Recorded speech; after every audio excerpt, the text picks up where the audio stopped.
Well, in item number 28, my lord, one page is missing from one of the file. I may be allowed to correct it. One, not from second judges, my lord, one page is missing. So let it come up tomorrow, my lord. I may be allowed to correct it. Inadvertent error, there is a missing page in the second file of the data page. He placed the sixth liberty to rectify the error. It will be done during the course of the day. Please on. After tomorrow. May I please, Lordship? Yes. Lordship, I have a mention for listing of the PI, my lord. In an arbitrary manner, a civil hospital has been closed down. Out of the mass people has been affected. Now they are going to dismantle of that structure, my lord. When was the decision taken? This decision was taken, my lord. There is only formal decision, but the activity is shown that they are trying to dismantle and make some other arrangement, my lord. The people are affecting a lot, my lord. Day after tomorrow. My lord, deeply. May I please, your lordship. May I pray for listing of a hearing matter, my lord? It's a rate appeal, my lord. It was listed long back on 28/3/2023, my lord. Can it be 22. 28/3/2023, my lord? Last listed. Find out first.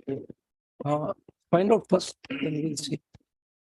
Give this. On next Tuesday, my lord. You just give the slip to the court master. We'll see. We'll examine. Obliged. Prayer for adjournment, if any, from item numbers 1 to 5. Item numbers 8 to 14. Please, your lordship. Yes. So I would like to mention item number 13, your lordship. 13. 1-3, your lord. Yes. What do you want? I pray for the matter to be listed after a week's time, your lordship. For last accommodation of the matter, your lord. It's a hearing matter. List after 2 weeks as prayed by when counsel Mr. M. Sharma, your lordship. M. Sharma, representing the appellant. I'm grateful, your lordship. Item numbers 17 to 23. May it please, Lordship. I beg to mention item number 22, my lord. In this matter, my lord, learned AG will appear. Today he is out of station, my lord.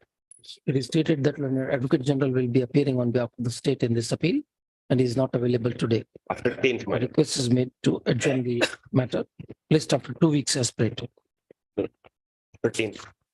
After 10th, 10th of June, my lord. he is not here till 10 June. In between, he will be out, not available, my lord. List in the 3rd week of June. Obliged, Lordship. Item numbers 24 to 29 of supplementary list. And after the admission orders, we'll start the parted matters first.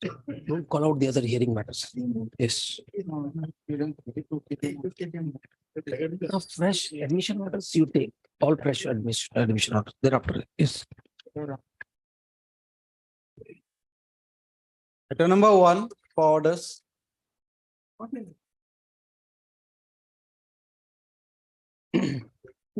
Has the payment been done? Payment is done Yes, Lordship, it has been deposited in the court on 12th, Lordship, in the court in the office, Lordship, registry. registry or Okay, so we can close the contempt. yes, Lordship. Learned Deputy SGI, Learned Counsel Mr. Chaudhary has placed on record the deposit slip indicating Deputy SGI Mr. Chaudhary has placed on record the deposit slip in indicating that a sum of rupees 2 lakh 2020 and interest part, Lordship, is 2,70,000. 20 lakhs in principal, 20 lakhs, two checks of 20 lakhs. 2 checks, Lordship. Total amount of rupees 40 lakhs, 42 lakhs, 73,333 towards the principal amount and accumulated interest has been deposited with the registry as compensation to be paid to the petitioner contemners in view of the above development. Kamal and counsel for the petitioner candidly concedes that the order under contempt has been complied with. Hence, the contempt proceedings are closed. Rule is discharged. Obliged. Item number 2. May it please your Lordship. Matter relates to non-compliance of the Honorable Court order dated Lordship 7/11/2022. Whereby Honorable Court after this planet single judge order Lordship. Lordship relevant part is page number 21. paragraph 28.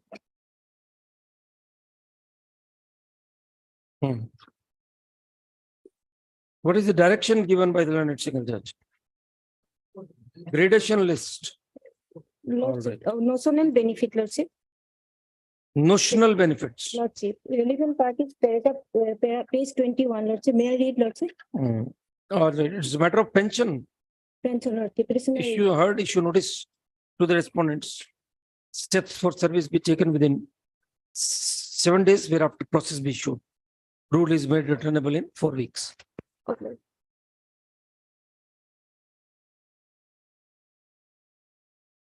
Item number 3.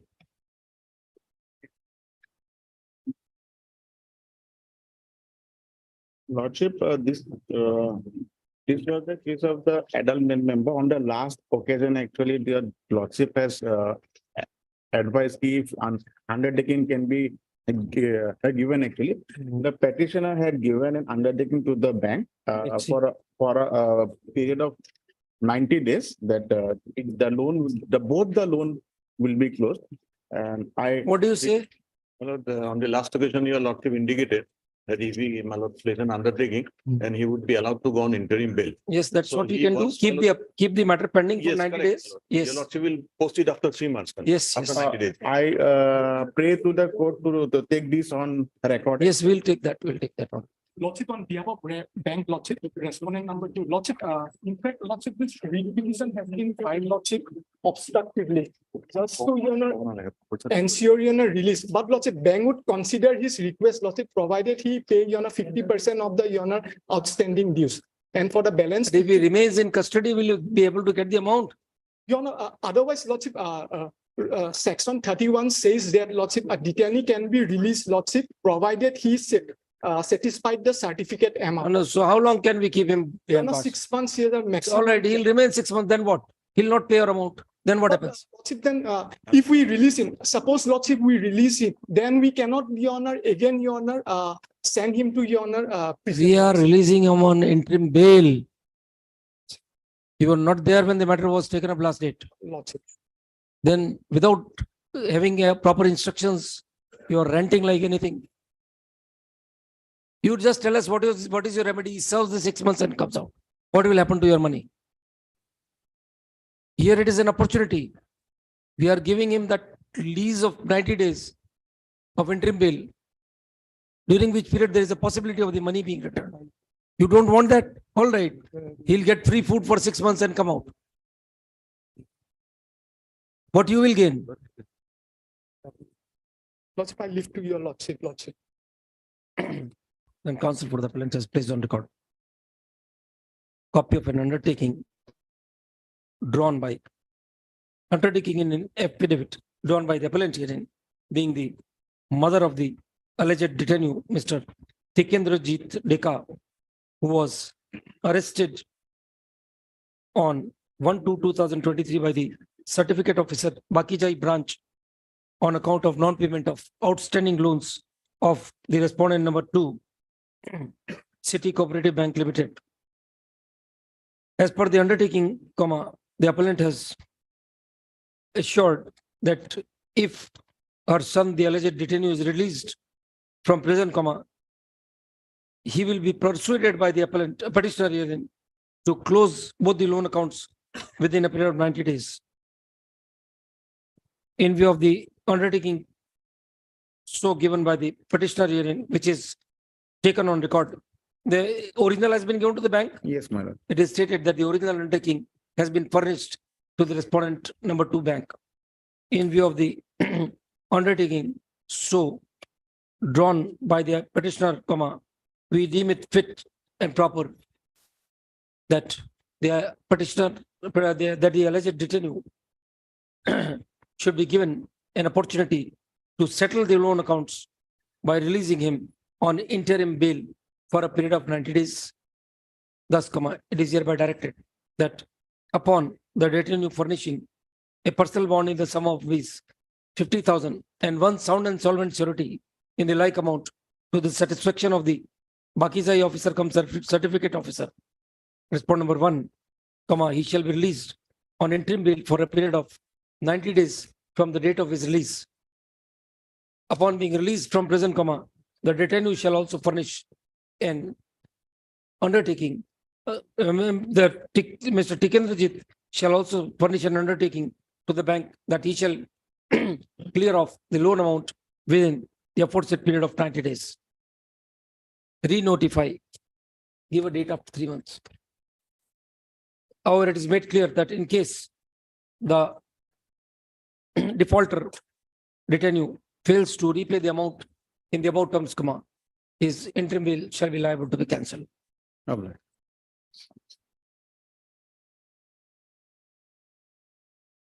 7th August.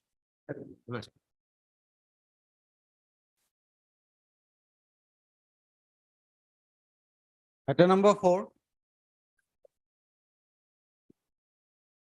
My lord, we have come across some document, my lord, which has vital bearing in adjudication of the issues. Can I Mhm. pray for 2-3 days time to file an additional affidavit, my lord? That's your choice. Yes. My lord, the- What about the selection committee? That's what. No, that Just of hold course. on. That's the direction given on the last date. Yes, yes. Has the proceeding been completed? No, my lord. In fact, last occasion, we have already submitted that the selection has been convened on it. And committee has convened and the results are with me. That is in seal cover. May I place it Do before you the- want the court to open the seal cover right No, now, my Mr. lord, Chaudhary? could it be taken up on Friday, my lord? I'll file the affidavit by. day after Learned tomorrow. counsel, No, Mr. by tomorrow. Singha, you are Mr. Singha. No, as Borwa. Borwa. Yes, Borwa, appearing for the Pollution Control Board, submits that the proceedings of the selection committee have been completed and the result is available with him in a seal cover. Then Chair Counsel, Mr. Chaudhary, representing the appellant, prays that he may be allowed 3 days' time so as to bring some additional material on record. Mr. Borwa shall keep the seal envelope available with him on the next date, re-notify Monday date. My, On Lordship, can it be on Wednesday? I will be on leave if it was You wanted to go on 24th, 25th. 25th is No, no, Thursday, Wednesday. I will be here on 25th. 25th, list on 25th. What is the again? That's what I said. Yes. Item number 24 of supplementary list orders. May please, Your Honor. Yes. The last occasion, Your Lordship was pleased to call the officials of the PWD Yes, yes, yes. to know the status of. Are they here? Yes. Yes. So what is the status? Do you have, Mr. Nath? What is the situation? But after the report, yesterday, I have handed over a letter. Uh-huh. After the report of the expert of IIT, Mm. in the report, they have put us.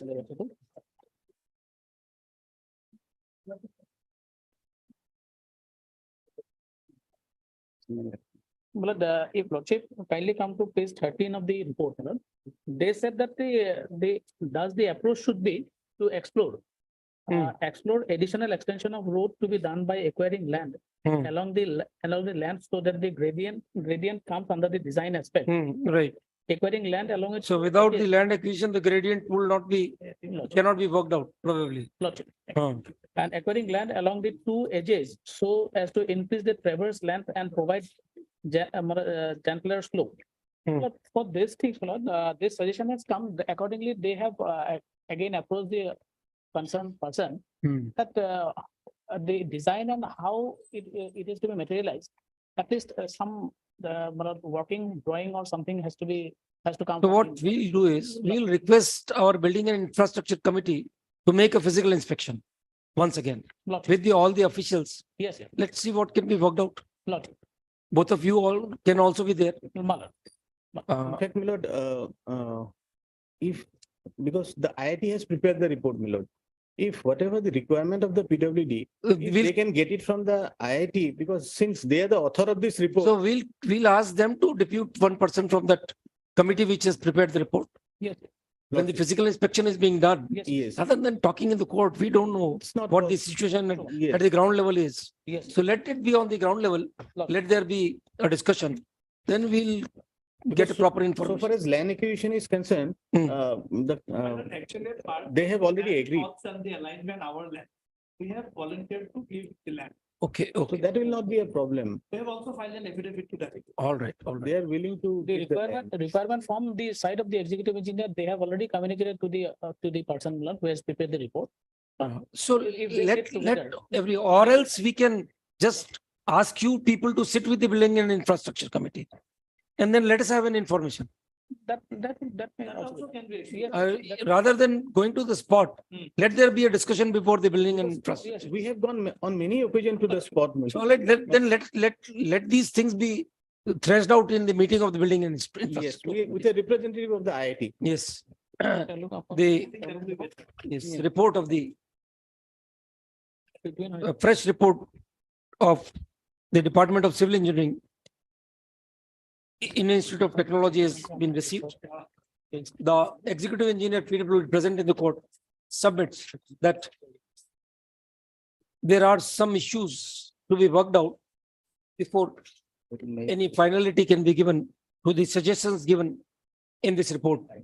In view of the peculiar facts, we hereby direct the Registrar General, Guwahati High Court, to convene a meeting of the Building and Infrastructure Committee, Guwahati High Court, along with the concerned person from Civil Engineering Department, IIT Guwahati, the Executive Engineer PWD, and the learned counsel representing the parties, so that an amicable solution can be worked out. And the proposed infrastructure can be put into place. Re-notify the report of discussions held after the meeting of the building committee shall be placed for the court's perusal on the next date. Re-notify on 26th May. You can do the exercise on weekend. Yes, We'll direct the registrar yes, to convene the meeting on the weekend. Yes. Deeply obliged. My lord, in respect of the earlier matter, can I take little indulgence matter? Not where 50 on 25th. When do you want? Borough people's matter is fixed on that. It will take some time before this vote only. When do you On want? 26th, my lord. 26. 26. Different.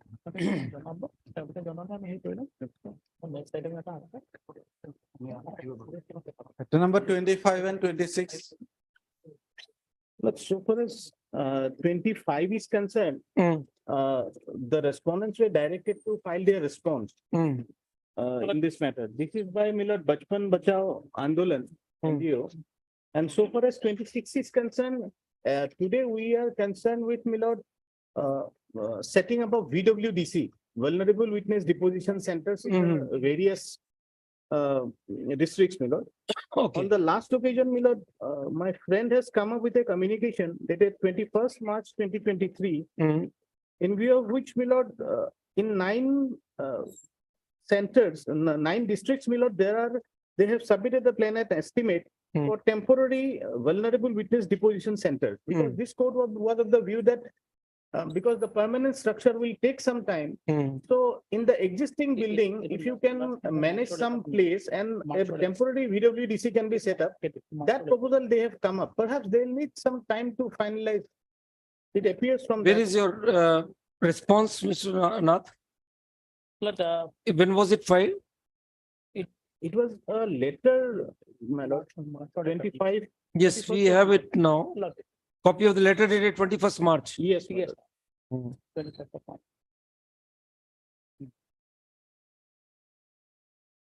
Prior to that, there was a communication dated 4th February 2023, by which, my lord, the districts were identified, my lord. Mhm. What are the contents of the letter? Can you let us? Annexure 1, that letter contains annexure 1. Mhm. That remark column kindly signal. Places have been identified and some progress were there at some places. And at some places, construction has to be done. And Now the state government has asked us to create more POXO courts. So the Guwahati High Court has taken a decision for setting up 4 more POXO courts now. So again, the same situation will arise. these are temporary measures, for that is for the permanent structure. Mm, mm, mm. But the up-to-date position definitely will be different, madam. That- Taken care from the budget allotted to the district and session judge of the districts. How do you know that the budget is sufficient for their own infrastructural needs? You want us to spend the available budget on these. Why not additional budget for this? Has to be there. Mr. Nath has presented copies of two communications dated 10/6/22 and 21st March 2022 in response to the directions given by this court earlier. A perusal of the letter dated 10/6/2022 would indicate that Deputy Secretary, Judicial Department, Government of Assam has indicated that the facilities like furniture, books, and other paraphernalia required for the POCSO courts can be taken care of from the budget allotted to the, as well as the facilities of paraphernalia, as well as the VWDC, Vulnerable Witness Deposition Center, can be taken care of from the budget allocated to the district and session judges of the districts. We feel that as the Vulnerable Witness Deposition Center is a new facility being created under the directions of Honorable the Supreme Court, and keeping in view the mandate of the POCSO Act, the state government is required to release additional budget for this infrastructure. Then counsel Mr. Nath to take instructions in this regard.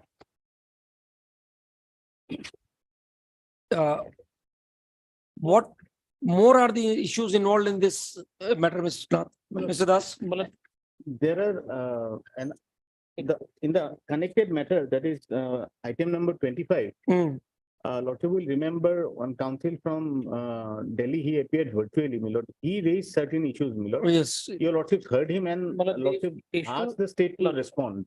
Well, in The the, filing in affidavit. the additional affidavit, madam, the various things which are required to be done in compliance with the Honorable Apex Court decision, the status of. Why action don't taken. we request UNICEF to join in this proceeding?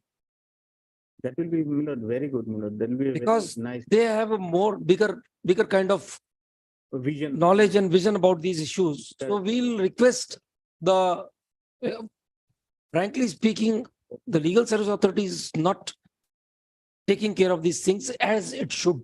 Yes, The experience in Rajasthan was much different. yes. Of course, there was a direct intervention of the court in every issue. But for this purpose, to activate the things, we can request the UNICEF to join in. Yes, that can be. From state side, various steps have been taken. I have received some instructions, madam, in a. This is not an adversarial litigation. In view to widen the scope of proceedings and to ensure proper and full implementation of the directions given by the Supreme Court in the continuing writ petition, Sampurna Berua, it is thought fit to involve the UNICEF representative of Assam in these proceedings. Thus, a request letter shall be sent by the registry to the UNICEF representative so that their inputs can also be taken. Re-notify on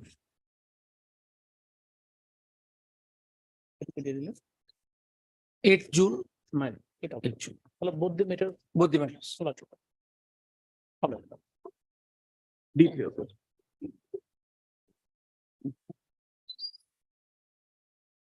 Mr. Das, Lordship. there is one thought which is just cropping up. Lordship. We had done it in Rajasthan. There is a fund which is coming from the Government of India, Integrated Child Protection Scheme, ICPS. Yes, That is a mandatory fund which is distributed amongst all states. Lordship. In almost all the states, it is never utilized. Lordship. So we took that opportunity in Rajasthan My lord. and we found out that almost 9 crore rupees was lying unspent. Wow. So right now we are asking Mr. Nath to respond to this. And if this fund is lying unutilized, That can be. maybe we can try to set up a training facility for all children in need of care and protection Yes, across the state. We have done that in Rajasthan. yes, ma'am. That is now functional. So if we can work out that, Yes. Mr. I'll take that. Nath shall also take information, collect information regarding the status of the funds being received under the integrated child protection scheme being offered by the, under the auspices of the government of India. Got it. Mr. R.K. Dev Chaudhary, Deputy SGI, shall also provide assistance in this matter. His name shall henceforth be reflected in the call list. I'll sit with my friend, my lord. I'll assist You do that. Yes, That will be very good. something really of worth we Yes. can do. Need of the hour, my lord. Highly. Because that fund is just lying there redundant, Yes, not being used. yes. Much obliged. Item number 27.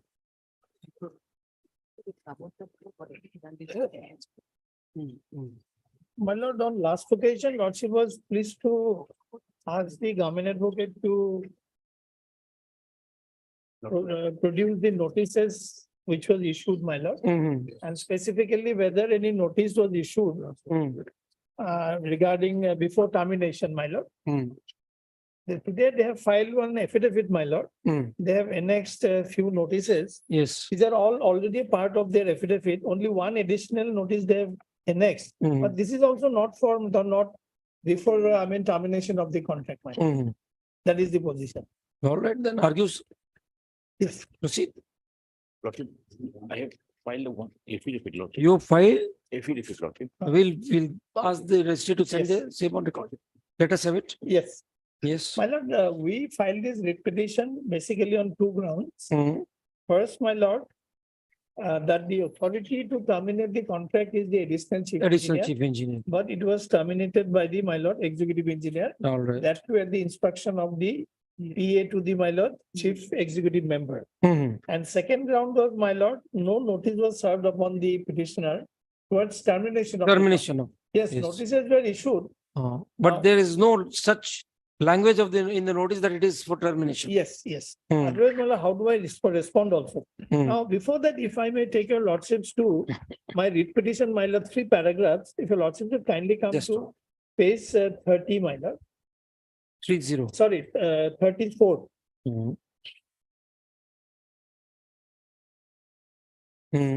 Yes.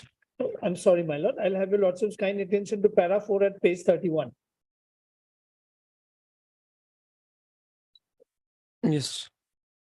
That the petitioner respectfully states that as per the provisions of the tender, the work is required to be started within 10 days from the date of notice to proceed with the work. This is Accordingly- construction of what It's is a the building, my lord, building a building construction of?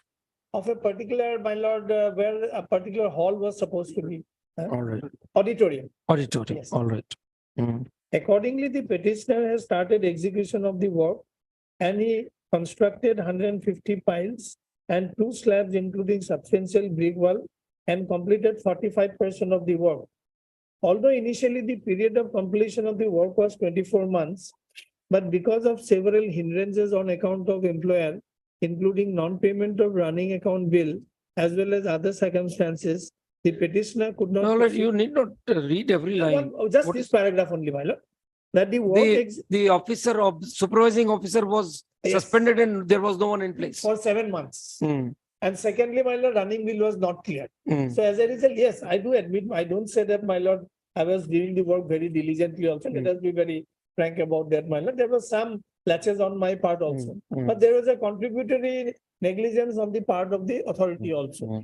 Now, therefore, this is the factual. That is on merits, sir. That is on merit. Come on, the This is a legality neg- of the Yes. procedure. Yes. Now, my Yes. lord, paragraph 7, Hmm. this is the case. Yes. That the petitioner respectfully states that Yes. respondent number 4 issued the order dated 15/9/20 in a high-handed manner and in violation of the tender condition. The executive is that PWD Haflong division is not the competent authority to terminate, cancel the contract in question. And before issuance of the letter dated, no notice for termination or whatsoever has been served on the petitioner before issuance of the letter dated 59/20. Mm. The petitioner states that although letter dated 59/20, the respondent number 4 has referred to various orders, letters, at no point of time, no notice whatsoever is served upon the petitioner by the authority, Mm. raising any objection regarding execution of the Mm. work in question. What is their answer to this para Yes, in their affidavit? yes, my lord. Their affidavit is at, my lord, page number 99. Mm. It starts at 94. 99 Even before is- that, it is, I'm sorry, my lord. I got affidavit from here. Sorry, my lord, page 92. 92. Yes. All right. 92 Sorry, sorry, is, no, is I- 90, annexure 394. Is it that yes, my lord. Mohit Ranjan Dev? Yes, yes, There's an additional affidavit. yes. That's Where is an the additional. affidavit in opposition? Before that, at page 85, my lord. 87. Yes. Well, what is your, the reply to the para? They Seven? don't give any parawise reply. But No, my they lord, have given. Para 7 is the reply to para 7 at page 87. page 87, the deponent begs to state that clause 24 of the tender agreement executed by respondent number 3 with the petitioner provides that if the contractor believes that a decision taken by the engineer was either outside the authority given to the engineer by the contractor or that the decision So was there is a wrong, dispute review board provided in the Yes. contract. the That is like decision- arbitration. yes, Hmm. therefore its petition is not maintainable. But this aspect of the matter was dealt with by the learned single judge, my lord. Let's And a see. single judge ruled in favor of the petitioner. But regarding, my lord, that specific averment in para 7 Hmm, they have not- Notice, specifically controverted, my lord. that's not denied. Yes. Well, why That- your writ has been dismissed? What Yes. is the reason? The Let us writ see. petition has been dismissed at page 132. Para.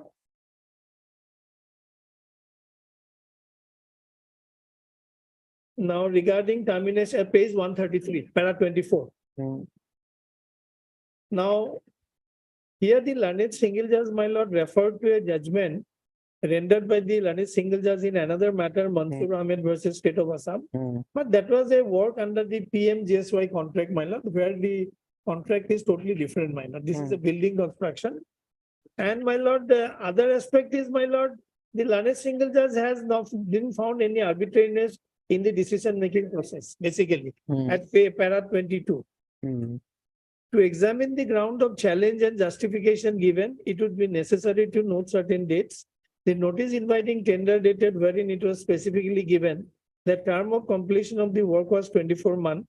The work order was allotted on so and so, and record revealed that on 22/17 there was an instruction to proceed.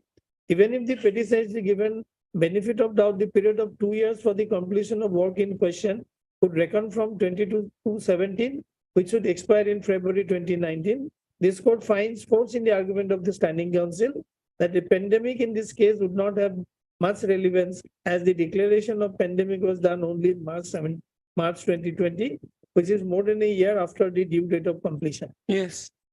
Well, my humble submission is, my lord, no, never ever did the authority insisted that if you do not do completely within a certain period of time, we are going to terminate the contract. That Though is the that- condition though- of the contract itself. Well, I'm aware of the limitation, my limitations. That's a period provided in the stipulated in the No, tender. No, my If lord. you don't comply with it, No, lots is of- not a, is it not an automatic consequence? No, my lord, there is extension, provision for extension of the contract is there. Whether, Extension was also provided. where is the extension? Let us see. Page 99, my lord.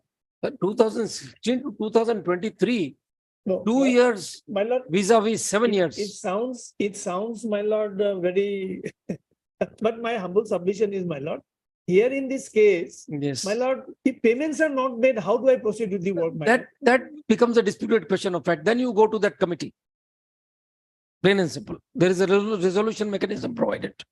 You should have approached them. Any decision. You go to the committee. No. That is what their specific pleading is. My lord, lordship will also appreciate one more aspect. Yes. If, my lord, when the provision for extension is there, then time is never the essence of the contract. Extension Till when, sir? It's a public project.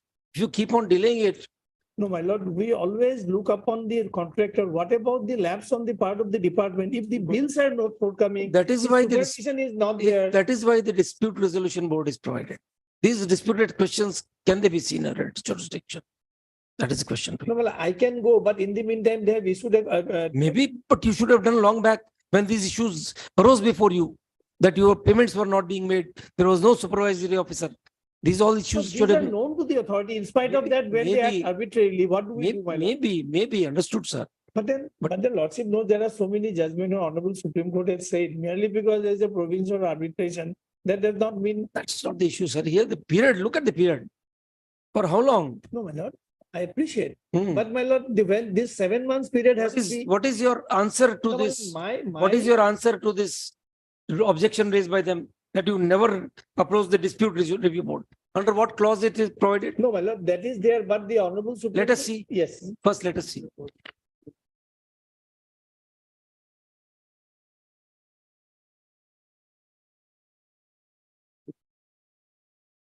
Clause 24 of the tender. 24, Lordship, clause page, Clause 24 of the tender agreement, Lordship. This is the agreement. general conditions of contract. Lordship, this is the agreement, Lordship. Agreement is not on record.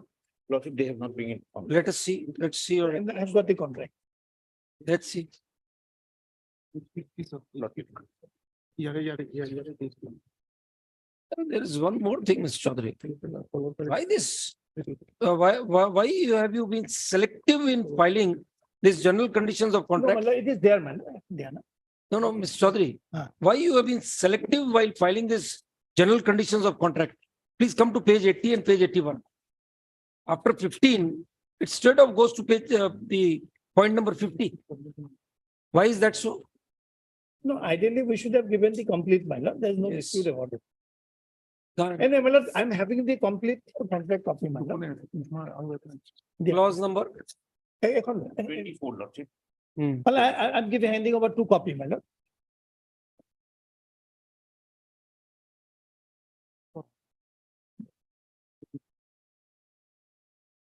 The dispute review, no, dispute. So any decision not to make the payment, decision not to have a supervisory Whether authority, department has notified that dispute review committee, my lord. it would be constituted once you make a complaint. That is the scheme. Read 24. Yeah, if a contractor believes decision taken by engineer either outside the authority, but they going to order the decision was wrong, decision shall be referred to the within 14 days of notification of the engineer's decision. So you notify the engineer's decision is notified and you make a complaint within 14 days, they'll set up the committee. That is what the requirement is. With respect, that is not what is falling, my Read lord. 25.1, The decision shall be referred to the, 25.1. okay. Dispute Shall review be board constituted shall be 3 months, constituted. one from the employer, one contract. No, So that- obviously, once you raise a dispute, one of your members will be there, one of your representatives, one of the employer, and the No, third one will My be. lord, my humble submission would be like this. my lord. Yes, We haven't approached that, and Honorable Supreme Court says this is not fitting. Let me make my submission. we understand, sir. Now, We now understand. question is, we haven't approached the, authority, neither they notified, so that is. Now, whether in the present form, the present petition can be adjudicated on merit or not.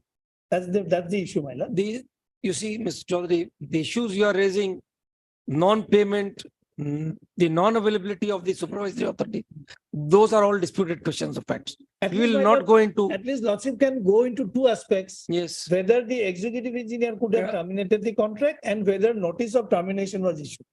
Lordship will adjudicate on these 2 aspects. yes, what do you say, sir? Competence of the authority to cancel the contract, terminate the contract. That is the matter which deals with jurisdiction. Lordship. And when there is an issue of jurisdiction, alternative remedy is not a bar. That is a settled law now. Lordship. Regarding that, Lordship, clause 24 is there, Lordship. If the contractor believes that the decision taken by the engineer is out of his jurisdiction, then he may approach. The engineer competent, this doesn't deal with the competence of the engineer. Lordship. Read. Regarding that also, Lordship. notices were issued to him as per clause 59(2)(e), Lordship. But regarding this one, Lordship, Gentlemen, this is a decision taken by the engineer in the capacity of the employer, Lordship, which he is not. Lordship, may I read, Lordship? Page 115. What is your answer to their averment in the writ petition, please?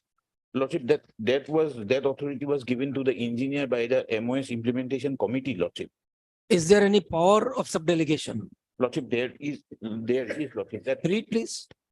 page 115, para 7, Lordship. 115. Yes, Lordship. There is no pleading in your affidavit at least. Lordship, There is. Lordship, Let's see. this is the affidavit which we have filed in the writ petition, Lordship. Yes. 115. 115, Yes. Para. para 7, Lordship. Hmm. The deponent begs to state that a review meeting of MOS implementation committee was held on so-and-so date in the conference of the hall of the so-and-so. The nodal officer of the MOS implementation committee and the respondent number 4 informed the council on the ongoing project regarding physical and financial progress. Hmm. It was observed in the said review meeting that all the projects under the MOS are satisfactorily progressing except community hall at Nabdi Langting and SR 1000 Media Center at Debrai Haplong. Due to the lengthy approach of contractors of these two projects, the progress is being hampered. Therefore, the meeting decided to cancel the work orders of these two projects and instructed the concerned executive engineer to cancel and issue a fresh tender notice for these two projects immediately. Lordship. We have annexed also the minutes of the meeting, Lordship.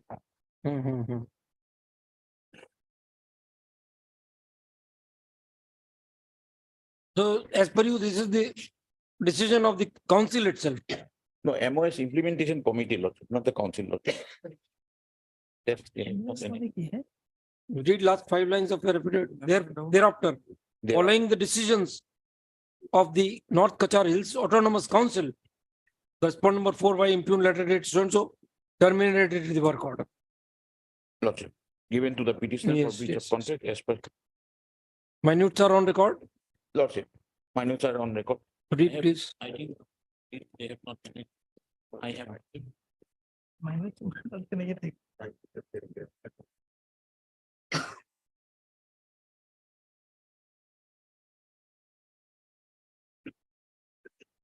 Where is the decision to terminate? Lordship, they have not annexed, Lordship, I have not. Oh, you have annexed the minutes. Read it in the minutes. Lordship, it's not annexed in this one, read appeal, Lordship. I have, Lordship, Lordship. You have annexed the minutes where the decision should reflect in the minutes. Lordship, Page 122, please. this is the minute, Lordship. Page 122, gentlemen, you have annexed. Lordship.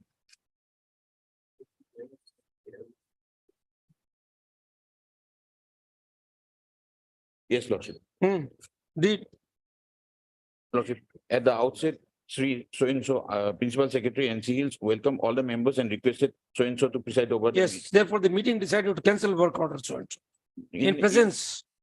In presence of the, Lordship, in the meeting, it is decided that the remaining amount to be covered by Sri so-and-so, MOS Implementation Committee and Executive Engineer PWD. this is the decision of the employer, not of the engineer. Engineer simply communicates. Mr. Chaudhary, the engineer has simply communicated, nothing beyond that. He has not terminated. Read 122. It will become clear now. So there is no flaw in the decision also. Due to lackadaisical approach of the. Therefore, the meeting decided to cancel the work orders of these two projects and instructed the concerned executive engineer to cancel and issue fresh tender notice for such. He is simply an executing agency. No, very well. Decision is by the employer. No, my lord, question is, can this memorandum of settlement or what MOS committee under the contract is nobody, my lord, It's the council itself. my lord. It is the council itself, sir. It's the decision of the council as per their affidavit. No, it's not the council, my lord. Council is a different entity altogether. In my humble submission, my lord, perhaps this committee has, because my rights and obligations are governed by this contract. Who has signed it? Please read. The chief executive member. So it is the council, NC Hills Autonomous Council. No, my lord, but It's a committee of the council. The council is the employer, sir. Thank you.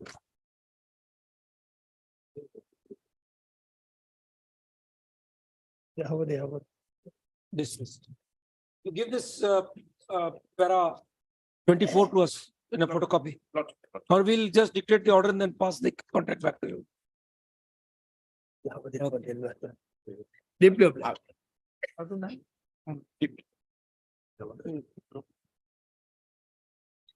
Matter number 29.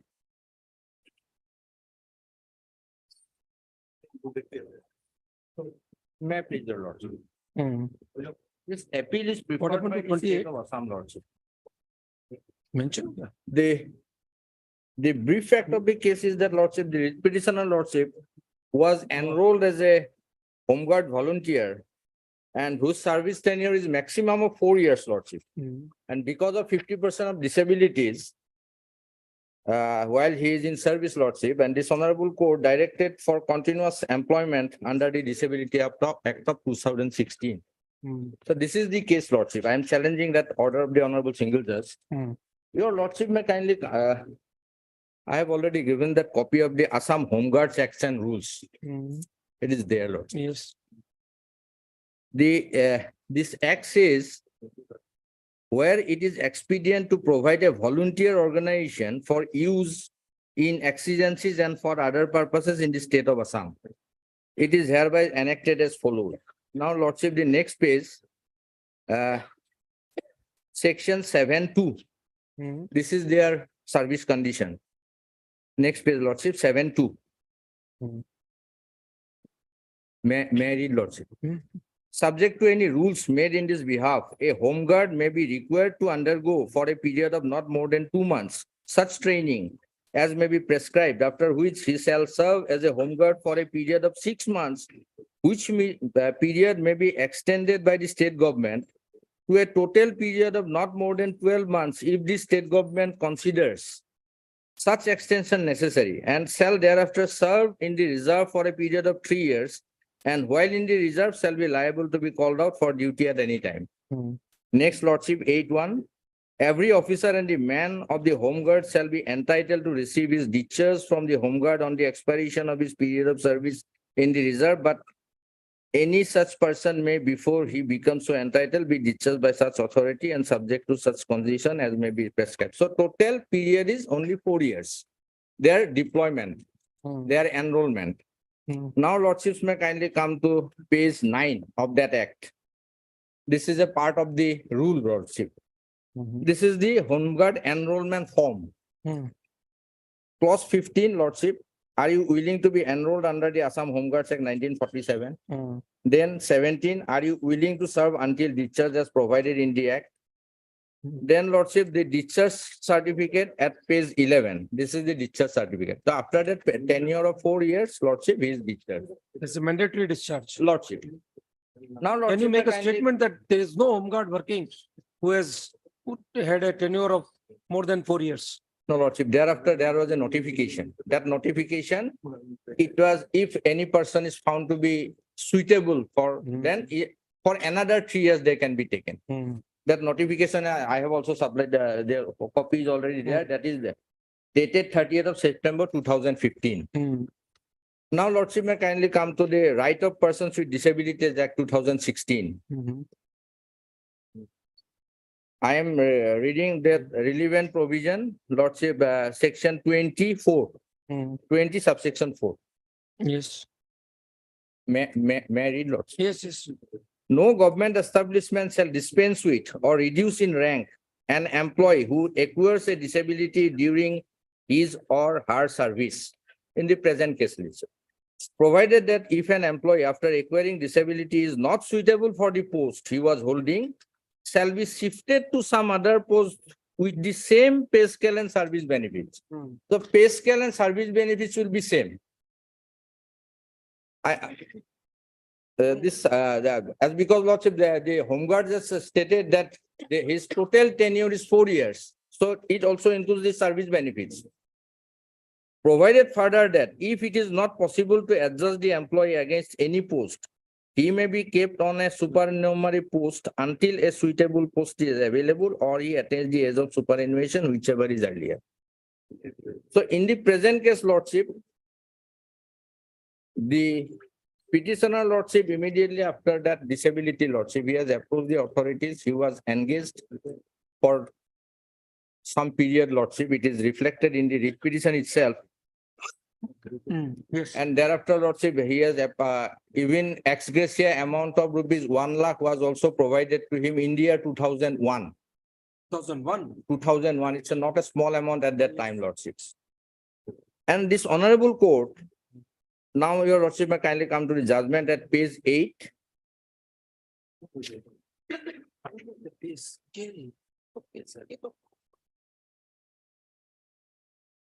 I'm reading. Yes. Yes. I am reading the relevant portion which starts at page 11, paragraph 8 onwards. May I read, lordship? Firstly, we take note of that the petitioner acquired disability while discharging his duties for the state, and it has to be accepted that the petitioner acquired disability during his or her service. As it is a statutory provision that in the event of an employee acquires disability during his or her service, firstly, the said employee shall not be dispensed with or reduced in rank, and secondly, if after acquiring disability is not suitable for the post he was holding, he shall be shifted to some other post with same pay scale and service benefits, and further same service benefit.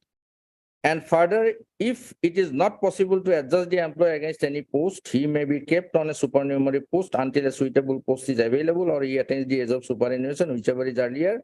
We are of the view that the service of the petitioner cannot be dispensed with as per provision of section 20, subsection 4 of the Act. We take note that the Act of 2016 special law, whereas the strength of the respondents that under the terms and the conditions of engaging a home guard, their services are covered by the Home Guards Act 1947, and the service conditions provided in the Act of 1947 doesn't allow the respondents to retain the petitioner in service.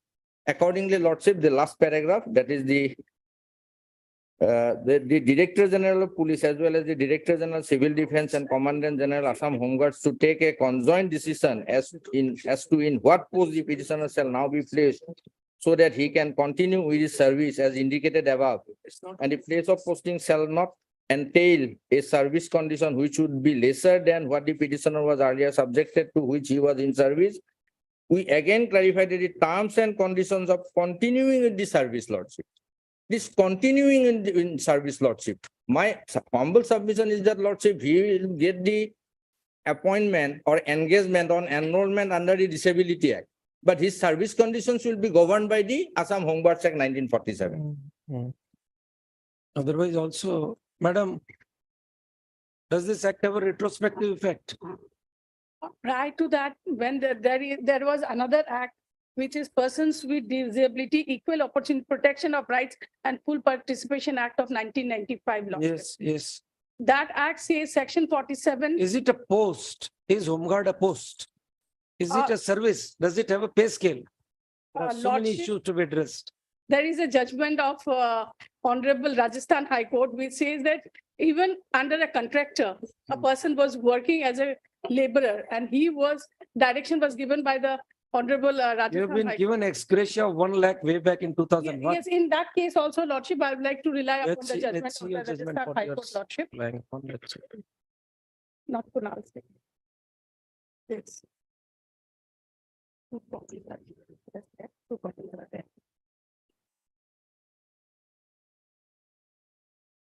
And even there is judgment of Honorable Apex Court also, Lordship. On what issue, madam? Yes, Lordship. Yes.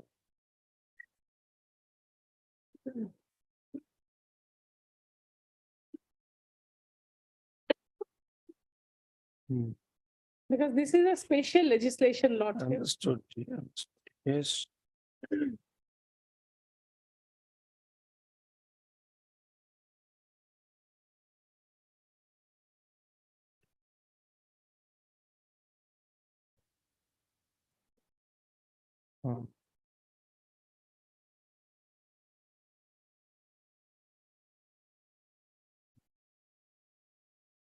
Have you found out whether this judgment was further challenged in appeal to Supreme Court? It must have been challenged. That I will search it out, but while going through SCC, I found the judgment of Kunal Singh, Lordship. Kunal Singh versus Kunal Singh judgment, which is also relied upon by our Honorable High Court Lordship.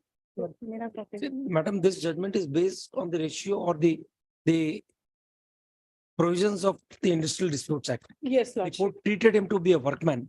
Yes, Home guard Lordship. can't be treated to be a workman.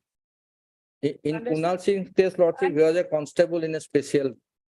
And Lordship, pursuant to the interim order passed by this honorable court in the writ petition, Lordship, he was engaged in the office of the SP office, Nalbari, from 2017 till date, Lordship.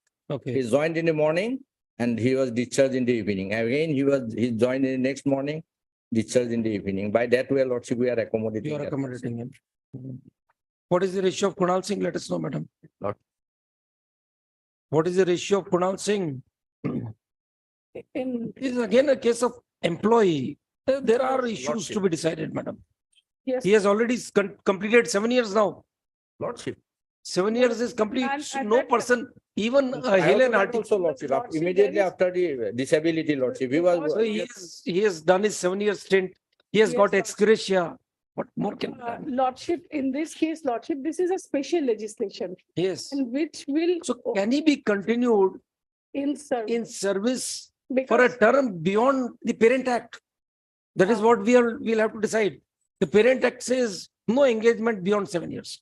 yes, What to do? Lordship. So for compensating the loss caused to him on account of the injury, the Yes, state has given him ex gratia. That's what we can do. Nothing beyond that. Lordship, special law will override the general law. Understood. But engagement under what provision? Will he now be made a permanent employee? Does the act say so? Lordship. Same pay, same post, Yes, same Lordship. scale. Yes. So that is the home guard. Yes, He's done his Lordship. 7 years. The act says 7 years maximum. That he has done. What beyond that? We'll admit the appeal, we'll hear it finally. Admit issue notice. Yes. Respondent is represented. Thus, process need not be issued. Learned counsel for the appellant has urged that the respondent has already been provided employment as a home guard for a period well in excess of 7 years, Lord. and thus, no further engagement is permissible as per the provisions contained in the Assam Home Guards Acts and Rules. Acts and Rules 1947. He further submits that the respondent was also paid ex gratia amount of rupees 1 lakh owing to in the way back in the year 2001, owing to the injury suffered by him while performing duty as a home guard. In view of the submissions advanced by learned counsel for the parties, we are of the opinion that the matter requires consideration. Hence, the appeal is admitted. Now you take down admit issue notice. Respondent is duly served. Thus, notice need not be issued.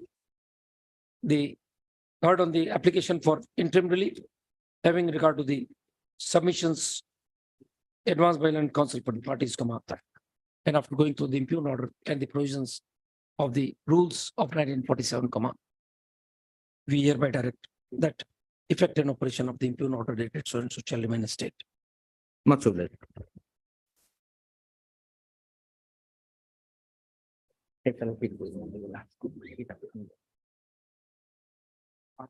Yes, parted matters.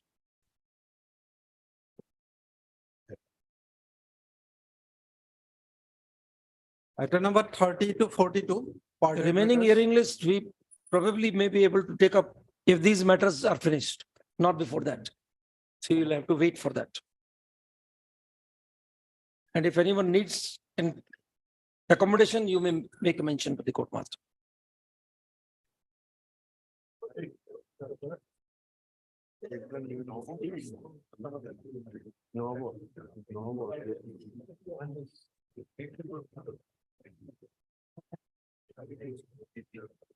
Yes, Mr. Barbara. Court master item number 6, 7, 8, matter challenging an act pending since 2012. Today Sir, was fixed. this case is of an earlier date, 2009, what we are hearing. And accused are in custody for 4 years, 14 years. So we are in the midst of the hearing, we can't break that queue. No? So once if this hearing is completed, we'll hear you. Wait for your time, wait for your turn. My lord, item 14, 15, 16. You need accommodation, sir, please make a mention to the court master. Yes, my lord. Need not come to the court. We are now starting the hearing. Date, my lord, your lordship. Sir, the court master is here, whatever date you want, tell the court master. Day after tomorrow. Whenever, sir, whenever you want. Day after tomorrow, my lord, if it is not in. Please make a mention to the court master. We are starting the hearing, sir. Lordship.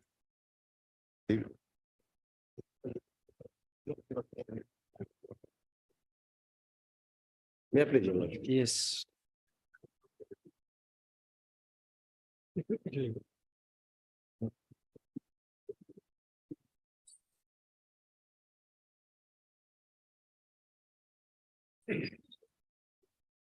Just before we start, My lord. you would like to know what is the common factor in NIA 1 and NIA 2? What is the, The two separate. because Oh, no. we are told Yes. that NIA 2 is also clubbed with these appeals. There are appeals arising There from are- NIA yes, 2 also. Actually. What is the common factor? Because the judgment is individual Yes, in NIA 1 only. I'll reply to it. Well, Please. actually, most of the witnesses are common to both the cases. So It's a it, different thing. that's the only thing, my lord, nothing beyond that. my lord. What is the incident? That's in a way different arise- incident, my lord, nothing to do with this incident. There's a different incident. Two different cases raised, two different incidents, my lord. What is the incident just what is the incident in reference to? This is basis of PS. Can you give a brief outline of the incident? I have to point it.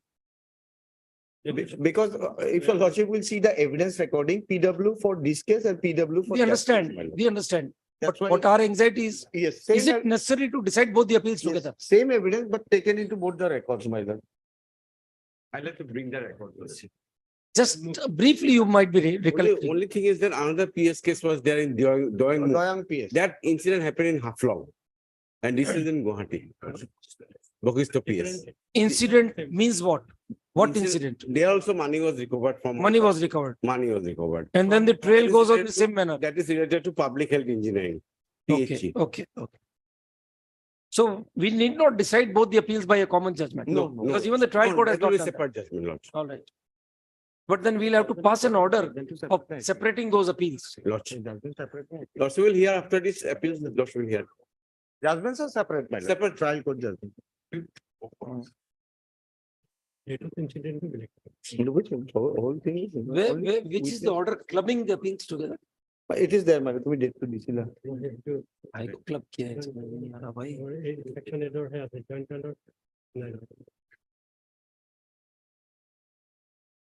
All right, you please start. Yeah, my lord, I'll start.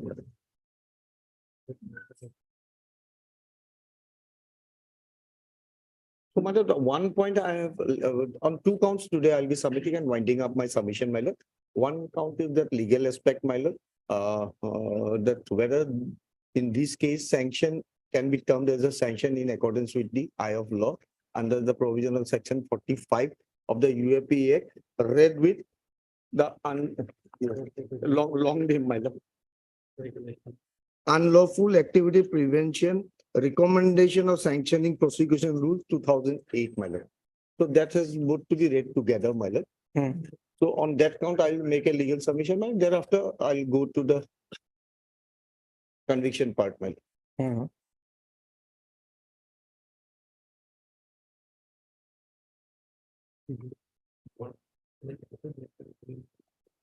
Okay, tell me.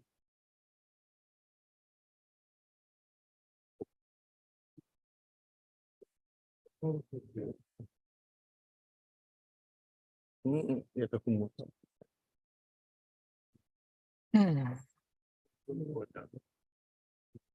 Well, in this case, the sanction for prosecution as mandatorily required under section 45. Two. 45, my lord. Yes. Because two was an inserted section, my lord, under 45. If a lordship asks me why that, well, the thing is like that, that in the meantime, NIA came in 2008, probably on 31/12/2008, my lord. So to make it in consonance, my lord, this added section two was inserted, my lord. Earlier, used to end up in 41(1) itself, 45(1). 45 or no? Yes. So now, since the NIA Act has come in, my lord, so to make it harmonious construction, my lord, so this section was inserted because that has got a certain procedural rules to follow, my lord. Hmm. If in a case of NIA, my lord. So that was inserted and added later on. So I read, my lord, cognizance of offense, no court shall take cognizance of any offense. Under chapter 3, if it is the offense committed under chapter 3, then it is the straight way, no formality is required. Then the central government or any officer authorized by the central government on his behalf can grant the sanction. But if it is under chapter 4 and 6, we are in 4, my lord. Our offenses 17 is under 4, my lord. Under chapter 4 and 6, without the previous sanction of the central government, or as the case may be, the state government, and if was brought in, that was somewhat most probably not typed. So if was inserted to make it harmonious. And if such offense is committed against the government of a foreign country without the previous sanction of the central government. Now the the relevant issue, my lord, 2, that was brought in, my lord, inserted by Act 35 of 2008 with effect from 31/12/2008 when NIA Act came into existence. Yes. Sanction for prosecution under subsection 1 shall be given within such time as may be prescribed only after considering the report of such authority appointed by the central government or as the case may be by the state government, who shall make an independent review of the evidence gathered in the course of investigation and make a recommendation within such time as may be prescribed to the central government or as the case may be the state government. So there are certain procedure prescribed, my lord, and that has been made clear. Now, who is that authority, my lord, who will decide? The central government, who will recommend the central government to grant sanction or not Who to will grant report sanction? Yes, the matter to the central? absolutely. Reporting of. The report that is termed as recommendation. So the authority will be appointed. Authority will look into the matter and he will report or recommend it. Recommendation. And the days fixed are not 7 days, but 7 working days. Your lordship will get into the rules, my lord. It's in the, if your lordship is taking this book, my lord, it will be in page 36, my lord.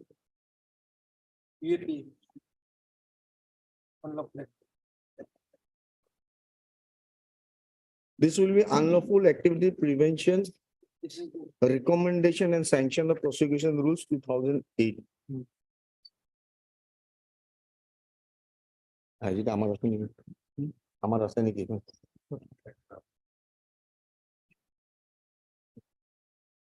You read this. Mother.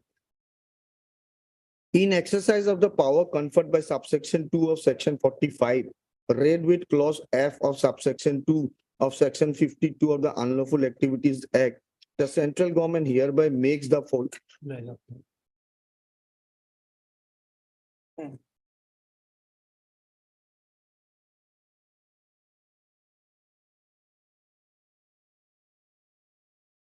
Yes, yes, please. Unlawful Activities Prevention Recommendation and Sanction of Prosecution Rules 2008. It has been published in Gazette on 31/12/2008.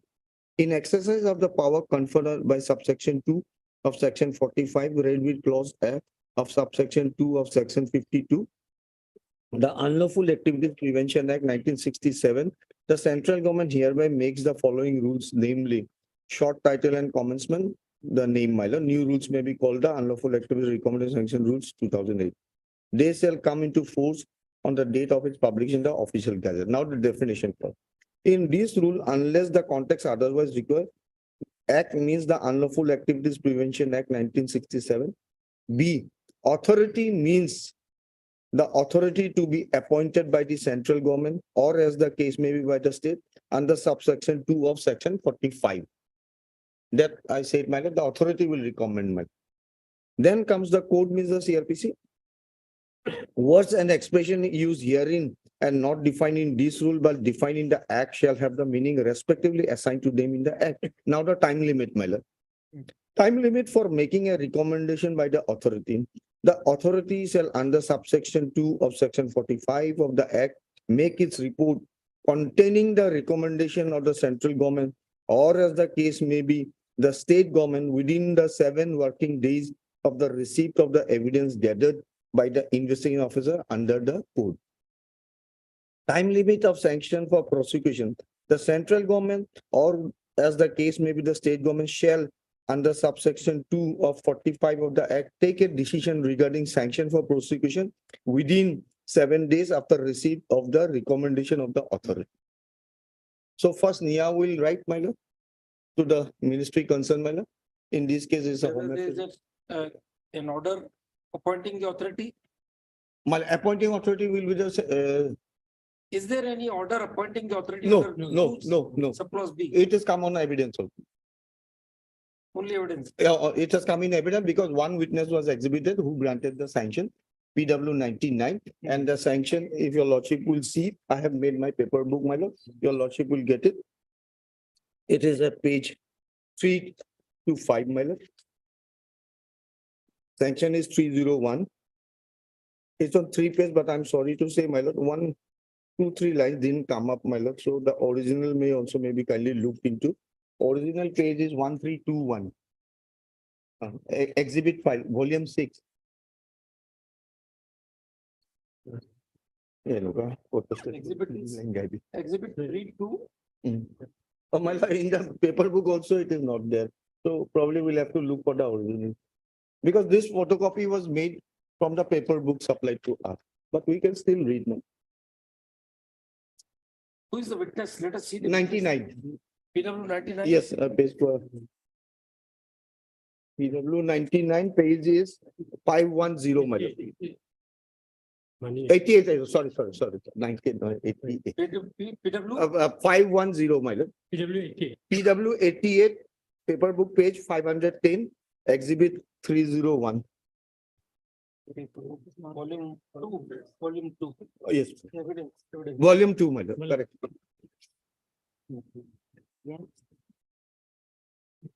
And who is the recommending authority? No, nothing has come up.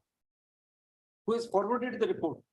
My lord, nobody has as such has done, nobody has taken the witness book. Nobody is cited as a listed witness. Only the person who signed on the dotted lines is before your lordship. my lord. PW. PW 88, page 510.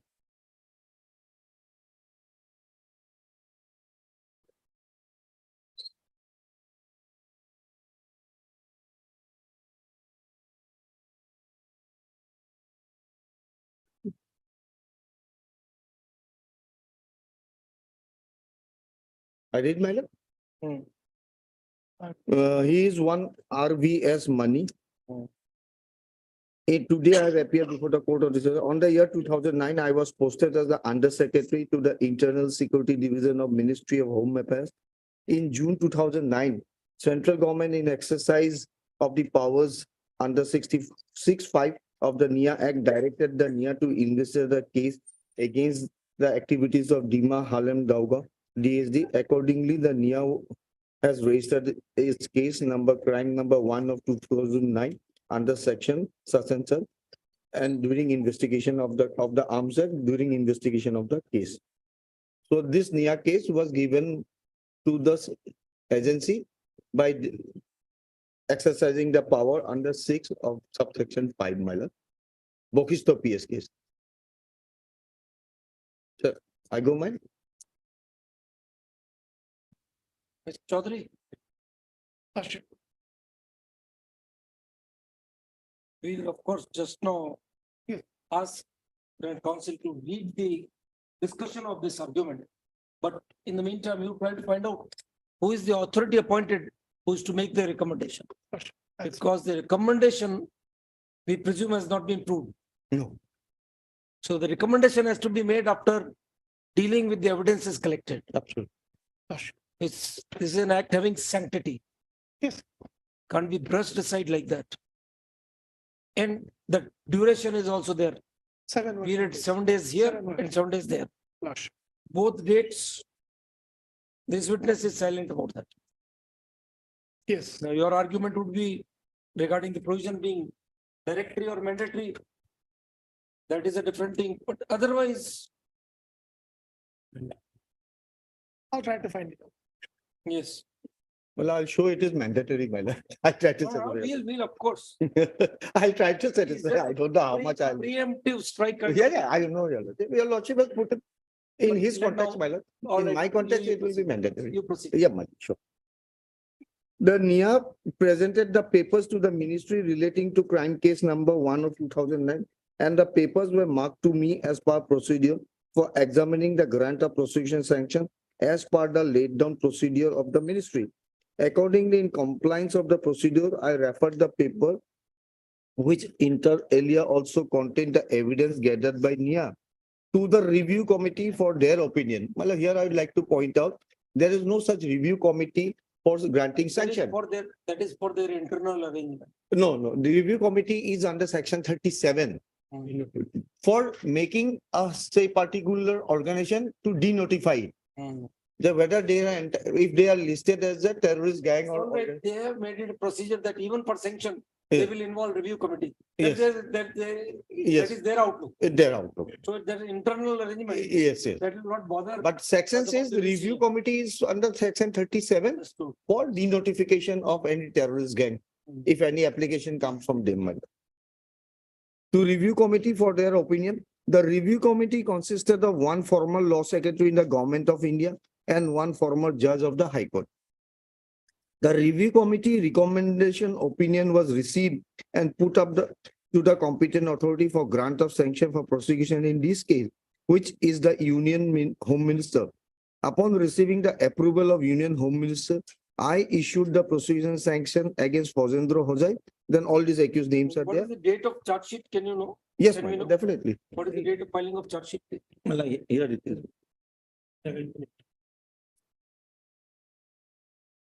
It is in 17/1/2009. 17/11. 11, my lord. 17/11/2009.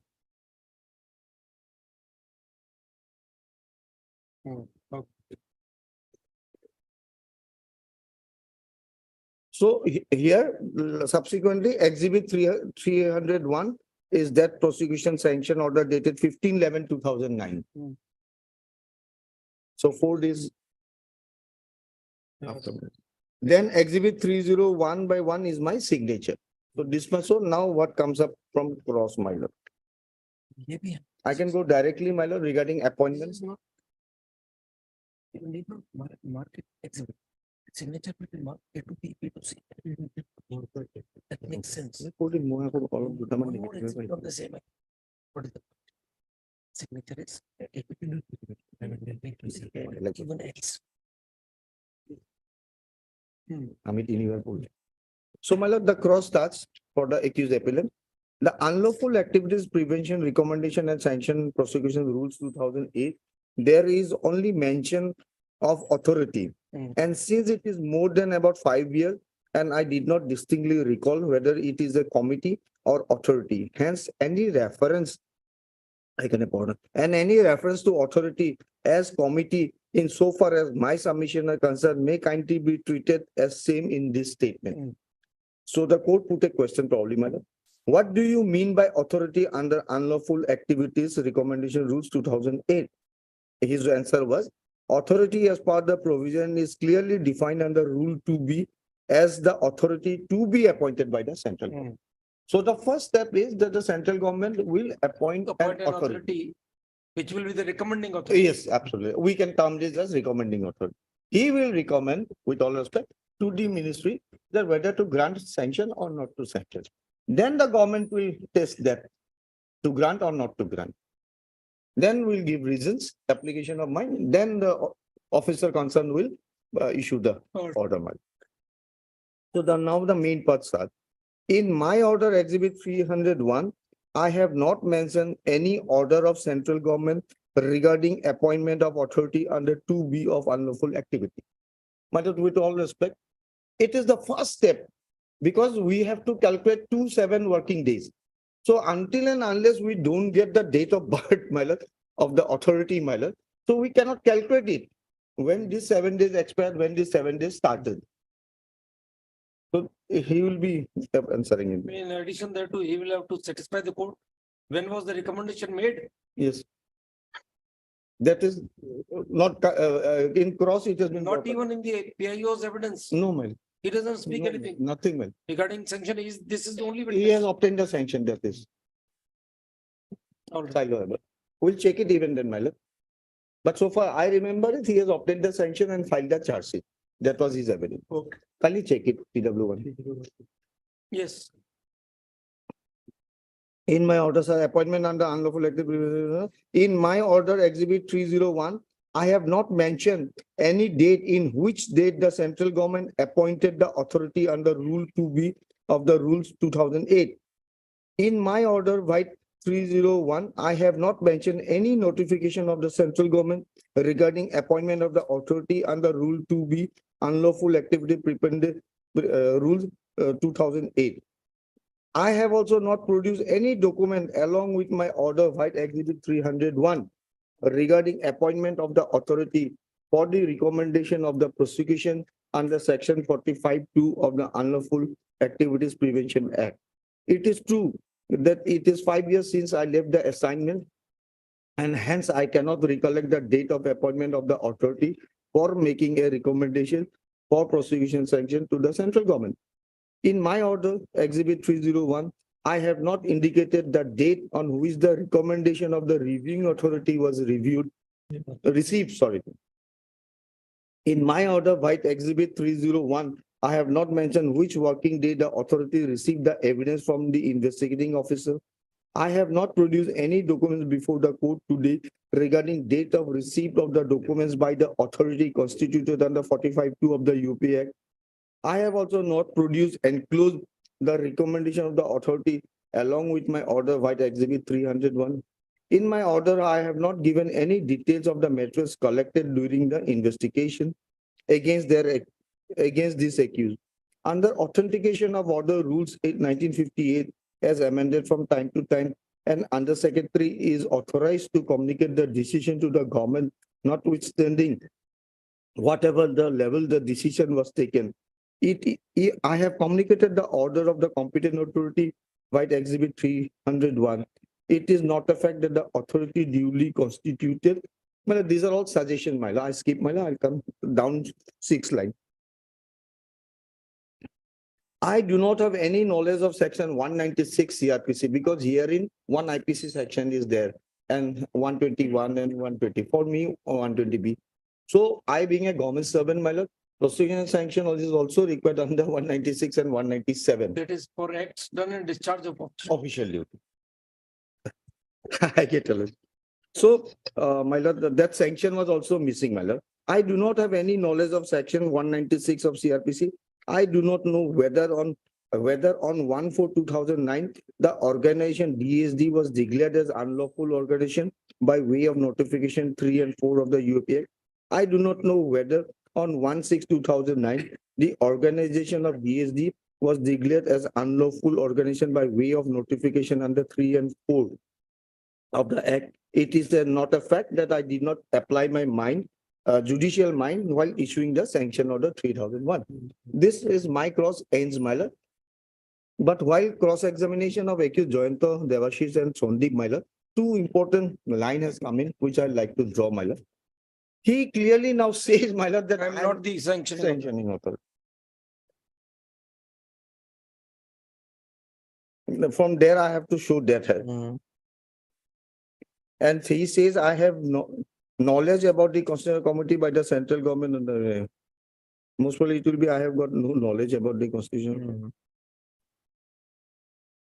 So if we take this into account now, my lord has got everything on the right track, my lord.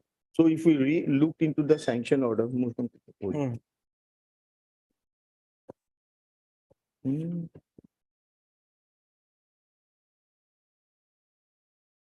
shall I read the sanction order? Whereas in respect of crime number 170/2009 dated 1st April of Bokisto PS, Guwahati City, Assam, under section 120B, 121, 125 IPC of the Arms Act was registered. After, my lord, actually that's also missing in the main paper book. So we can take it that all the sections are there. A terrorist gang activities in the northeastern regions were recovered. The central government in exercising the powers conferred under section 6, subsection 5 of the NIA Act by Ministry of Home Affairs order number such dated 1 June 2009, directed the NIA to investigate the above case.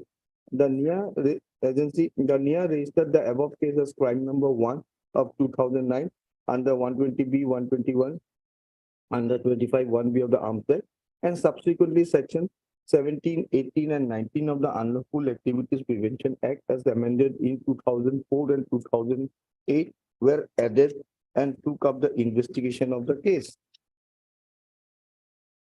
Section 45(2) of the Unlawful Activities Prevention Act as amended in 2004 and 2008 and the Unlawful Activities Prevention Recommendation and Sanction of Prosecution Rule 2008 constituted an authority and referred the case to the authority so constituted for the purpose of making an independent review of the evidence gathered in the course of investigation. Whereas the authority has, after being satisfied on the matters available in the record on the facts and circumstances stated therein, recommended the sanction for prosecution. And whereas National Investigation also moved the central government for sanction for prosecution under 196 CRPC to prosecute offenders under 121 and 121A.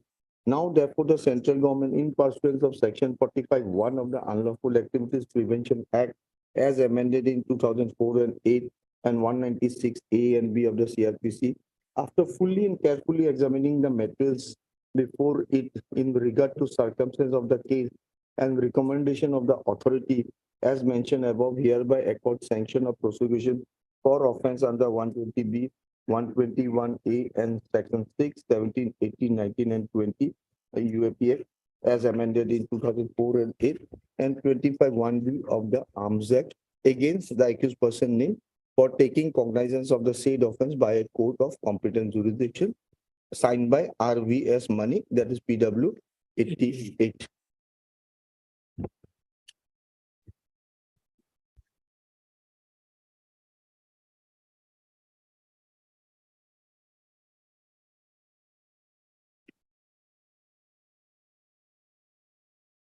So by reading the rules, the provision of the laws and the evidence on record, my lord, I'll respectfully submit, my lord, that this is not a valid sanction, not in accordance with the law and the rules prescribed thereon, my lord. So it being so, my lord, the not taking cognizance cannot be taken cognizance thereof, my lord. The whole trial stands vitiated against all the accused persons, my lord. And so for the accused, my accused appellant is before your lordship. Whatever he did, it was in due discharge of his official duty, the siphoning of the money. Who is the appointing authority of your client? My lord. Who is the appointing authority of your client? My lord. My lord, the state, my lord. State government. Are you sure?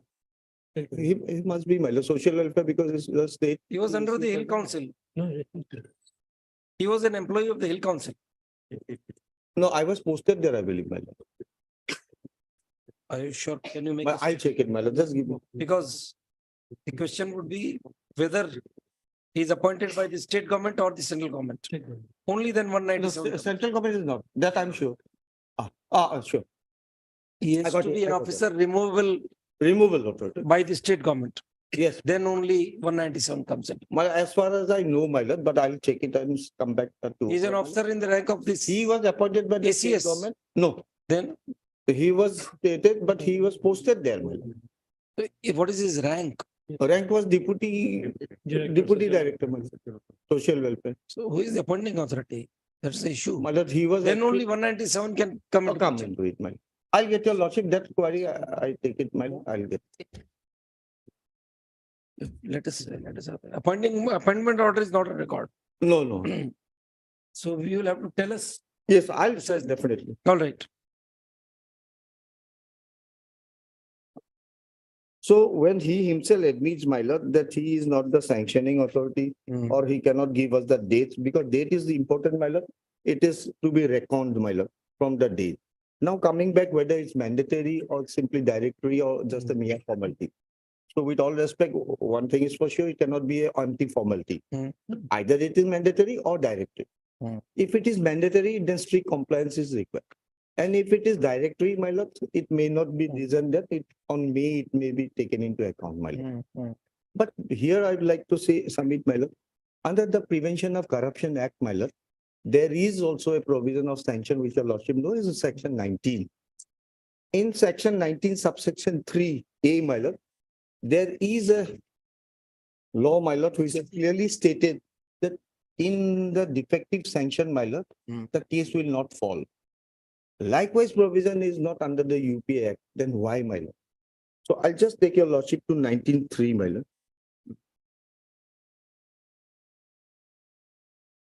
Under the chapter 5 of the PC Act, Prevention of Corruption Act. You read, please. I'll read, my lord. Previous sanction. No court shall take cognizance of an offence punishable under section 7, 10, 11, 13, and 15, alleged to have been committed by a public servant, except with the previous sanction, save as otherwise provided in the Local Lokaयुक्त Act. So all this categorization has been given, my lord. Then I'm reading the vital part, section 3.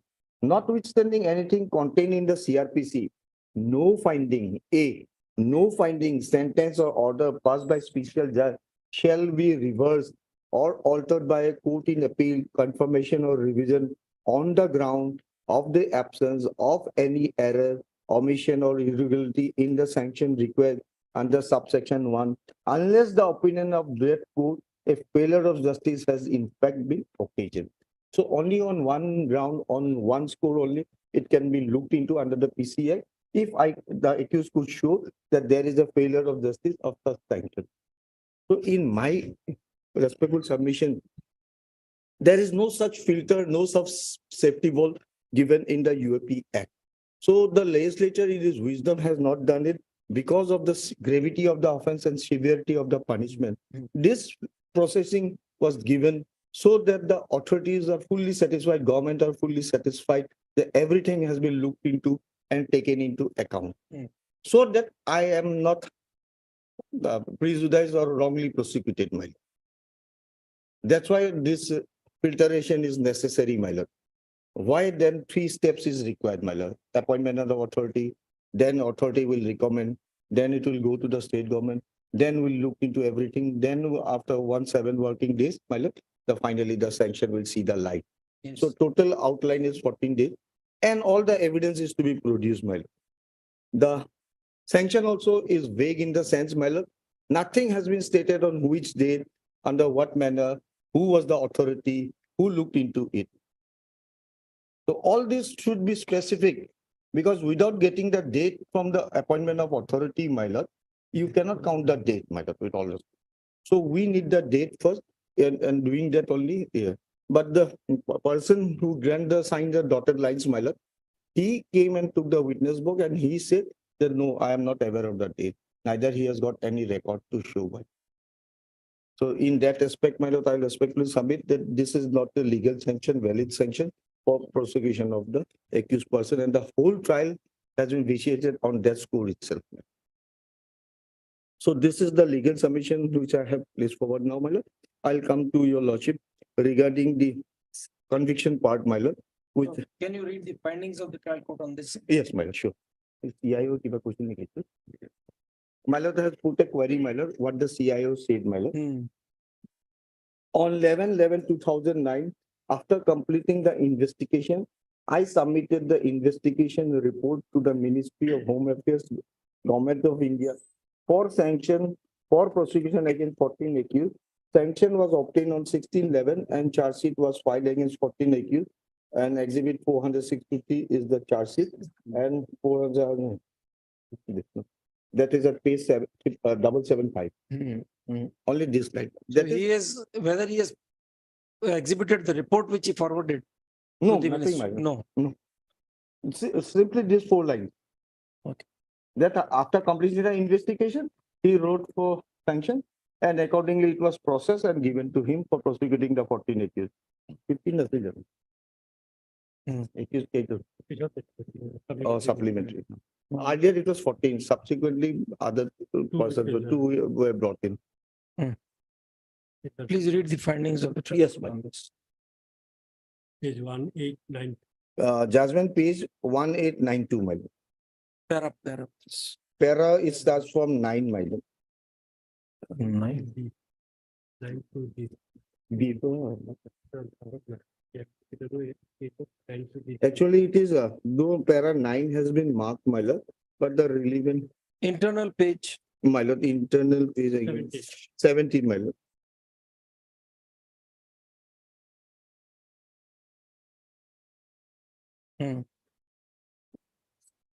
There must have been an argument from the defense. That the Definitely, my sanction, lord. Ajab, this is the argument. Yeah, it is submitted, is written, my lord. 92A. Yes. Next, it is also submitted that the sanction for prosecution of the accused person as contemplated under 45 of the European Act is vague and nothing is mentioned in the order. What are the documents considered by the authority while according sanction, and thereby the accused becomes prejudiced. The prosecution side has exhibited the prosecution sanction of 75 of sanction order of accused Koruna Soike as exhibit 281 and of the rest of the accused as exhibit 301. The prosecution side Examine two for witnesses. other two prosecutions Now, who not is connected with 75? us. Got. You did not read some. No, I thought if I missed it, my lord. The prosecution side has examined two witnesses, PW 75 Virendra Kumar and PW 88 RVS Money to prove the order. The 75 is only for Karuna Saike. Koruna Soike. Right. Then we leave the 92C, my lord. That's why. to make 92C, clear. 92D. 92. 92D is also reproduction of evidence. Yes, evidence. How the argument is dealt. Let's Yes, see. now that is the 2E, it is written, but finding is at 92H. Yes. Shall I go to H or 2E? It says section 45 of the UAP provides for sanction for prosecution. Thus, rule 92F, rule 3, 92G, rule 4, then 92H is. Here in this case, admittedly, PW 88 could not state, could not state the date of the appointing authority. Admittedly, also he could not state the date on which the recommendation of review was received. The explanation offered is that he deposed before the court after 5 years of granting sanction. Admittedly, also it has not been made in Exhibit 301 on which date the authority has received the evidence from the investigating officer. Admittedly, also no documents were produced to show date of receipt of document by the authority constituted under 45(2) of the UAP Act. But 92I.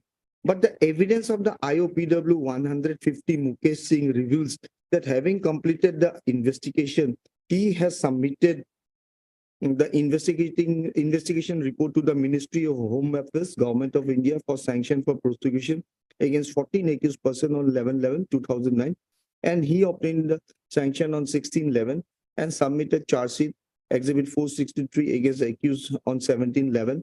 Exhibit 463, the charge sheet is also consistent with his version.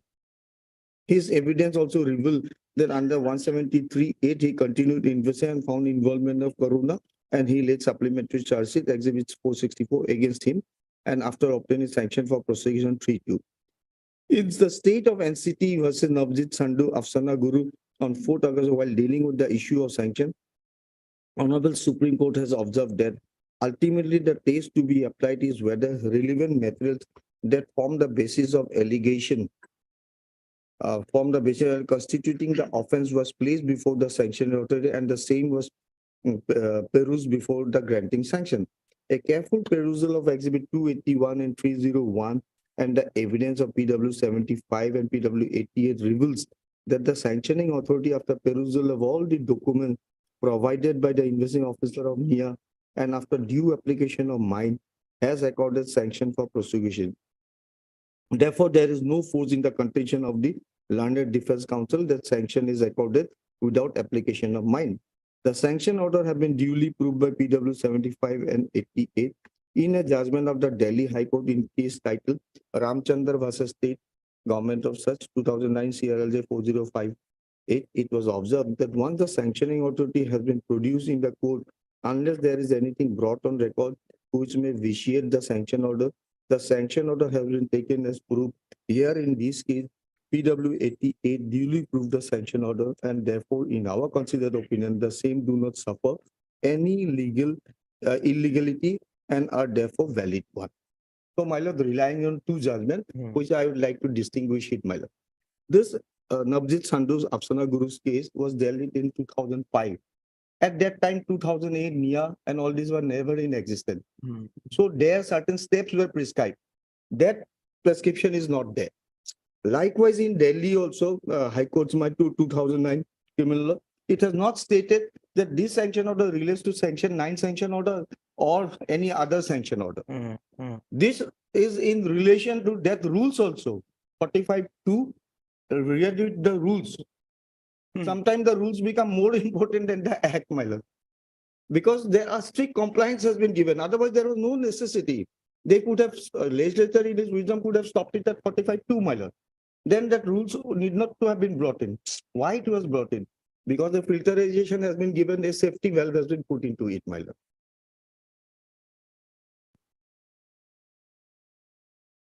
The next point is, of course, dealt with that whether he was, I submitted last time, sub-inspector, inspector can investigate or not. Shall I read, my lord? Whether they are authorized officer or not. Shall I read, my lord? That's to you, sir. No, my lord, I pointed it out, but if your lordship You will. have advanced that argument, Yes, my lord. That's why I don't want to repeat it, my lord. not in the rank of Absolutely. DYSP. Yes, sure, my lord. That's why I told you, lord. So now the last leg of my submission, after doing all this, my lord, the court found that I am guilty, which I am not, my lord, because I am no way connected with any terrorist activity. Neither I have misappropriated any fund, deflated any fund, and given it to Mohit, and then given. So there is a huge missing link, my lord. That link is always vague, my lord, always vacant. There is no evidence that this money withdrawn by the contractors, save and except one contractor, he is facing joint trial here. Others are all, my lord, nobody is coming forward, no witnesses have been brought in. So in that view, my lord, the facts remain, my lord, there is no evidence at all that I took out the money from bank or I got it from any contractor and thereafter I pass it to Mohit for its inward transmission to Joel Garlos. So that missing, and it went finally to one Lanchana or Malskimi, and thereafter to John Lanka, then to Topon, then the conversion took place at Calcutta, my lord. That missing link remains, my lord, throughout the trial, and so also let's see what they have to say, my lord, while replying. Sorry, when they will argue, my lord, I reserve my right to reply it if your lordship for me. So now, 2169, my lord. What were the factors took while convicting the accused? A punishment, my lord. 200 Paragraph. point of sentence, my lord. It's a headline 4, my lord. Paragraph. No paragraph, my lord. Head note 4, my lord. Yes. The running internal page number My lord. Paper book is 216. 294. 2169, my lord. The page number. Page paper book 2169. Internal Sir. page probably 293, my lord. 294. RH Khan. 293 or 4, my lord. RH Khan. Yes. Aggravating factors. Absolutely. Yes. Your lordship, there is a chart also for convenience purpose. It is in 2164. Who has been given what for future use? Your lordship can look into. Now, the factors that has been taken into consideration for punishing it, the sentence part, my lord. Under 235(2), my lord. Conviction after 1 day after conviction, my lord. Sentencing was heard, my lord. So first, again, he has come that what is the aggravating factors, my lord. He was the liaison officer of NC Autonomous Council and control over on all the department of NC Hill Autonomous Council. There are two parts. First, liaison officer, I've satisfied your lordship on the earlier occasion that I was only a deputy director. I was never a liaison officer, so no evidence to that. In spite of that, it has taken as an aggravating factor. And this very question that I am a liaison officer was never put to me in 313. So when it is not put, my lord, it cannot be used. That is as the law prevails in the Supreme Court as well as in the High Court. I need not go any legal precedence for that, my lord. Then PW 150 rather clarified it that he has got no document to show that he is a liaison officer. Then what type of investigation is this? And he said all the years together at Guwahati, he never visited the place of occurrence, Haflong, everything. Save and except the recovery of money, everything he was connected to Haflong and Calcutta. He only stayed back in Guwahati, my lord. So now the second part, and had control over on all department of NC Hill Council. This is not coming in any evidence, but this is heavily borrowed from the charge sheet. The same line has been added, my lord. Can we give that?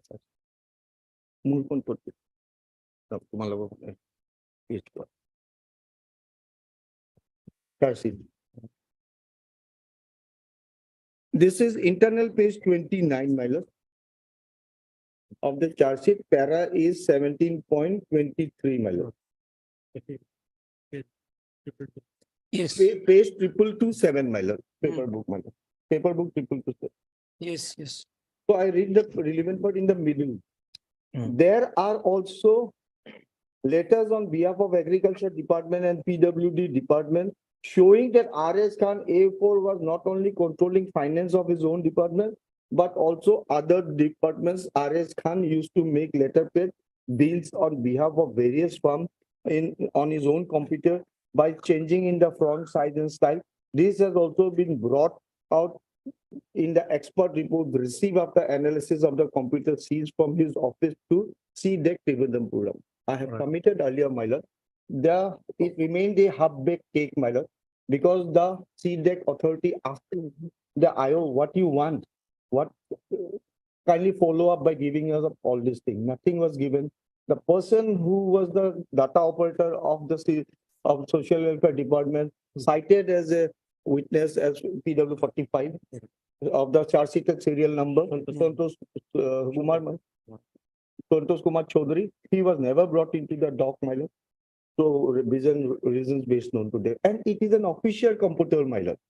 Anybody has every access in an office, my lord, save and accept the computer. So he was the base person. So withholding of the material witnesses to come without proving this, my lord, this line has been taken from the charge sheet, my lord. Then he deflected the funds of Social Welfare Department meant for development of NC Hill. So I've already argued at length, my lord, that there was no deflection, siphoning out, or misappropriation of any fund. Rather, the evidence is on the contrary, my lord. Then, being a public servant, violated the rules procedure of discharging his official duties. So nothing was violated, my lord. Well, I'll just read you.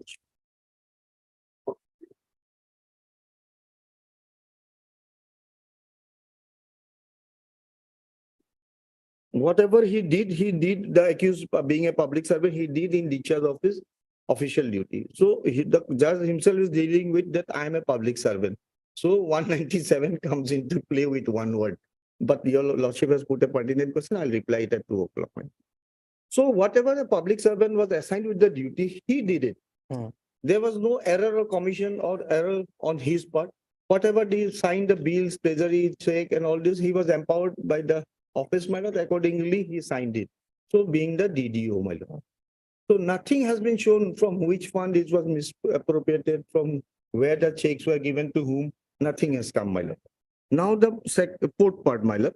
There has also got two parts. Yes. He issued supplies order to many firms which were found to be fictitious and showing receiving articles for staff for some self-help group which were also found to be fictitious. Now here the big word has been used there, whether the farms are fictitious. My lord will see that 4 farms represented by Devashish, my lord, A13, my lord, he belongs to my department contractor, only one contractor, Devashish. He had 4 farms, Ma Trading, Loknath, Lokla Trading, Borail, and Jeet Enterprise. There are 4 farms. And these 4 farms, this man is the sole proprietor. So to be a fictitious, it must be non-existence. The farms are existence. The question of non-existent farm doesn't have, then they are prosecuting that man. And the evidence has come on record, my lord. If your lordship permits me, I'll just read it. আইঅ আছিল নে কাৰ আছিল এই যে চাৰিখন farm পাইছিল probably it is on page 636 PW 128 125 What do you want to read from that? just I read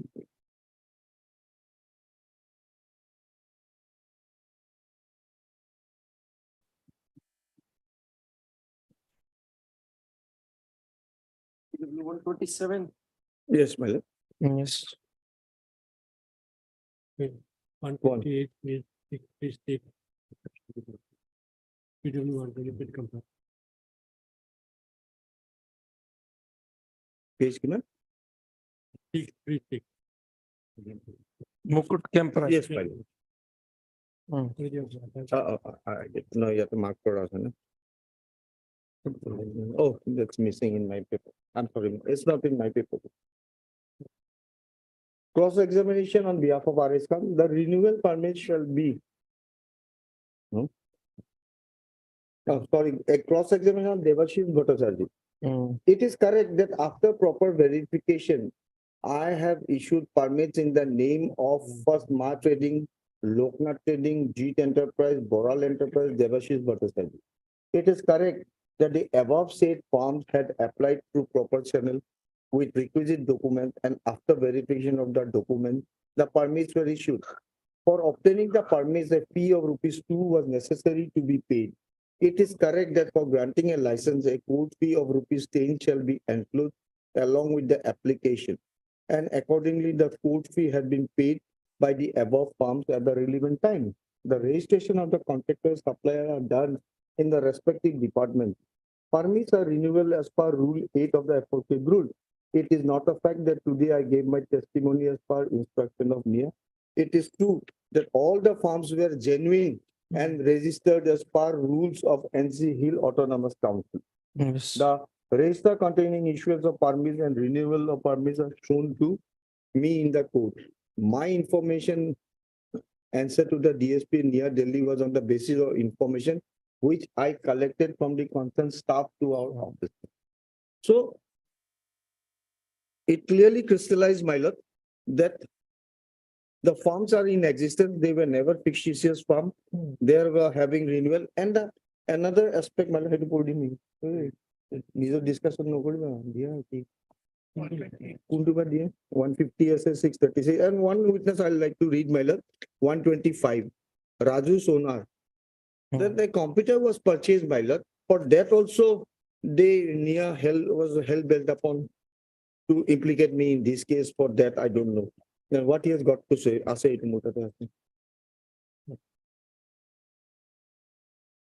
So, Raju Sonar, PW 125. I have been working as sales manager, firm works for the year 2006. Still, I am working in the same firm. The firm is situated near Nagarnath Bari of Haflang Town. The firm deals with service and sales of computer. We sales computer to both private as well as government department. Now, I cannot remember the date and the year, but our firm sold copier machine of Canon Make Social Welfare Department. The same machine was installed in the Social Welfare Office, and I have also serviced the material from time to time. That machine is still working. So they wanted to show that I made false bill or this thing and never installed the computer, my lord. So the IO has further made it clear at page 794. Yes.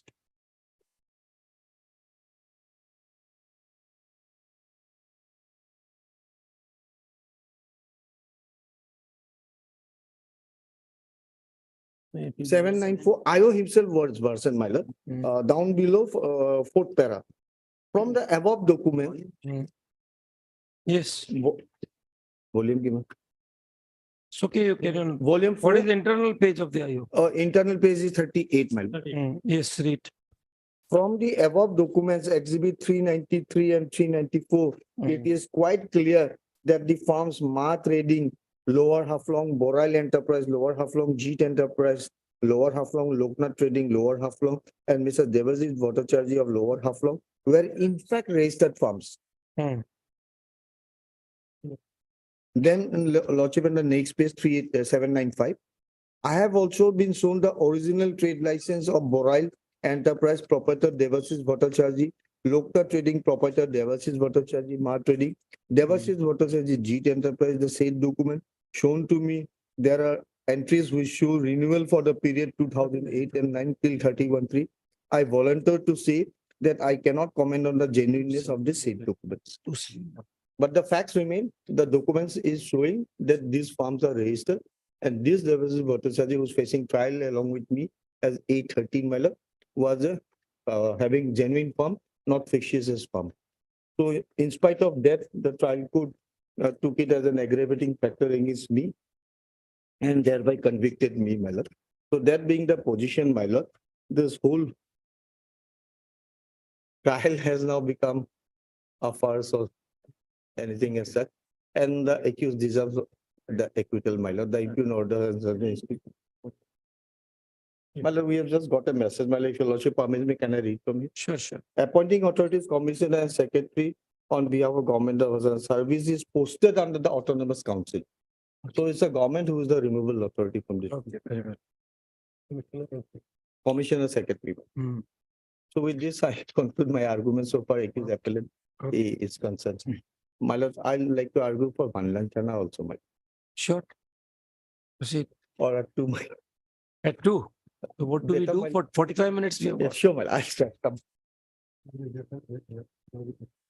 So I pray, my lord, in the cases, everybody has prayed, my lord, that the impugned order assailing the judgment is not in accordance with law, so it should be set aside.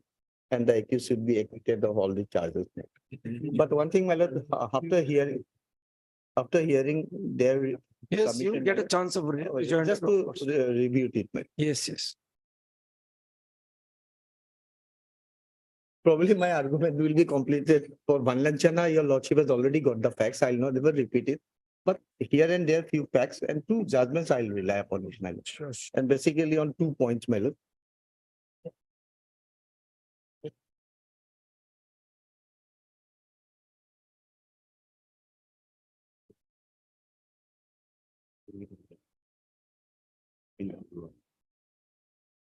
Thirteen PWs has been relied while discussing. As your lordship always tells us to go directly to the finding, my lord. What was the role played, my lord? It starts from page 199, my lord. Para 199, page 2009. Para 199.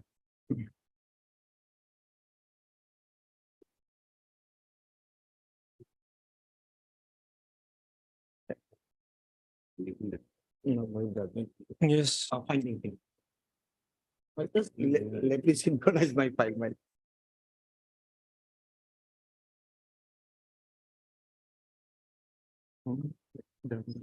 अलम judgement तो तुम्हारे को बोल लेंगे मैं बाद में एक नोट बनाना पड़ेगा who is appearing for thank you तो तुम्हें दादा गिरा लगे तब नहीं एक ही पेपर final reserve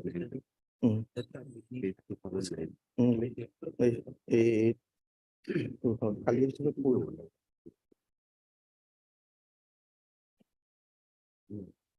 बोम नहीं Hello?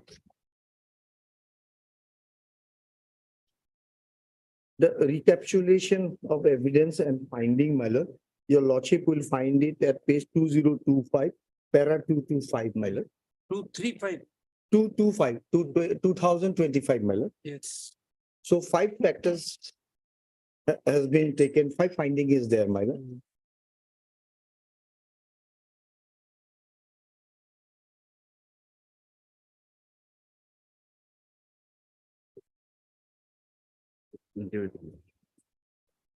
Thus, the incrementing materials apparent from the evidence discussed above can be recapitulated as under.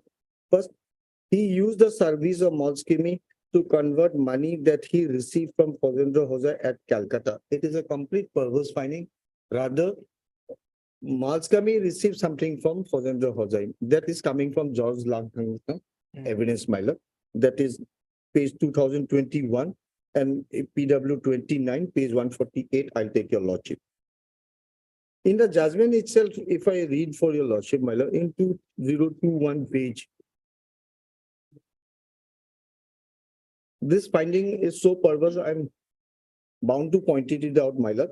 The judge says, trial judge with all respect says, my lord, he used the service of Malskimi to convert money that he received, that is Vanlanchana received from Fozendra Hosai at Calcutta to convert it to US dollar.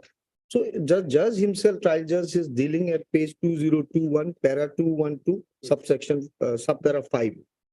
In the sixth line, my lord. Yes. He met for the second time in the month. Malskimi came to Calcutta and asked him to accompany her to Modhumilan Hotel of Calcutta, from where she collected 2 crores from Fazendra Hosai. And after conversion, when he visited Malskimi, a Central Point Hotel, to give the converted money, he learned, that is the witness saying, PW 29, he learned from Malskimi that she was collecting the money at the behest of Vanlachana. So the finding which says that the money was received from Fazendra Hosai is not by me. Fazendra Hosai's money, if it is to be believed the approval statement, my lord, it is from Malskimi used to receive, my lord, that 2 crore rupees in Calcutta. The same thing is reversed in the other pages, my lord. I'll take it in details, my lord. After conversion of money of US dollar, he received the same from Malskimi. No evidence at all. Not a whisper also. Not a single line also, my lord. Where, who, when, which date, which place, the money after conversion into dollar was given to me.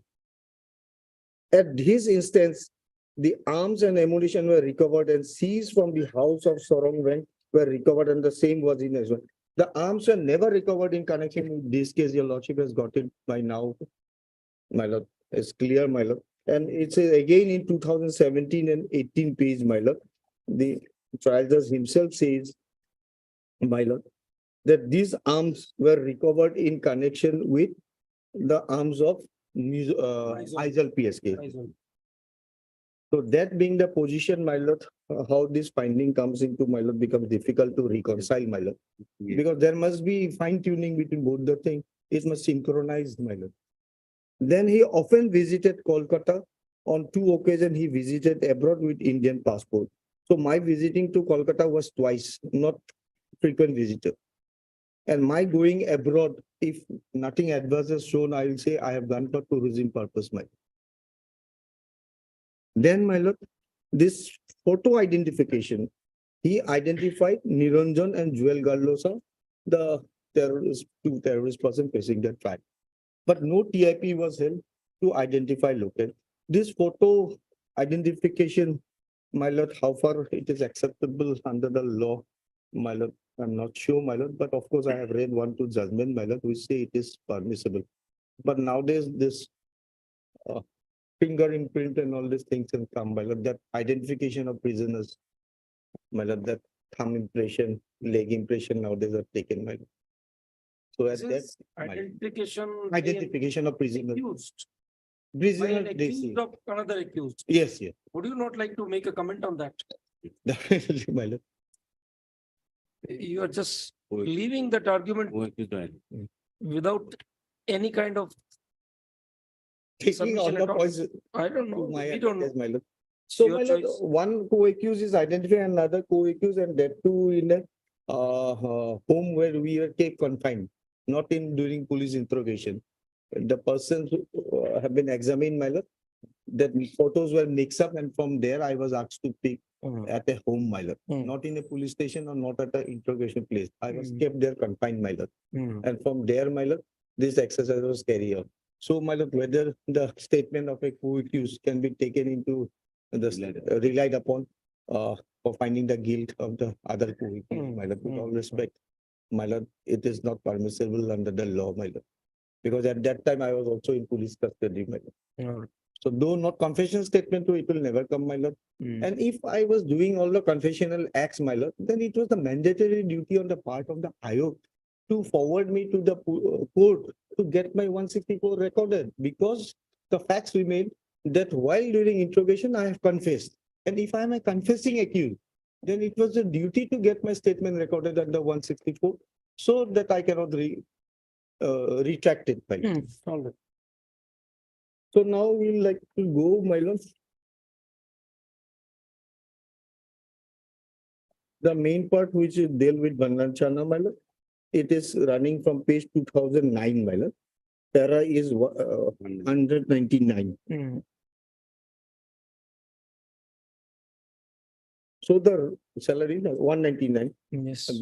Headline is Vanlanchana A8.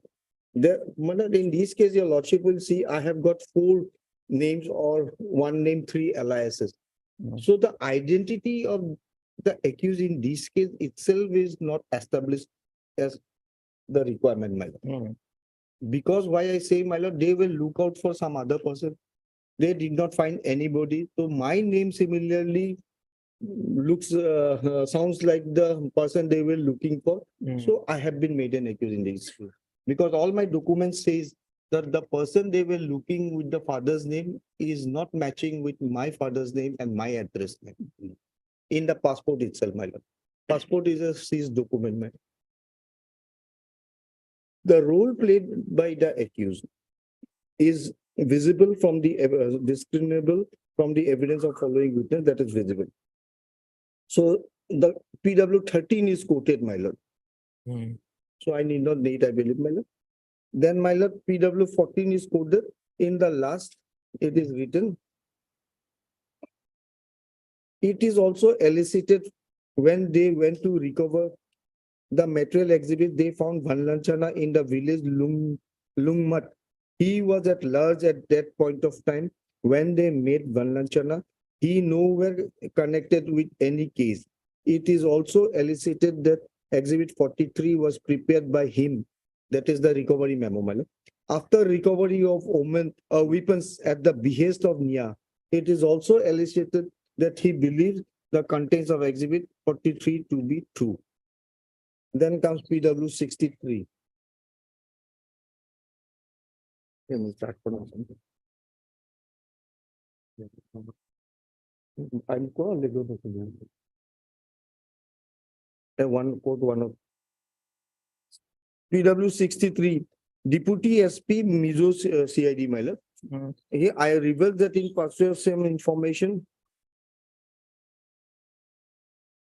Nothing I will quoted, my lord. PW 56, of course, is required, my lord. 56 is the person who accompanied Nia official for that photo identification, my lord. He was a government servant of the. He was the person who conducted that photo identification. So if we go in the middle, my lord, on 27/7/2009, information has been received by the CIO from Mizoram police that they have arrested one Vante, alias Vanlanchana, on 26/7/2009, who in his interrogation revealed that he was instrumental in supplying arms to DSG, and as directed by CIO, he visited Aizawl on 28/7/2009 and joined the interrogation with CID Mizoram team, in whose police custody accused Vante Vanlanchana was. During interrogation, this is the first name is Vante, my lord. I am Vanlanchana. They have made it alias. Vante alias Vanlanchana has disclosed that he was dealing with DSD in supplying arms in the name of Joseph and known to DSDJ. DSDJ Chief Joel Garlosa and Niranjan Hojai regarding supply of arms. On 30/7/2009, accused Vante alias Vanlanchana voluntarily gave his disclosure to IO of the Mizoram police that a consignment of arms has already dispatched from Myanmar for DSDJ group and kept in the house at surrounding area of Aizawl. On the basis of the disclosure, Mizoram police obtained search warrant and he led to the recovery of arms and ammunition from the state. This is blatant lie, my lord, because he goes into Mizoram on 30, my lord. And this thing has happened on 26. How can he lead, my lord? These things are coming on oath from a Nia officer, my lord. A thing has happened on 26, my lord, leading to discovery of that part, my lord. That was already discovered on 26/7. And this Nia, when they got wind of the information that one international arms has been caught, they parachuted in, dropped in, my lord. Say, yes, we have got a consignment. Now we shall connect it with the Nia case.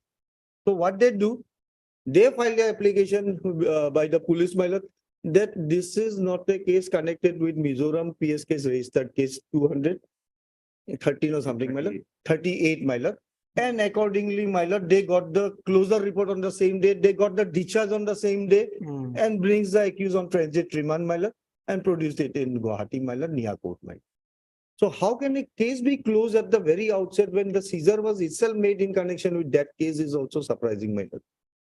So here the person saying, my lord, the witness saying, my lord, that he went for the recovery of the, led to the recovery of the arm from the said place cannot stand, my lord, because of the fact this happened on 26 and he got the information that this Vanlanchana has been arrested.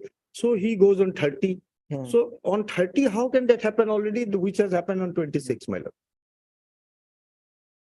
He was also the part of the safe team for the search and place led by accused Vente Vanlanchana. 8 numbers of assault rifle and all this were recovered, my lord.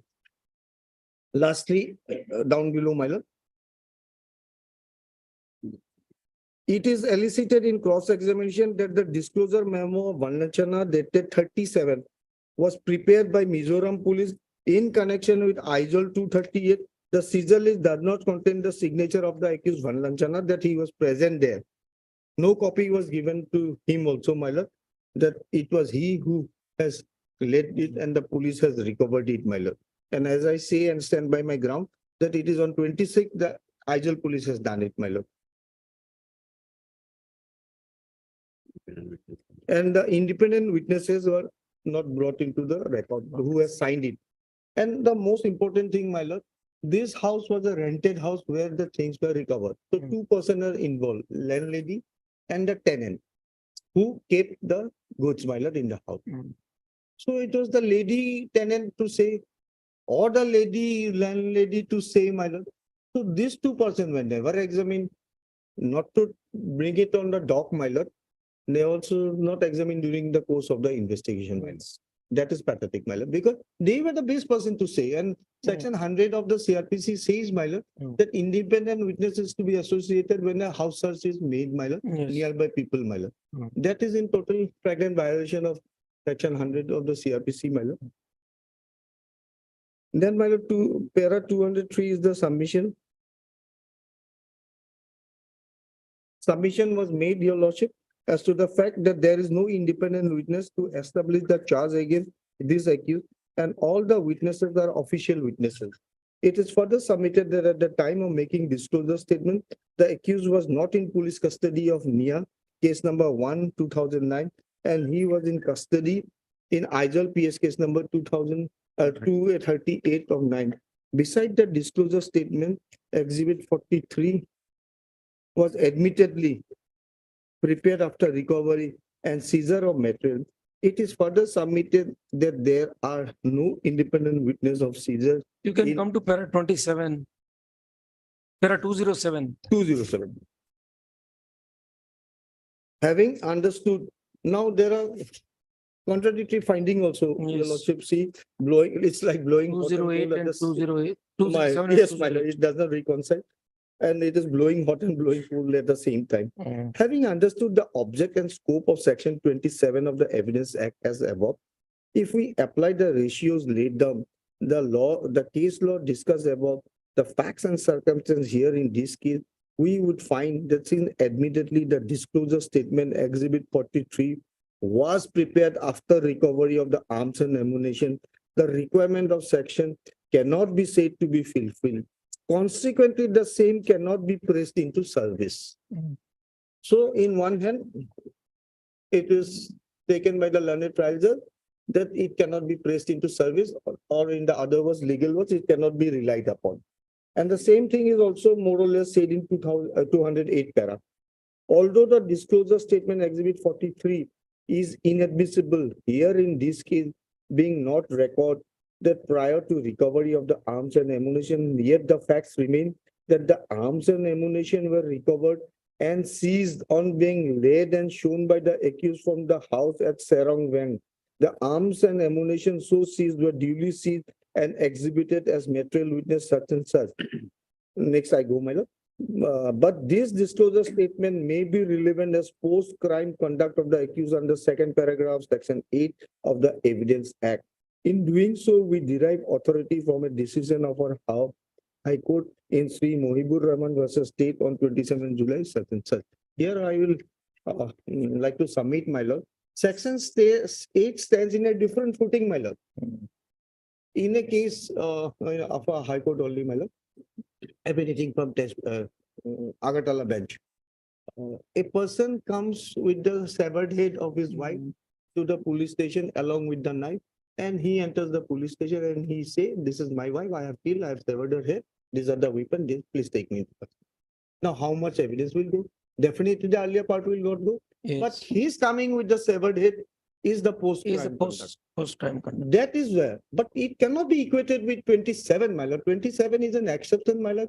Proviso of 25 and 26, basically, though it has been made as section. It is the doctrine of confirmation, my lord. That is the accuser say. So this way, my lord, this cannot be dealt with, my lord, by equating with section 8, my lord. So next dealing part is para 209, my lord. The identity of the accused. The court says that I have not challenged it, though I have faced the trial at any stage, but I have subsequently said it. But during cross and everywhere, I have stated that I am not the person that I have accused. The cross of the trend was also that, my lord. The identity of the accused as Valanchana or Vanisem, Valanchana, Vente, alias Joseph is well established here in this case from various facts and circumstances on the record, and also from the evidence of PW 29, Sir George Lamtha. Notwithstanding some discrepancy in the version of some of the witnesses. So the court admits that there are discrepancy, but whether that discrepancy materially affecting the case or not is also not mentioned. Merely because he signed on some documents as Venetian, which may be due to an attempt to conceal his identity from being disclosed, will never stultify prosecution version.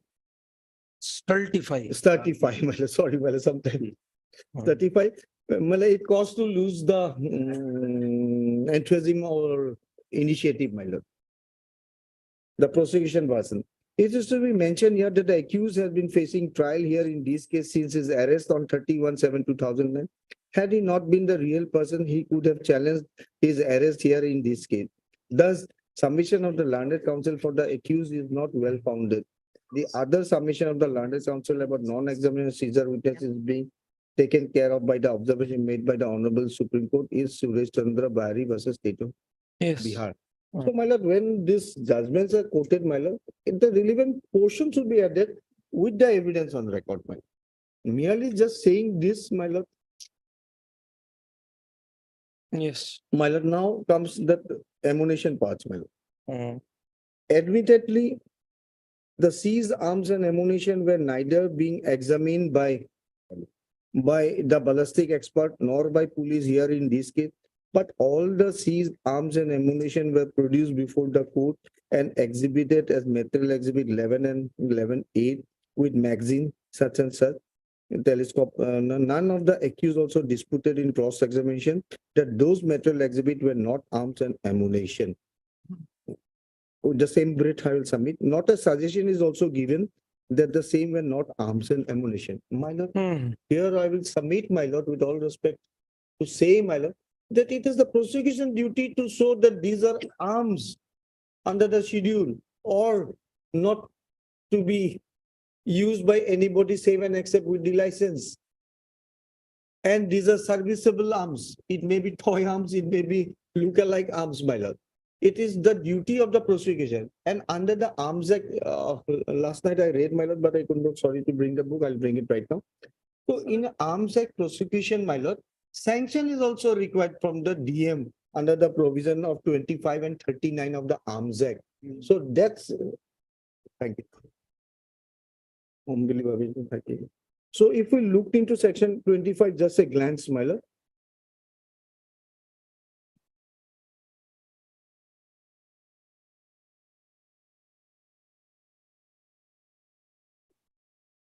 No.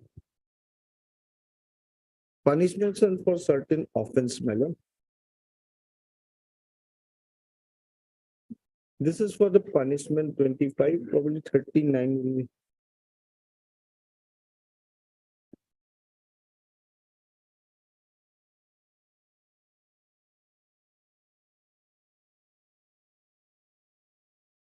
Yes, madam. 39 is the sanction, madam. Offense to be cognizable. Every offense under this act shall be cognizable within the meaning of the CRPC. Section 39. Previous sanction of the district magistrate necessary in certain cases. No prosecution shall be instituted against any person in respect of any offense under section 3 without the previous sanction of the district magistrate. So in this case, my lord, there was no sanction as required under section 39, my lord. The sanction is covered under the sanction of central government. Therein they have granted on. No, they have only quoted it, my lord. But here the sanction Is of the district magistrate. is the district magistrate. The separate sanction is required. Right. Thank you. So that is inherently lacking. Of course, that was not argued, but since these are law points, we can raise it at any point in time, my lord. Yes.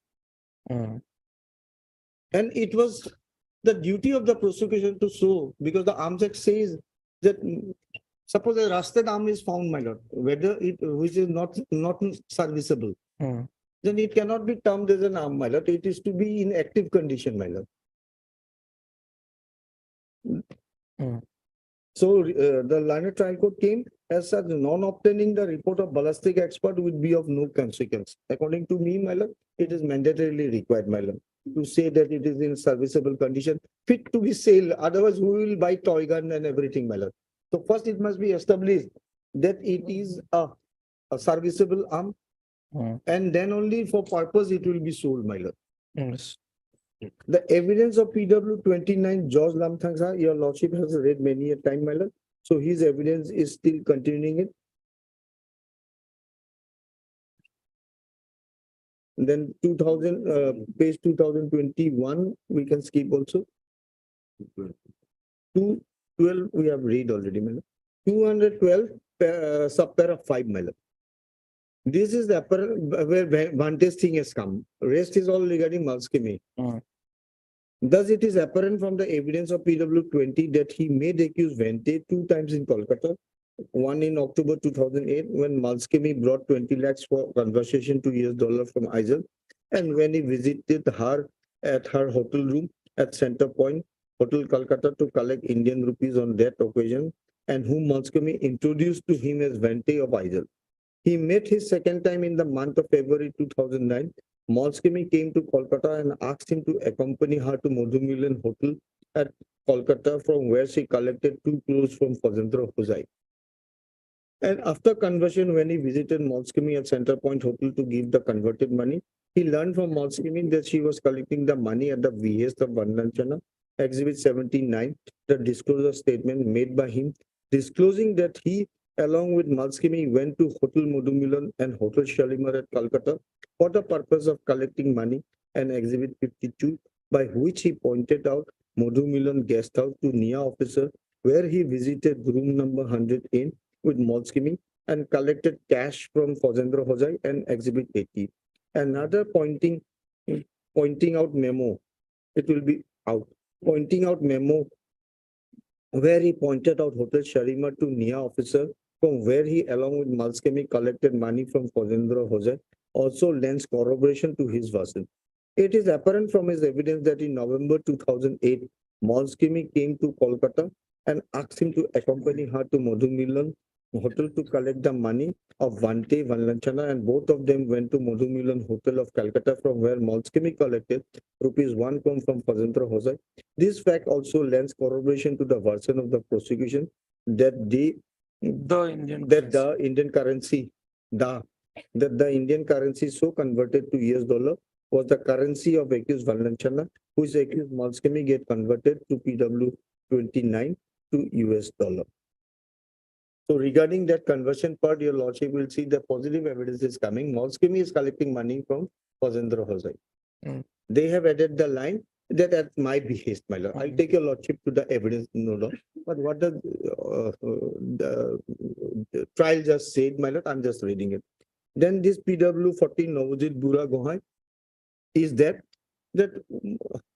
he disclosed, but he never said Malskimi name. He rather says along with one Swami. Now, who is this Swami?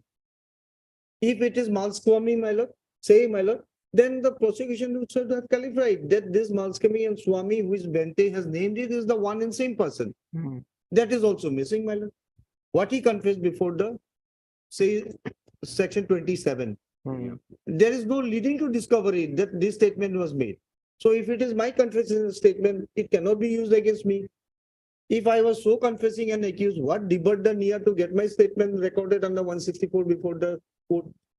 Provisions are there. They have never forwarded me to that I am a confessing accused and my statement should be recorded.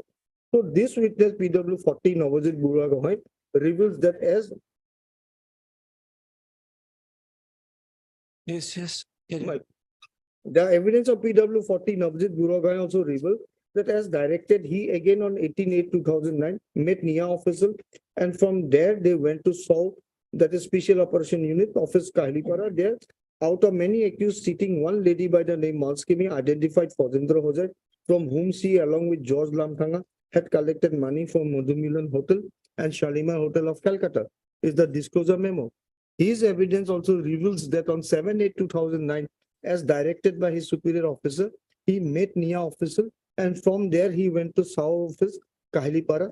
There, out of many accused sitting, Vanlachana volunteered to disclose he is associated with Lady Malskimi. Accordingly, Vanlachana disclosed in Mizoram, which was translated into the English, where he said that he, along with Swami, now Swami gender is also not established, madam. Another person, Thang, used to convert Indian rupees to US dollar to be supplied to DSD group 3 times in the disclosure statement. Exhibit 50, PW 54, Jotin Deuri is a retired passport officer, and he deposed on 8/7, handed over documents relating to passport application of accused Vanlanchana, election ID card, ration card, birth certificate, police verification report in the name of Vanlanchana to HS Carmile, Inspector NIA. Exhibit 244 is the production memo. Exhibit 44 is the passport. It is elicited in cross-examination that the accused wrote his name as Vanlanchana and not as Vention, Vente, or Joseph. So my passport identity as I stand and I'm claiming is Vanlanchana. And all my documents say so. The name of the father is also not matching with the person whom they were looking, because the alert was sent that Vanlanchana, son of such, is in the lookout. Notice was issued. So that was having a different name, my lord. That Myanmar national. I am a Mizo national. When I read in details of PW 54, your lordship will get everything crystal clear. Then evidence of PW 58, Dinesh Kumar Bora. He also revealed in 2009, he was working as the receptionist at Shalimar Hotel in the visitor register, and probably Shalimar Hotel is nothing to do with Vanlanchana. Fazendra Hojai was staying there, my lord. Then PW 59 is Devendra Singh. Recovery of 10 lakhs from Malskimi.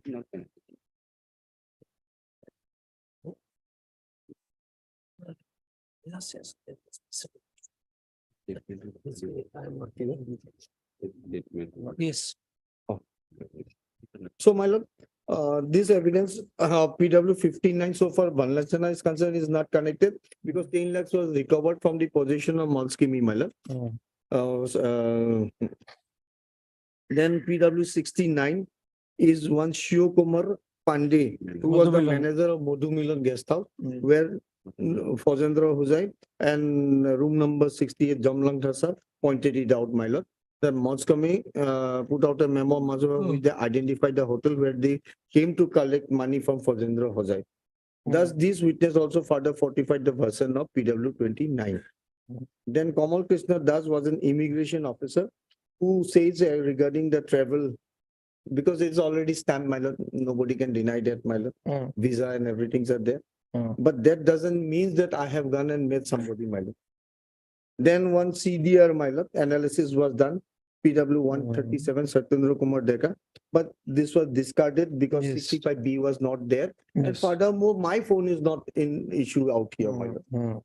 Then 146 is the seizure witness of that mobile phone which was seized from my wife, that is Vanlachana's wife, my lord. Mm. 146. And of course, PW 150, the CIO is there, my lord. Mm. So by taking all these facts, my lord, I have been found guilty for the commission of offense under 17, my lord, along with my lord, that Arms Act, my lord. Mm. 120B, 17 and 25 1D, and 10 years and 8 years is the punishment. 10 and 5, sorry, no, 5. 10 and 5. Arms is 5 and 17 and other is 10. Mm. 120B 10 years, 17 10 years and 25 5 years, my. Yes. So with this, my lord, because now, my lord, my legal submission will be on 3 counts, my lord. Can we get it back at 2? Yes. Much.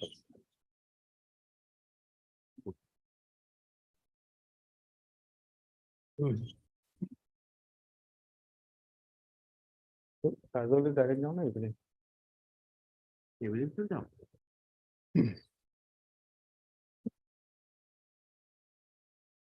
My lord, we have gone through the judgment. Now, what is the evidence available on record, my lord? Those important witnesses, I will just throw some lights, my lord.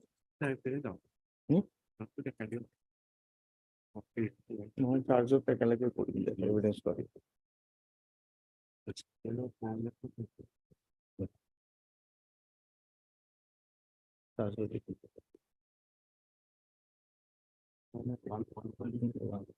मेरा नाम पे भेजो Please join.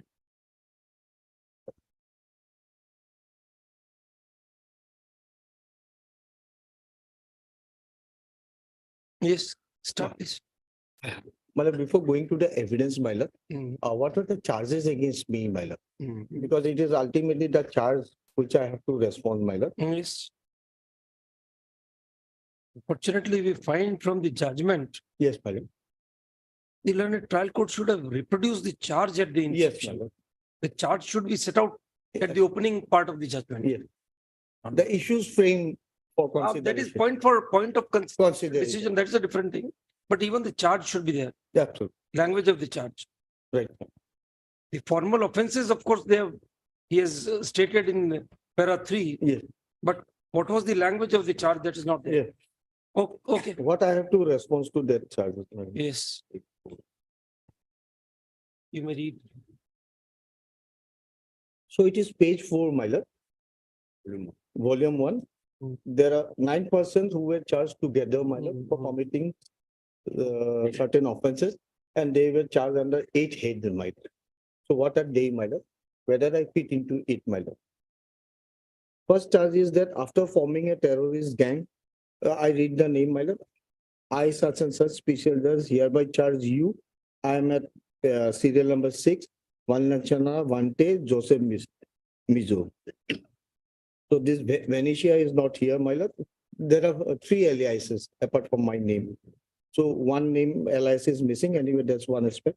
Then the charge, firstly, you, after forming the terrorist gang, DSD or Black Widow of 2004, and particularly during the period of January 2009, entered into an agreement with R.H. Khan, Jayanta Ghosh, Karuna, Debashish, Sandeep Ghosh, all private persons, to do illegal act or to act in which not illegal but illegal means to raise fund for the terrorist gang by siphoning government fund, converted Indian currency to US dollar, to procure arms and ammunition, to wage war, cause death of innocent persons, terrorize people and extorted money, kidnap for ransom. This part is missing. Disrupted work of Ghosh conversion, construction east-west corridor of 4-lane national highway, and thereby committed an offense under 120B and within my company. So no evidence to that terrorist part, my lord. Waging war, causing deaths of innocent person, not a single witnesses has come into it. Yes. Then secondly, 121A, you after forming the said terrorist gang in 2004, entered into conspiracy among its members. There is no conviction for 121. You No, can ignore no, no. So just giving the glimpses, my lord, how the charges were framed, my lord. 121 for waging of war, my lord. Then thirdly, forming the said terrorist gang. So I have got nothing to do, Vanlanchana has got nothing to do with DSD, my lord. So for forming of the gang is concerned or terrorist activities. Prima facie, what is the allegation against me? And whether Supplying they- arms, Yes. that's all, yes. That's only the thing, my lord. So overweighing the elected CM, which I am not a part to it in any manner. Then you being a member of Dima, Dola, DSDJ, a terrorist gang, did terrorist activity, killing 10 innocent truck drivers in May 2008. In general, also no charge, so no conviction under 16 also. Then this 17, my lord, that you, after forming the terrorist gang in 2004, directly or indirectly involve raising and collecting funds or attempts to collect funds by extortion, kidnapping, siphoning, and deflection of government funds through Mohit Hoja and others.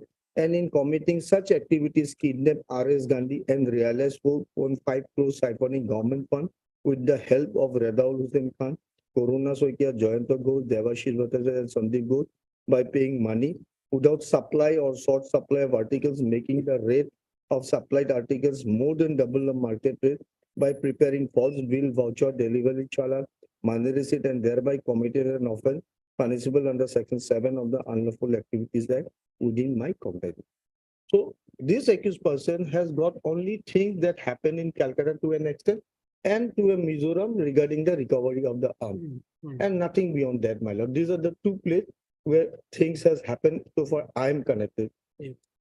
The next charges are 18, which the London trial court say that it is unwarranted. So since 120B is there. Then 70, you being the member of Dalimappa and this and committed the offense of 20, my lord, which is also not there.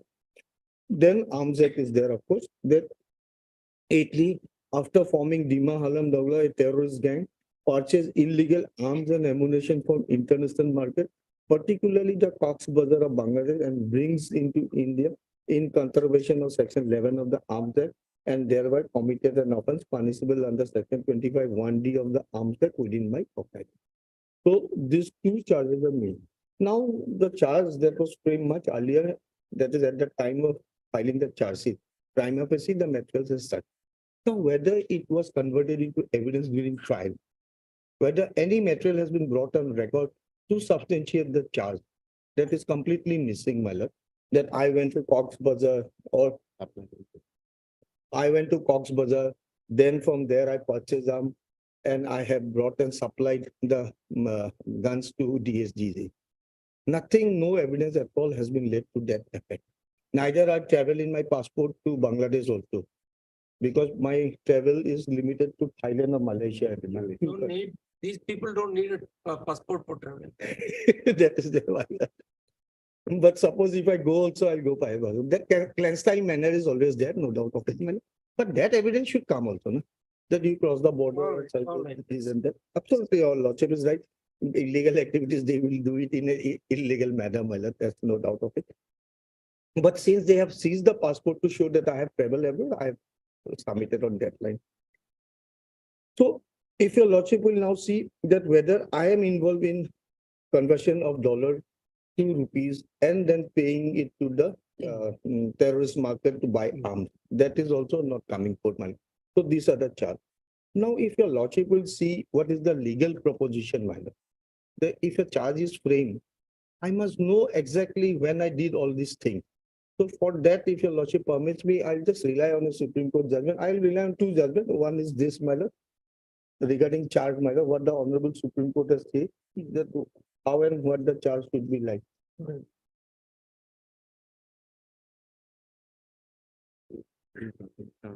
Episode yeah, no? Yes. 2000, Rajasthan. Single bench judgment. No, my lord, this is wrongly said by Supreme Court, my lord. This 16 I'll give subsequently for Section 27, which I relied it in the trial court at the time of argument. This is Supreme Court 2010 Supreme Court 3292 ST. RV, sorry, Manipal versus State of Haryana. So the Honorable Supreme Court at para 39, para 9, my lord.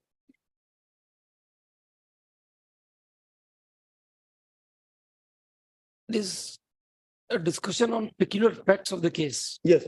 There is no general. All criminal cases are 464, the interpretation would have to be made in the peculiar facts of the case. Herein, there is a charge, there is an allegation that you are Whether the- responsible for supplying whether the weapons. Whether the And the charge- evidence is, the prosecution thinks that it has given evidence to that effect. Yeah, no, that So- is one. I agree to that. That is You subsequent. have not even been held guilty for the other charges, the other allegations. done. Yeah, well, absolutely. At that So- time, it was allegation. Trial comments after framing of charges. Yes. Your lordship. So what I'm trying to put before your lordship is that whether the charge is in. Have you pleaded prejudice anywhere? In the legal Have parameter. you pleaded prejudice anywhere? Not specifically, my lord. Even in 313 that I was not able to understand, No, not or to- even while answering the Not charge. to understand, my lord, my respectful submission to that, your lordship's query, my lord. These are law points, legal points. It can be raised at. any Understood. time. But what we are saying is whether the accused has anywhere claimed that he was prejudiced because of the vagueness in the No, charge. no, that was Then- never. then Forget this argument. No, but. You have I- got more substantial arguments to bank upon. Why this unnecessary technical arguments? But I'm just, one line I'll submit and close it, my lord. I have given this citation because of the fact that the person must know on which day. he On did principles, yes, we agree that Yes. the charge should be specific. what. Yes. That is what the That argument is what, is. my lord, I try to impress upon your lordship. Yes. That's absolutely fine. But just because we really. Whether in this case, Yes. there could have been any more specific charge. Yes, You my just lord. give an No, answer. Yes, it can be. That Put a you question to yourself. You on such and such date converted the dollar because they are giving 2 dates. Whether I was there or not. That date comes in after the evidence, after George No, Lang no, no. comes, turns an approver. No, my lord, in the record it is there, my lord. They have said. Anyhow, very well. Specific dates has come through the evidence on record when he became approval, my lord. It's okay. But the approval prior statement, we didn't knew it because at that time the statement was not provided since he was an accused facing trial with us as an co-accused, Yes. my lord. So this is regarding the charge. Now, what is the evidence laid, my lord? PW 13, my lord. Page 51. Volume 1. Are you given?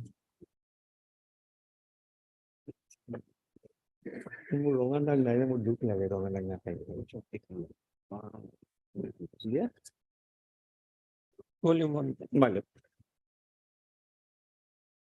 Maybe, Rupam, you can give this back to because there is hardly any sync in this paper book. There are too many missing statements. Give it back unnecessary. Bulk is being created. Yes. My page 51, PW 13, K. Lanthinga.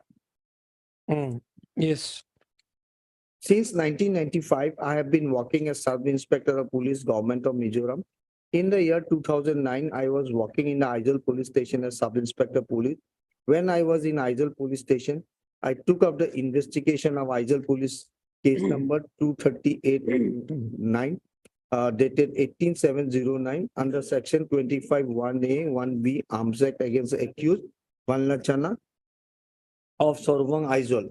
During further investigation, another person, now your lordship will say, another person, Vanlachana alias Venti, who is temporarily living in Aizawl, is also suspected to have been involved in this case. So now 2 people, according to this witness, my lord, were in existence. So I am not the second one. I am the first one, my lord. Is also suspected to be involved in the above case. He was then arrested in connection with the above case and forwarded to Aizawl Court for police remand for 4 days. The prayer of police remand is allowed by the court. During the remand period, he was interrogated but could not find his actual involvement in connection with the above Aizawl Police Station case number 238/09 dated 8/7. So I was given a clean sheet. Now they will add 1 line. He was then forwarded to the court praying for discharge from the liability of the case. So your argument is that so far as the case at Aizawl is concerned, the prosecution itself has given evidence to show that there was no involvement of Vanlalchana. So that recovery at Mizoram, as per you, is of no use to the prosecution. Absolutely. And it was recovered much earlier when Nia took up the matter on 31st. What is the exact date of recovery? 26/7, my lord. 26/7. From that house of the lady? Yes, my lord. Yes. And the disclosure statement of this accused is on 30th. No, my lord, originally it will be on 26 only because I have led. Where is that original statement? On 30. 37 is something that is done. Where are those statements? Can we My lord, see? First statement. Can you show us in sequence the recoveries, please? My lord, I'll just say two things, my lord. First recovery was in Aizawl PS case number. There was some different recovery. No, the same arms, which Nia has subsequently used it on 30. So there, where is the recovery memo of Aizawl? We like to know that. I don't think it is there, my lord. How do you say that the same weapons were already recovered in Aizawl? Because they have brought it by filing petition. Yes. Let us Yes, yes. let us see I that. give it, my lord. So there is no seizure memo of these documents in connection with the Aizawl, or the FIR is there? No, Aizawl is there, my lord. The FIR, is this FIR on No, record? FIR is not brought into record, my lord. Aizawl FIR is not been brought. If we read two witnesses, things will be clear, my lord. Yes. He was then arrested in connection with the above case and forwarded to Aizawl court for police remand for 4 days. The prayer of police remand is allowed by the court. During the remand period, he was interrogated but could not find his actual involvement in connection with the above Aizawl police station case number 238 dated 18/7. He was then forwarded to the court, praying to discharge from the liability of the case. However, he is suspected to have involved in Nia case number 1009. The prayer was made by petition exhibit 41, which is the certified photocopy of my petition under objection. Exhibit 41/1 is my signature. On the basis of my said petition for exhibit 41, the learned magistrate passed an order on 31/7/09, and exhibit 42 is the certified photocopy of the said order. So I was discharged from Aizawl PS case. No. Now that discharge, if I am not connected with that, how can Nia again on the same material arrest me and connect me and fashion me with the case liability of this case, my lord? That is my submission, man. Then the cross. I have not seized the document as exhibited as 41 and 42. I have never seen these two documents earlier than today. So he was shown for the first time. Prior to this case, Vanlalchana was not known as Vente. I have been interrogated by Nia authority in connection with this case. I have not reported before the IO Nia. The name of Vanlalchana is also Vente. It is not a fact that I have reported before the IO Nia the name of Vanlalchana to be Vente. I do not remember what was the allegation level against him on the basis of Aizawl police station case was registered. Vanlalchana was also arrested and subsequently he was discharged from Aizawl PS case since no material against him was found. I do not know the involvement of Vanlalchana in connection with Nia case 1 of 2009. It was during the remand period I have been informed by the Nia authority. I came to know about the involvement of Vanlalchana in connection with Nia case. Carmel from Nia reported me. I do not know whether Carmel has investigated Nia case or not. It is a fact that Carmel has interrogated me. I was the investigating officer of Aizawl PS case and not the OC thereof.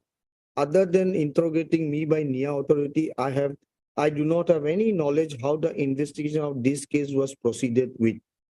So these are the things, and in the cross of another co-accused, my lord, 2 lines has come down below, my lord, from 5th line top.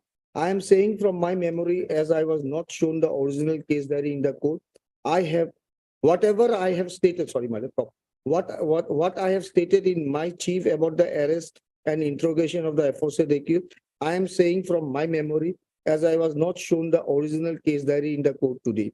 I have arrested altogether 3 accused persons in the aforesaid Aizawl PS case. After going through exhibit 42, I cannot say whether this document relates to Aizawl PS case number 238-9. I have not seized exhibit 42 as well as 41. I was not shown the case record of Aizawl police station case number 238-9. Then PW 14, my lord, page 53. He was the inspector CID Mizo. Through him, exhibit 43 was brought in. That regarding leading to discovery, section 27. In the year 2009, I was posted the CID Special Branch Aizawl. In June 2009, a team of NIA came to Aizawl for investigation of the NIA case number such. They were looking for one armed smuggler whose identity we later came to know as Venetian, alias Vante, alias Vanlasa, son of Nungtiphang of Sorbong Aizawl. We arrested him at village Lungmat on 26/7 around 3:30 a.m. So he was arrested on 26/7 and remanded for 3 days police custody. He was later taken to Aizawl for interrogation. Later on 3709, he made a disclosure about weapons which he kept in the house located at Sarbong Aizawl. The name of the house owner was Lalrova. The search team conducted the search and recovered 8 numbers of M16 rifles, 1 9mm battle pistol, 9 commando cells, spare batteries, detachable antenna, 1 telescope Busnell. Earlier, we have also recovered 1 passport which was in the name of Van Lanchana. The accused was later taken away by NIA.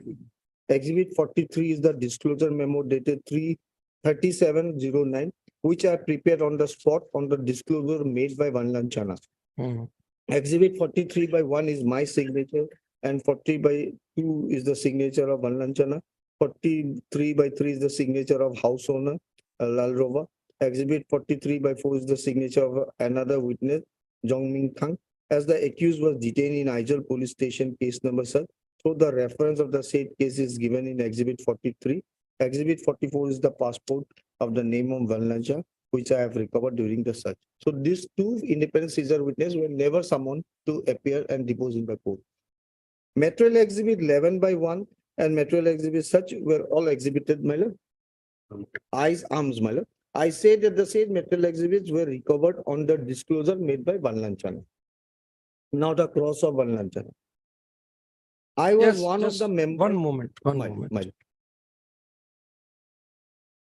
You see, if you see the statement of K. Lalin Thanga, the FIR he is referring to is of 18/7/2009. Yeah. What was recovered on 18/7? Nothing, my lord. So Recovery, how? as they say from their memo, Oh, my sir, lord, just which I- hold on, please. my lord. Then how the FIR for 25/1 without recovery?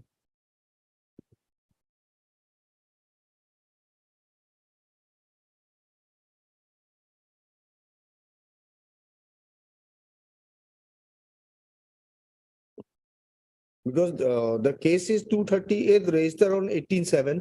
He was arrested on 26. Mr. I'm sorry, Kumar, we are putting a simple question that what you are reading from this 4th line of this witness, PS case number 238/09, 18/7/2009, under section 25(1)(a)(b). So if there was no recovery on that day, how 25 came in? No, case was registered, yes, my lord. No, I get you, my lord, sir, but it will be the prosecution duty. So we are asking you if you are having any knowledge. No, man, I have. All right.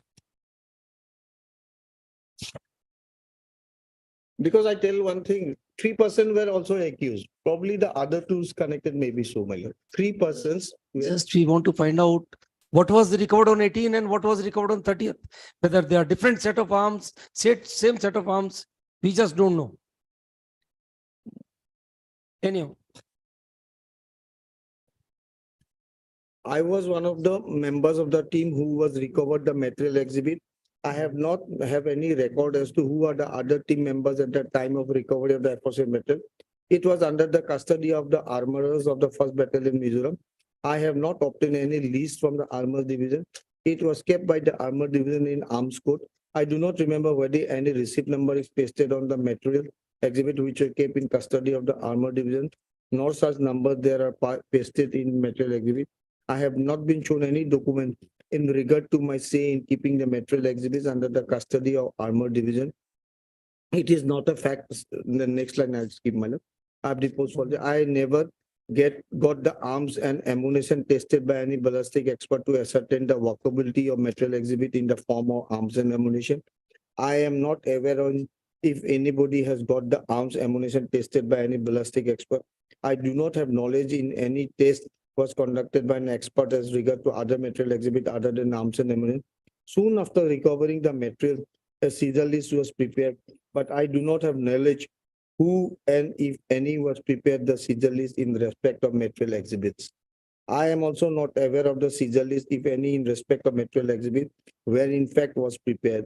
From my office, we all officers together accompanied the police from where these material exhibits were recovered. After recovering the materials, we together have returned to our office.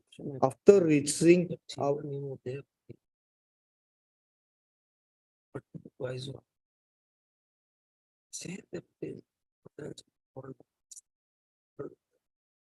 ওটা কি করবে? বেশি ঠান দিবে। Yes, carry on. Nothing. When we proceeded to recover the materials, one NIA officer has also accompanied us. We have acted with the Mizoram police as part of supervision of the NIA officer in recovering the material exhibit, materials. Exhibits Mizoram Armory, where that material exhibit was stored in the department under the direct control of Mizoram government. The organization under the name and style of NIA is under the direct control of government of India. I have not found any documents making requests to Mizoram Armory for storing materials and such and such. Then I have been interrogated by NIA. I have not stated before the IO NIA as on the input received from NIA team New Delhi, we were searching for one Joseph. Now they have added my alias also Joseph. Searching for one Joseph, suspected arms dealer from Myanmar origin, who was also suspected in arms smuggling of Aizol PS case number 238 of 89, being investigated by SI K. Lalthianga. K. Lalthianga K. Lalthianga is PW 13. It is not a fact. I leave it, Melo. It is not a fact that our statement I inverted comma where we have gone to record matter. We have found vulnerability in the village Lummat. He was at that point of time when we made Vanlacha and is nowhere connected with any case. The building from where all the material exhibits were recovered was under the position whom is not known to me. The rented house from the material exhibits were recovered was under the position of one Nempui. Nempui has been made an accused in connection with this case by NIA officer accompanying me, nor I have advised them for making her an accused despite the fact that all the material exhibits has been recovered from her rented house. During interrogation, he has expressed as such. I am not aware of the fact that he ever had any origin in Myanmar. I believe that the entire contents made in exhibit 43 is true. The passport is a document which I have exhibited where only the name of Vanlanchana has appeared and no other name in the form of alias had appeared in exhibit 44. Every particulars of the role of the arms smuggler of Mizoram has been seized by NIA authority from the Mizoram police. This document consists of 50 numbers of name and photographs of arms smuggler of Mizoram. Now, while dealing with the name of Vanlanchana alias Vente and is showing his history as regards his address, no reference has been made that he has an origin in Myanmar. It is not a fact that knowing fully well about the fact that Vanlancha not to be known as Joseph in alias because of the reason of the pressure mounted upon us by NIA authority, we have named and styled Vanlancha to be Joseph in alias. It is not a fact that being influenced with some inserted corners, I have deposed falsely that material exhibits were recovered from Vanlancha, alias Joseph. It is not a fact that to develop the prosecution case being influenced by some interested corner and to mislead the honorable court, I have deposed falsely. So just 4 lines down, my love. First para, 5th line. Unless I go to the original case diary of Aizol PS case number 238 or 89, I am not in a position to say exactly where the statement exhibit 43 was recorded. I did not file any petition before the magistrate for recording the statement of Venetian under 164, my lord. If I was a confessing accused, I ought to have been, my lord. So this was now if a lordship will move clear, my lord, if your lordship will have a peep into exhibit 43, my lord. Yeah. Paper go. Exhibit 43 Exhibit 43 will be. Yes, we are having it. Book one. Exhibit volume 1. Hmm.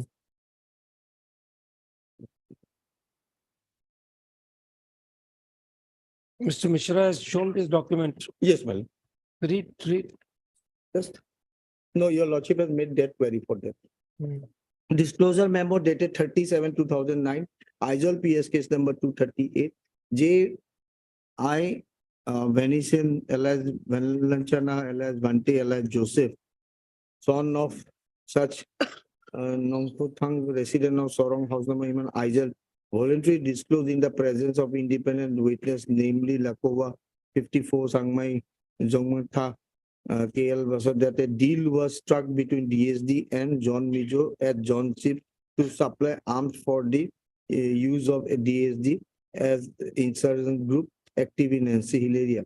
It came to my knowledge from one Thanga of Taham, Myanmar, that a consignment of arms containing M16, assault rifle and other communication equipment have been dispatched by him meant for DSDJ group.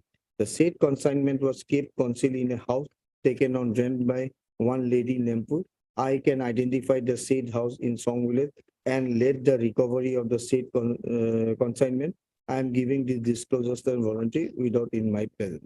So this was in connection with ISL PS 238. And my disclosure statement is this, my lord. Now, the main question comes, my lord. In this case, the Isol police has filed a petition that I am no way connected or related with 238. Yeah, that we have seen. So I have been recharged by the prayer of the IO, my lord. And from here also, section 27, my lord, there is no disclosure that I was the person who was kept the articles concealed, or I am the person who put it into the rented house. That is section 27, my lord, to my understanding, my lord. It was already kept within his knowledge. He may have taken it there because he has come to know from somebody else that it has come from Myanmar, one Thanga, and it is stored there. It is not that I have brought it, I have taken it, I have bought it, and I have kept it in that rented house, my lord. Right. The requirement of section 27 will be there.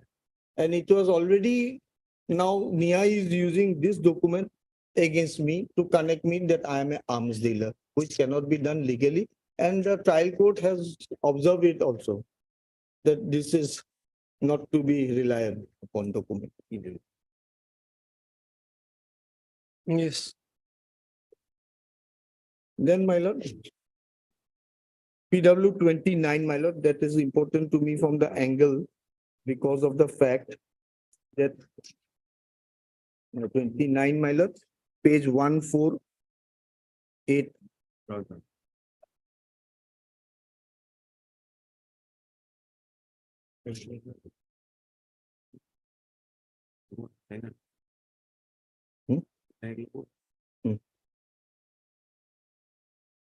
So the approval is before your lordship. Now I'm reading PW 29.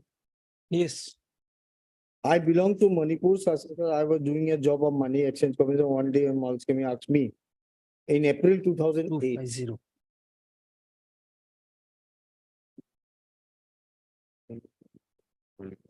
250. Convenient. Oh, this one here. Right. Yeah. Yes. Separate for the code. Since I was doing a job, one day in April 2008, Molskimi asked me whether I had any idea about conversion of Indian rupees to US dollar. At that time, I did not have any such contact, and I informed her that when I have contact in June 2008, I came to know with Topon, who is a money changer, one day when I was sitting in a roadside tea shop near New Market area. I heard two persons discussing about conversion of US dollar, and I got introduced myself to one person whose name is Topon. We exchanged our phone number, and since then I used to contact him. In the month of August 2008, I informed Molskimi that now I got the contact for conversion of rupees to US dollar. In the same month and year, Molskimi brought rupees 50 lakhs from Isel for conversion to US dollar. Then I contacted Topon and started conversion of rupees into dollar with the help of Topon. It took about 3 days to complete the conversion. After completion of the conversion, mark for us evidence. It about 3 days to complete the conversion. After completing conversion, I kept my conversion at the rate of 15 paisa per US dollar. I returned the converted money to Malskimi. In this way, she normally used to bring 50 lakhs to 20 lakhs conversion to US dollar for ISO almost once in a month. In the month of October 2001, 8 Malskimi brought rupees 20 lakhs from conversion of US dollar. When I visit her at hotel room at Center Point, Hotel Kolkata, to collect Indian rupees on the occasion, I saw accused Vanlacha staying with Malskimi at the hotel, but I did not know Vanlacha, and Malskimi introduced him to me as Vente of Aizal. After collecting the money from Malskimi, I left the hotel and went to my rented house with the money in Kolkata. Then I contacted Topon, and as before, I exchanged the money through Topon. It took about 3 to 4 days to complete the conversion. In the same way, I kept my commission, that is 15 paisa per US dollar, and I returned the converted money to Malskimi. In November 2008, Malskimi came to Kolkata and asked me to accompany her to Modhumilan Hotel to collect the money of Vance. And both of us went to Modhumilan Hotel of Calcutta, from where Malskimi collected rupees 1 crore from Fazendra Huzai. But at that time, I did not know Fazendra Huzai. After Malskimi collected the money, both of us headed to my rented house at Kolkata, and where from we counted the money in details. We found it to be 1 crore. After that, Malskimi left for hotel, and I started converting the money to US dollar with the help of Topon. It took about 10 days converting said money. After completion of the dollar, I handed over the US dollar to Malskimi, and in the same way, I kept my commission. So one name surfaces, my lord, that Topon. That Topon was never brought into this case either as an accused or as a witness. Right. So next line, my lord, the same para, my lord, same thing as being narrated. Then I handed it over the US dollar. On this occasion, I saw Vente for the second time when I visited Malskimi at Center Point Hotel to give the converted money. So this is the second occasion he could see me with Malskimi. But my disclosure statement at Guwahati, which I have given, is regarding that I know one lady, Swami, not Malskimi. Although I was accompanied in Malskimi in the said 2 hotels, I did not have any knowledge of Fazendra Huzai from Malskimi collected money on 3 occasions. Even Malskimi did not have any knowledge about Fazendra Huzai. I learned from Malskimi that she collected the money at the behest of Valnachana. So these are the only things, my lord. Then if we go to the cross at page 153, at 152 Malskimi, same. First, I'll deal with the cross of Vanlanchana, page 153. I could meet Malskimi several occasions prior to meeting Vanlanchana. So prior to my coming into the scene, Malskimi is already in the business and in touch with him, madam. I could meet Malskimi in several occasions after meeting Vanlanchana. I have never had any direct dealing with Vanlanchana in any occasion. I could meet Vanlanchana twice incidentally. Vanlanchana had never directly entrusted to exchange money to me. So I did not pay a single farthing to him for conversion. In the first occasion when I could meet him, at Kolkata in a hotel, it is Malskami who introduced him with me. I do not know whether they occupied the same room. I have been introduced by Malskami that Vanlanchana is a resident of Mizoram and a Mizo person. I am not trying to implicate Vanlanchana in this case. He is giving certificates. So 152 Malskami is the evidence. I read up relevant, my lord, line 4. The person whom I referred as Topon in my evidence was arrested at Kolkata in connection with the present case. Regarding conversion of money from Indian currency to US dollar, the whole transaction was done by Topon. So I do not know how much commission Malskami took to converting Indian currency. I do not know for what purpose the aforesaid US dollar will be used, by whom and for what purposes. So Topon was also under arrest by the Kolkata police, but surprisingly he is not before the trial court, joint trial or whatever. Then my lord, next is 54, the passport officer at page 413. Select page, whatever.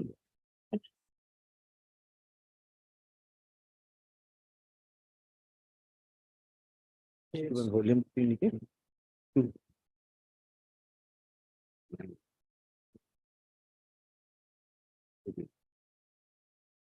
Page 413.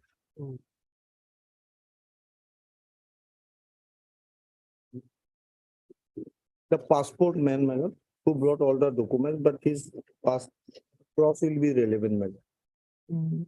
Read. Madam, shall I read the chief? Whatever you want to read. I'll just read the relevant portion because the cross established what? He was a man dealing with the passport record documents, madam. So whatever he has to say, he has exhibited it. Right. Now, how can I demonstrate his evidence or what could I establish? At the time of filing the application exhibit 244/3, the applicant wrote his name as Vanlanchana and not as Venchin, Vente or Joseph. In all supporting documents along with the application, the name of the application was mentioned as Vanlanchana and not Venchin, Vente and Joseph. In the police report obtained by us for issuing the passport, there was no mention of any criminal background of the applicant for which we issued the passport. The address of the accused was shown in the application as son of Tung Tung Phang. I'm sorry, the name I could not pronounce it. Resident of Saron Bank. Father's name will be important. After consideration of the police verification report and address mentioned in the application as verified by local police, we issued the passport exhibit 44 on being satisfied by the particular submitted. So my father's name as per passport and police verification, it has emerged that I am the son of Tumgi Phangka Mailer. But so the police was looking for a person whose father's name is Nungrin Phang. So now if your lordship will look into the documents of the passport exhibit of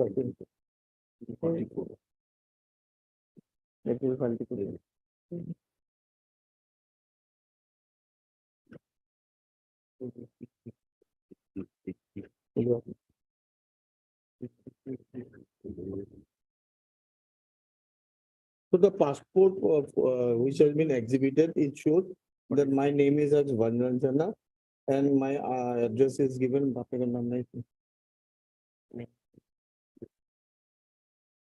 There is no dispute that in passport there are no aliases. Mr. Kumar, there is no dispute that in the passport documents there is no alias. Name of this accused. No, Ilya, Yes, that's an I'm showing, admitted try question. to show the father's name, madam, because they were look after a person whose father's name is different. Yes. Because I have been charge seated in this case, my lord.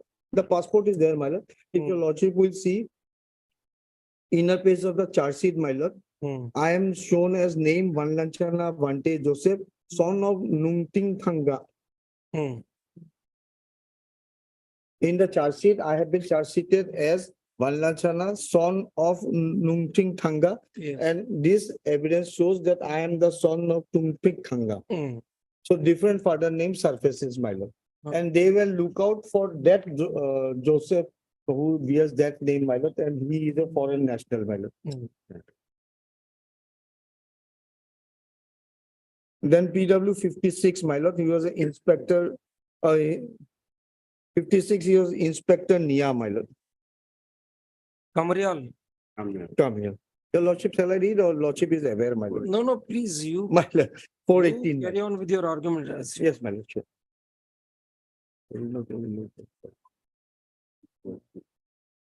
Harish Singh Kamarel, my lord. Page number? Page number, I'll straightway go to page 420, my lord. Yes. 420, first para, my lord. Again, on 6/7/2009, I was directed by CIO to visit Aizawl and verify the visit of accused A. Varisha and develop the source information regarding the suspected accused who is supplying arms to DSD. Accordingly, I went to Aizawl, Mizoram. I collected the record of hotel. Volume 2. Volume. My lord, it is Yes. volume 2, my lord, PWs. Yes, please. Page 420, my lord. Yes. My fifth line, second para. So he goes to Aizawl on the direction of the CIO to look into the build up the chain, my lord, who is involved in all these things, my lord. Then accordingly, I went to Aizawl, Mizoram. I collect record of Hotel Tropicana where accused A. Warisa stayed in room 310. Exhibit says is the hotel guest register record showing the name of A. Warisa. I also record the statement of hotel manager Sahabuddin to this effect. During my stay at Rojal, it came to knowledge through source that one Vente Vanlachana, a Myanmar national living in Mizoram, is actively involved in smuggling arms and supplying DSD. So now Vanlachana alias Vente, a Myanmar national living in But Manipur. He says further that he is having an Indian passport. No, my lord, that's the only Indian person. Hmm. That is the only passport I'm holding, my lord. My source also informed me that he is a having Indian passport issued RPO Guwahati. Thereafter, I came to Guwahati and visited RPO office and came to know that he had been issued a passport number such. I collected the certified copy of the passport file from the RPO office. Exhibit such and such is that passport, my lord, which has been exhibited to W 54. Then down below, my lord. Yes. According to the CIO, direct me to visit immediately. I reached Aizawl. I'm failing in my duty if I don't read from the top. On the middle manner, after the passport episode was over, on 27/7, this happened on 6/7, my lord, and this is on 27/7, and information has been received by the CIO from Mizoram Police that they have arrested one Vente alias Vanlachana on 26/7, who is interrogation revealed that he was instrumental in supplying arms to DSD. Accordingly, the CI directed me to visit Aizawl immediately.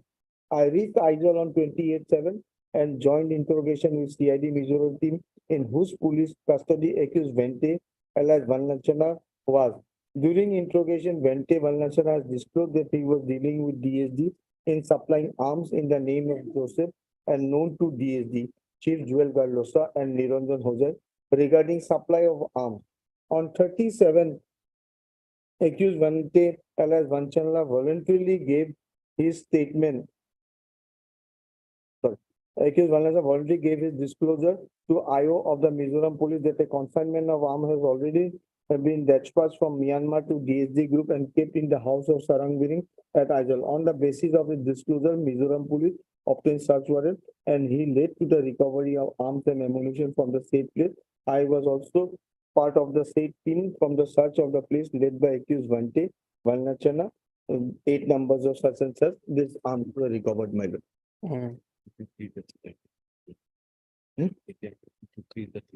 The seizure list is exhibit 250 and I appended my signature white exhibit 250 as part of the team and token of his correction. 2 local witnesses, namely Lalrova and John Thanga, who remain present throughout the recovery procedure, also appended their signature in my presence on the spot, and a token of correction. Exhibit 250/2 and 250/3 are the signature. Thereafter, CID Mizoram team and myself returned to CID office along with the seized article and accused person. During interrogation, accused Vente alias Vanlansa revealed that his Indian passport is kept in the residence of D37 Sarang. Accordingly, a search under provision of 165 was conducted and his passport number search was seized. The passport exhibit 44 contained the details of his travel to Thailand and Malaysia. On 31/7, interrogation of Vente Vanlachana revealed that the recovered arms have no connection with Mizoram police as they were meant for DSD group and NIA number 1 is being investigated by NIA for the same. So Mizoram police decided to file a closure report in the case. Accordingly, they filed a closure report on 31/7 before the court and I moved an application to take custody of accused Vante alias Vanlachana and the seized article. The Honorable Court allowed my petition and accorded 2 days transit remand to procure the accused person before Special Judge Nia Guwahati. Accordingly, I effected the arrest of Vante Vanlachana on 31/7 after observing all the legal formalities and also requested the court to allow to keep all the arms and ammunition by Mizoram police in their custody for security reasons, and the court allowed my petition. Exhibit 251 is the handling handing and taking over note. Exhibit 251 is my signature. 251/2 is the signature of Laldina, SPCID, SB Mizoram Isle. All the arms and other articles so seized were deposited in the safe custody of 1st Battalion Mizoram Police. Accordingly, on 1/8, I took accused Vante Vanlanchana to Guwahati and handed over to CIO along with all the investigation documents. I have seen all the seized arms and articles in the court today, which were exhibited as a material exhibit, such and such. Further, 9/11, on the direction of the CEO, I visited ISOL and taken over all the seized article from Mizoram Police. In his handing over the record and seized articles of ammunition. Exhibit 252/1 is my signature and 250/2 is the signature of C.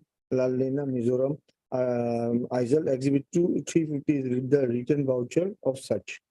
Is my signature. F1 251 my petition before CGM Isle to issue order dated 31/7 and brought them to Guwahati and handed over to CIO. I have also seen the accused in the court today, who is known as Vente Valnachana alias Joseph. So now that documents, if your lordship will look into.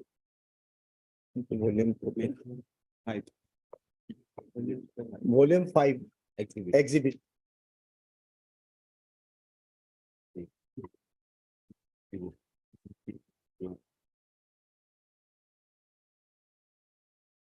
Yes. My lord, if your lordship has looked into this document, my lord, we'll see that it was seized on 37, page 1154. Property search and seizure form, my lord. Yes. So property seized dated 37 times anywhere from the resident of one known place summer. Witness Lava. 1154. It is a name. How is accused going to do?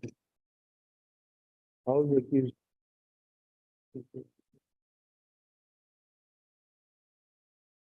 Wait,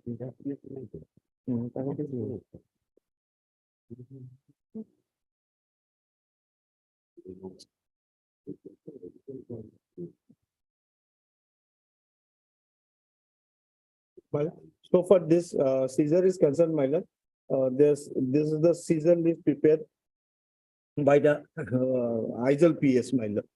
And in this Caesar list, my lord, the Caesar so-called, my lord, there is no signature of any person, including the accused person also, that it was seized in his presence. And the second one is that handing over, taking over, and then he was brought to Guwahati, my lord, and given it to CIO. Then he again goes and take custody. All these documents are before your lordship, my lord.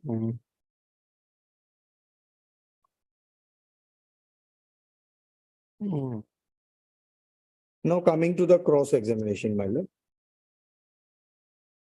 Page 423, my lord.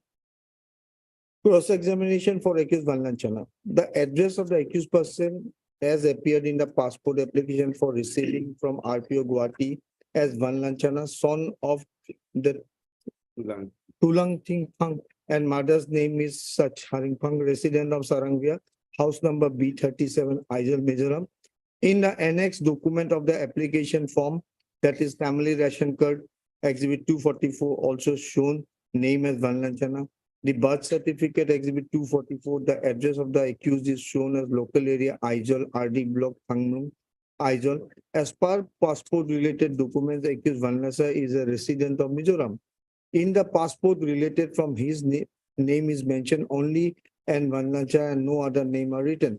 The information what was received by me was not reduced into writing and the copy was also not submitted in the charge sheet. The witness volunteers to say that I have mentioned in my supplementary case diary. It is not a fact that I have falsely mentioned about the revelation by accused that the accused was instrumental in supplying arms to DSD for the benefit of the prosecution case. It is not a fact that I have falsely stated that accused Vallanchana has supplied the arms to DSD group in the name of Joseph. It is not a fact, it is not a fact, it is not a fact. I'll not leave that man. Then down below, 4th line, that is important. The Caesar list does not contain the signature of accused Vallanchana. I do not remember whether the signature of accused Vallanchana was taken on the seal pack of the arms and ammunition. It is not a fact that during search and seizure, Vallanchana was not present. It is not a fact that due to the alleged absence of the accused, his signature was not taken.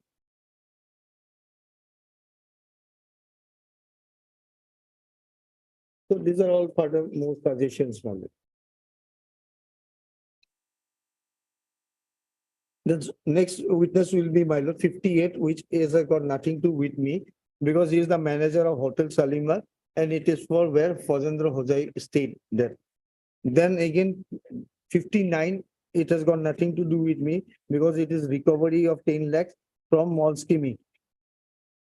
I have got nothing to do with that. They will throw light if I've got anything to do. But so for my understanding, these are no way connected to me. Then one DSP of Mizo CID, 444, my lord.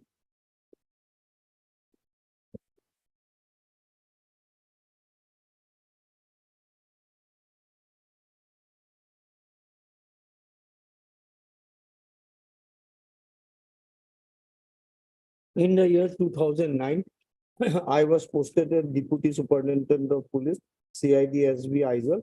In the month of July 2009, information was received that one person suspected to be involved in arms smuggling was in Aizawl. In perusing this information, one person, namely Valnanchana, alias Venche, alias Vente, was apprehended about 40 kilometers from Aizawl. On his disclosure of following arms and ammunition. He is a hearsay witness, sir, so Yes, far yes. as you are concerned. He clearly say, as I was not present at the time of recovery as mentioned in my examination from serial number, I cannot identify on which day it was also recovered. So next is PW 69, manager Modhu Milan Guest House, my lord. Nothing incriminating has come against from his evidence, my lord. 69. Yes. Nothing about Valnachana, my lord. It is regarding Madhimulan Guest House, where Fazendra and Molskimi used to meet. Fazendra used to stay, my lord. So if we skip and go, now the second last 105 PW, that is the immigration officer. It's in volume 3, page 581. What he will say.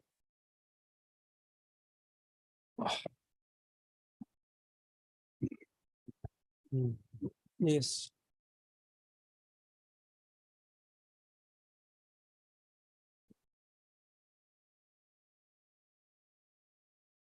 He is a witness to the fact that definitely the passport bears the seal and stamp where I visited, my lord. So my contention is that I went for tourism purpose, my lord. Yes. And nothing beyond that, my lord. So nothing was connected. My going is there. I agree and admit. All right. But for what purpose I have gone, nothing has been brought into record, my lord. Then 137 CDR, my lord. This PW, my lord, he is no way connecting me with my telephone number.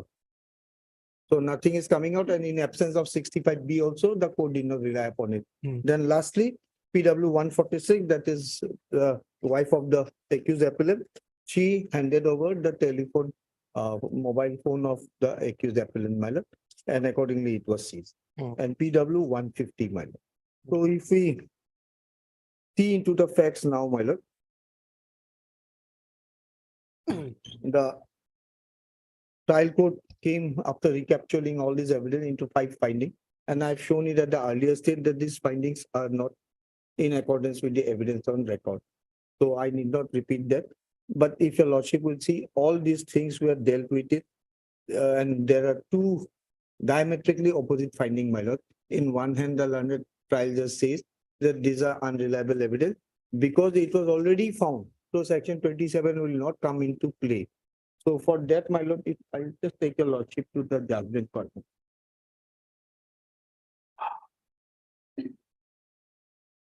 The learned trial judge, if your lordship put to me, my lord, how the judge dealt with the identity part, my lord. The learned trial judge of the view, since I was facing the trial all the time, that during this time I have not stated anything. Not raised this objection. Issue. Never challenged.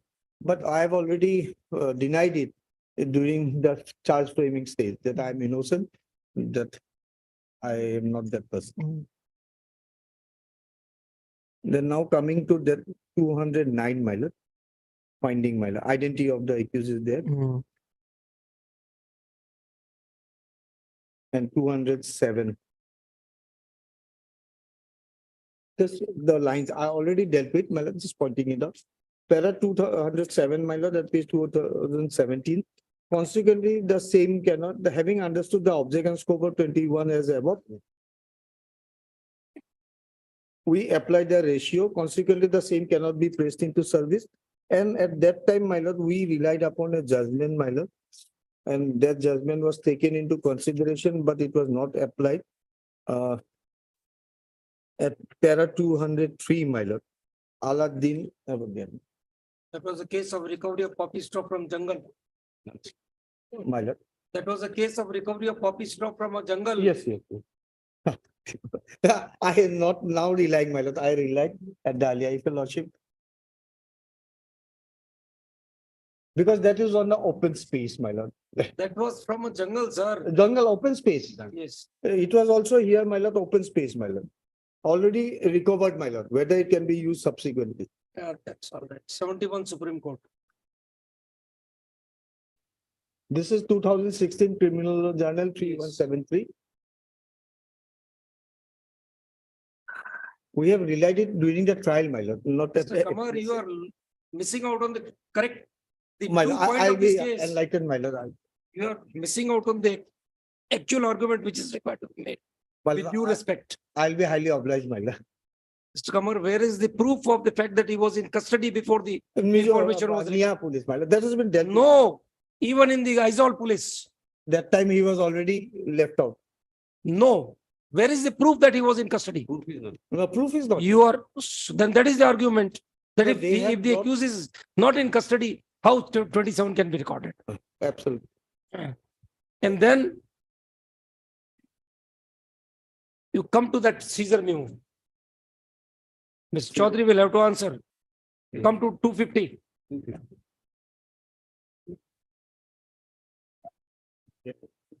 Page number 1154, probably.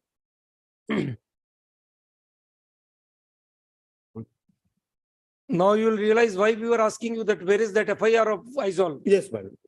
So read 1154. Is it actually a recovery made on 30th July? Yes, madam. In Aizol PS case.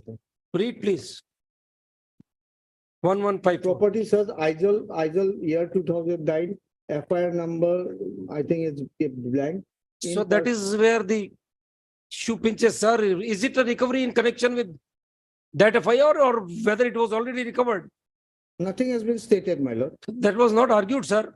Yes, madam. And that is why the signature of this accused is not there. Not there. Because now you just come back to that inspector you read. He refers to the armory where the weapons were kept. So Deposited. in all probability, these arms were recovered when the FIR was registered. The defense should have pressed for summoning of the FIR in the trial. It failed to do so. Anyhow, the prosecution will still be required to say, what was this recovery in connection with? Where is that warrant issued by the magistrate? Not brought in. Not argued, sir. Yes.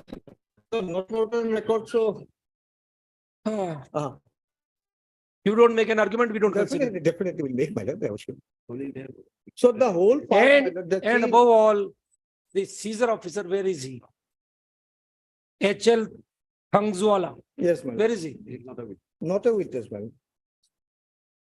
Not an argument, sir. Not argued so far. My lord, to sum up, my lord, the facts remains, my lord, that has been dealt with and the trial court has dealt with that aspect, my lord. It could not be taken into account because of the fact, my lord. Yes, trial Yep. court has already discarded Yes. at one point of No, time. no, And then there is a contradictory because I finding. was not in their custody also, my lord. Yes. Okay, so your arguments are done? More or Anything less, more? my lord. Just want to say, my lord, that since this is a NIA case, my lord, that NIA case, it was not seized and it was never in connection with NIA case, my lord. It was in Aizol case, nothing to do with. Who NIA. says that it was in connection with the Aizol case? Earlier, my lord, it was recovered on 13, my Who lord. says? The PW 13, my lord. He is not the Caesar officer. Yes, he has only deposed. The document doesn't say that it is in connection with the Aizol police station number so and so. They say, I believe, my lord. Read. 250 again. You just now saw it. No, that is the evidence what they have laid, my lord. PW 13 to them. Sir, there is a cardinal principle. Man may lie, documents do not. Definitely. So what is the, read the Caesar memo and tell us, what is the Caesar about? In which case? You have to mention that. He was PW 13 you are referring to, now? Let us see My PW lord, 13. just a moment, my lord. Just hold PW 13 says Just hold on. that I was working at Aizawl. Just hold on, please. Oh, my lord. Let's get PW 13 marks. Issue. Page number. My lord, I'm reading PW 13, my lord. We are just. When I was in Aizawl police station. Laltanpuya Silo. Yes. Yes. Police station 230/9 dated 18/7 under section 25 arms against accused Valanchana. During further investigation, another person such came who is temporary. He was then arrested in connection with the above case and forwarded to Aizawl. The prayer for police remand was allowed. During remand period, he was interrogated but could not find his entitlement. And Aizawl police station, he was then forwarded to the court. Yes. So I was in connection with that only, my lord. But he was not the Caesar officer. No, not Caesar officer, my lord. He doesn't prove the Caesar memo. So Nothing who else, has sir, proved the Caesar memo? Carmel, my lord. only. Amrial was not there on Not 30th that, July. of course. He was not there on Yes. 30th July.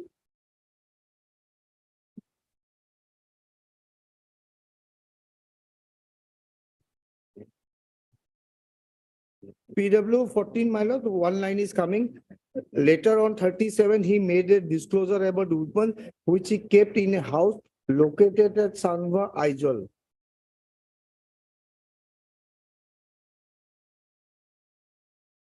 And the accused was later taken by NIA team in the disclosure statement on 37, which I prepared on the spot and on disclosure made by Vanlanjana. Exhibit 43. 43, I've read it, my lord.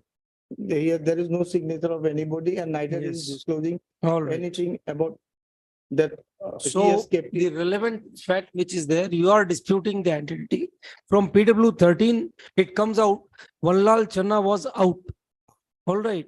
So therefore, the arrest memo of Vanlal Channa in connection with Aizawl police was necessary to be proved, Yes, my lord, absolutely. where the prosecution has failed, but this was not the argument, sir.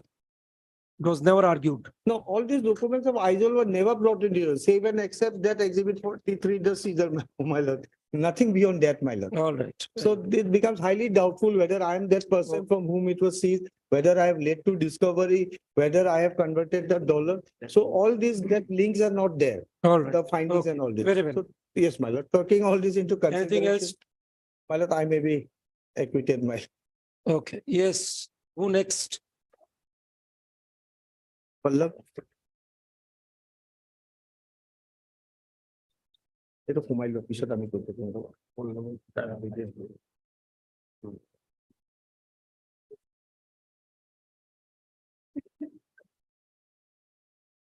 Your good name, please. T Kotoki, madam, Pallab Kotoki. And you are appearing for Babul Kamprai, madam. Babul Kampai. Yes.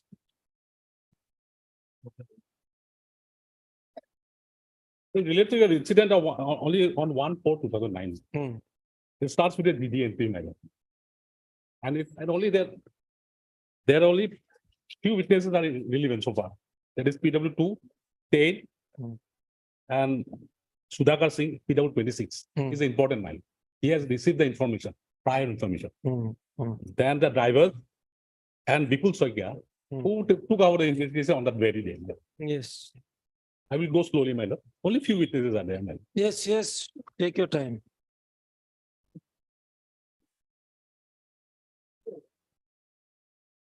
In fact, I was convicted on the judgment was passed on 22/5/2017, my lord. I was acquitted of charges of other 120, 121A, but I was convicted of 125B, 120B, read with section 17 on unlawful acquisition, and sentenced to 8 years rigorous imprisonment and fine of 20,000. Yes. Now, so far the section 120B goes, my lord. If your lordship going to be doing the charges your lordship will find in the charge that is paper book number 1, volume 1, my lord. Page 4, my lord. Yes. I'm accused number 2, Babul Kamprai, my lord. They say there that You after forming a terrorist gang, DSD or Black Widow in 2004. Charge has been read over many times. Yes, understand, but Yes. there's no specific allegation so far much Babul Campra is concerned. Mike. So far 120 is concerned. Yes. No specific act has been The attributed. only allegation against your accused is that he was instrumental in transportation of that 1 crore. Yes, that is that. How do you explain that? That I'm coming to it, my lord, first of all. That first of all, your lordship may kindly come to PW 26, my lord, Sudhakar Singh, my lord. He is the person who has initiated the investigation in here. Sudhakar Singh, your lordship will find. He's page 135 to 138, my lord. Yes. In 2009, I was posted as additional SP headquarters Guwahati. My duty is responsible to look after the office administration manpower and duty assigned by the SSP city. On 1/4/2009, an information was given by superior officer. He is not named the officer. That one Posendra Hojai of Haflong, now Dipa also, would be carrying a huge amount of money, near about 1 crore, to be delivered to some arms peddlers. And I was asked to put Nakabandi and apprehend him. So with a team of Bokhista police station and other officers, we laid a Naka at Jorabat early in the morning in 1/4/2009. After conducting the Naka for some time, we changed our location to 14 mile on GS Road and start monitoring the vehicle which were coming in by. And in the afternoon, we spotted Posendra Hojai in Scorpio, which was followed by Tata Sumo. These two vehicles were moving together and they were stopped by us near 14 mile. On checking the vehicles, the person, 2 pistols were found with Posendra Hojai, of which he had a license for one, other without license. In the Tata Sumo bag was recovered, which contained a huge amount of money. On the spot interrogation, that is important, your lord. On the spot interrogation, it was stated by Posendra Hojai, on the direction of Niranjan Hojai of Dima also, he was carrying the money to be delivered to one Liana, who was in arms dealer. So where my name appears, the persons apprehended with the money and weapons were brought back to Guwahati 14 AP Battalion guest house, where the money was counted and found to be amounted to 1 crore. And recovered articles were seized by IO Mojuddin Ahmed of Bokhista police station. Then next part is not important because that is related to 1/6/2009, where I am not involved, my lord. Now you have got my cross-examination, my lord. There are altogether 18 members in the raiding party. I do not remember whether at the time of receiving the reliable information, registration number of vehicle was also provided to us or not. We followed the suspected vehicle after crossing Jorabat. We sent the information to the police person who were positioned at 14 miles to intercept the suspected vehicle. It is not a fact that the suspected vehicle was intercepted near Borapani in the state of Meghalaya. Exactly, I cannot remember which car the seizing officer Mojuddin Ahmed as I was traveling to the place of interception. When I reached the place of interception, I found Mojuddin Ahmed. That is important, your logic. When I reached the place of interception, I found Mojuddin Ahmed, SI, and all articles were found in the suspected were brought to the guest house. Earlier he says, my lord, that at the time of seizure he was present. When Right, he was present. So the articles were brought to the guest house. Now what he says. Then he proceeds. Then he proceeds from there. No, your lordship, when I reached the place of interception, I found Mojuddin Ahmed, SI, and all the articles which are found in suspected were brought to the guest house. Their articles were verified. There is a full point in between, sir. Yes, I understand. Don't omit that. Yeah. I brought to the police station. Thereafter, seizure list was prepared. And then I prepared some seizure list. I was not present. Right. Yes. So he left. Yes, ma'am. Okay. Then it cross-examination Posendra Hojai, my lord.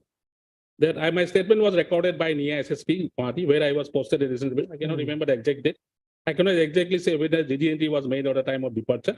As I have not seen the exact copy of the GD entry, I have not stated before a NIA that so and so was carrying a huge amount of money to be delivered by the armed strugglers. We have not made any GD entry at Jorabat outpost.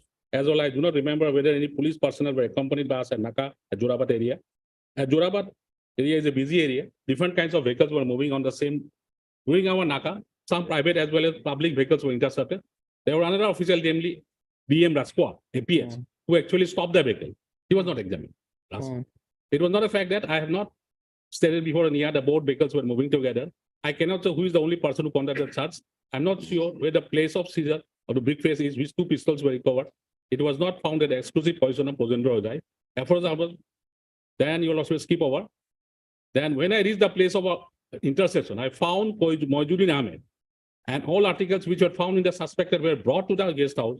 And thereafter articles were verified and counted. And same was brought to the Bosista police station. Thereafter Caesar list was prepared. At the time of preparation, I was not present. There's not a fact that on spot interpretation, it was stated by so-and-so on direction of so-and-so.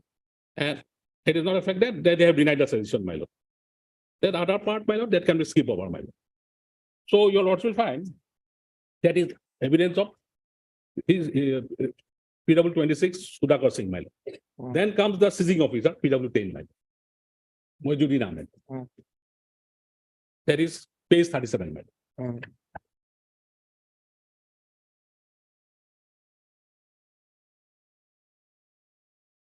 Yes. Page 37. I joined as so-and-so. I remained in the post till 2000. On 1/4/2009, I was police station, Bosista police station attached officer. On that day, original SB Sudhakar Singh, that is PW 26, my lord. And originally SP Rao, not examined, along with staff came to the police station at 6 p.m. And they talked with the OC Chandrakanta Boro, that is PW 2, regarding DSD members involved in different unlawful activities. After a discussion, OC directed me to go with additional SP to Jorabad area for investigation regarding DSD-J extremists. During discussion, it revealed that DSD-J extremists were to move in 2 vehicles with cash and incriminating articles towards the direction with the purpose of purchase of arms and ammunition. The number of the vehicles were given as A01AH1422 Scorpio and A01E0609 Tata Sumo. We proceeded to the Jorabad area after getting information for checking. We reached Jorabad area around 6:40 a.m. and started checking the different vehicles. Thereafter, we directed to go to 14 Mile GS Road around 12:30 p.m. by additional SP for vehicle checking, and we started checking the vehicles in that area. Aforesaid 2 vehicles came around 3:30 p.m. to that area. We stopped the said vehicles for purpose of checking. The Scorpio driver was Gunu Sonar, the passenger was Posendra Raja, and in Tata Sumo, the driver was Dipankar Deka, and the passenger was Kabul Kemprai. On inspection of the Scorpio vehicle, I found 2 pistols in briefcase and other papers and documents in Tata Sumo. I found an airbag containing huge amount of Indian currency, covered by polythene and a newspaper and by 1 blanket. Thereafter, I seized the pistol and currency note and other articles in presence of witnesses and with the driver and passengers. Babul Kempra and Posendra, we brought them to the Subansri guest house, Kailipara. Thereafter, keeping the articles and currency notes in the locker for safe custody, I was directed by additional Sabir Sodokar Singh to go to Basista Police to file FIR. Cash which was seized was amounting 1 crore. Exhibit 30 is the FIR with reference to GD entry number so is my signature. And the photocopy was exhibited. Then exhibit A under objection is the Caesar list, which I have seized 1 Scorpio vehicle number so. That part was clarified, but Caesar list was the actual Caesar list was also exhibited later on my. Now today I have seen the seized articles. Exhibit 22 is armed license so. Now for that you will also come to procedural. In exhibit 30 refers to GD entry number 1162 dated 1/4/2009. But time of said registration or general diary is not mentioned. I do not know a copy of the said GD entry was handed over by the OC Basista Police Station to Nia. I do not remember whether exhibit 30 Ajar was typed. I do not remember who has typed exhibit 30. Now, draft copy of the exhibit 30 was prepared by me. Same was typed, but I do not have the said draft copy. In exhibit 30, there is no endorsement of CGM Kamru Guwahati. In exhibit 30, there is no endorsement to the effect that FI was received by the OC Basista Police and same was registered under section as indicated in exhibit 31. In exhibit 31, there was no initial of CGM Kamru. I cannot say where the original of exhibit 31 came. It is not a fact that exhibit 30 is not the original FIR lodged by me before the OC Basista Police on 1/4/2009. It is not a fact that exhibit 30 was prepared by me later for the purpose of the present case. The Caesar exhibit A, which is produced before the court, is a photostat copy. Original of exhibit C was not shown to me today. Articles were seized from 2 separate vehicles, but I prepared 1 Caesar list.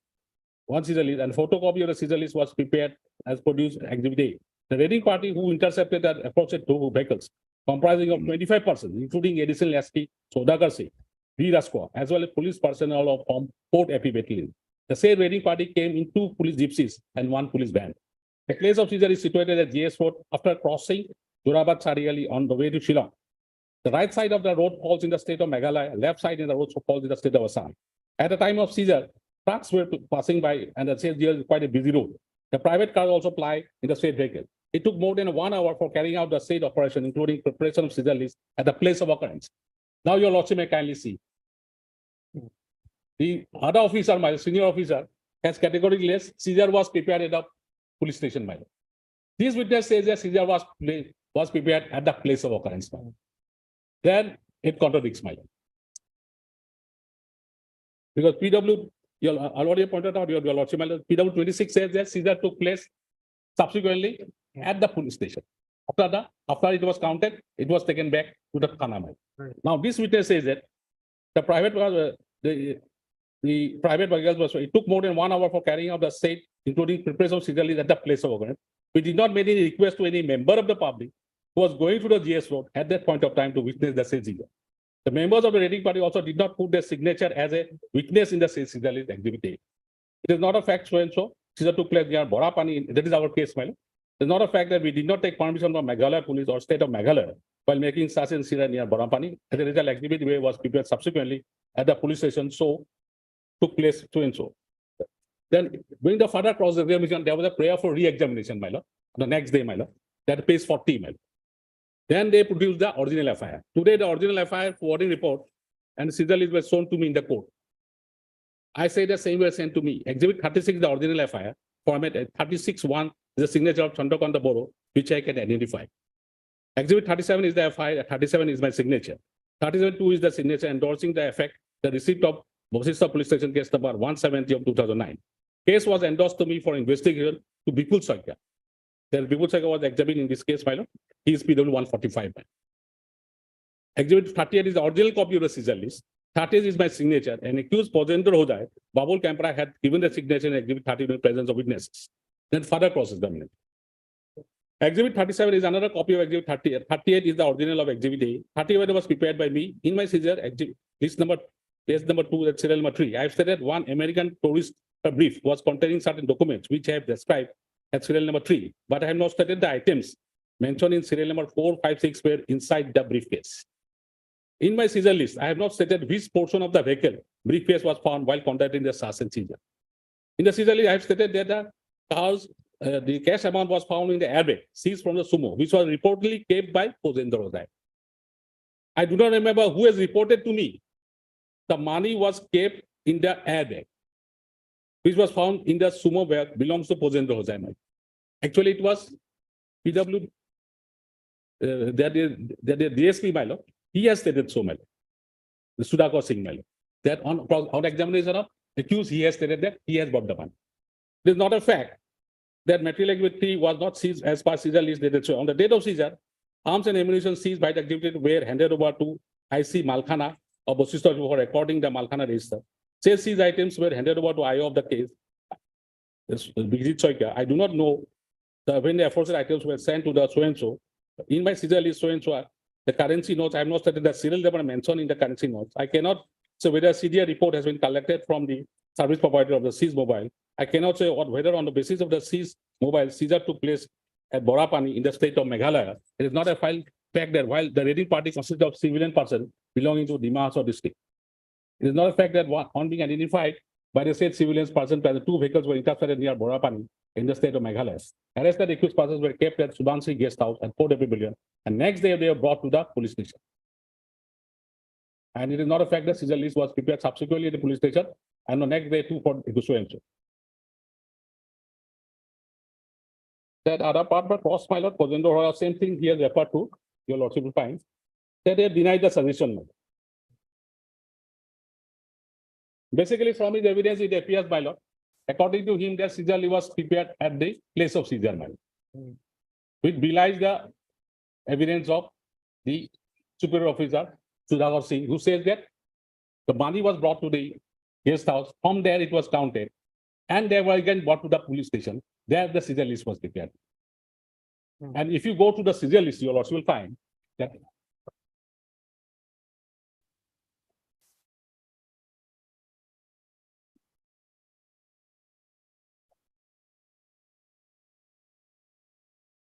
Yes.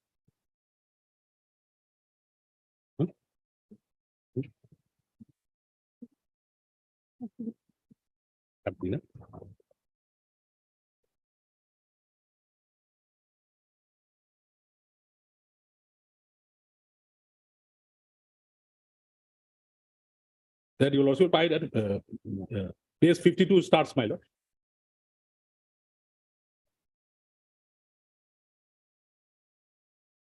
Yes.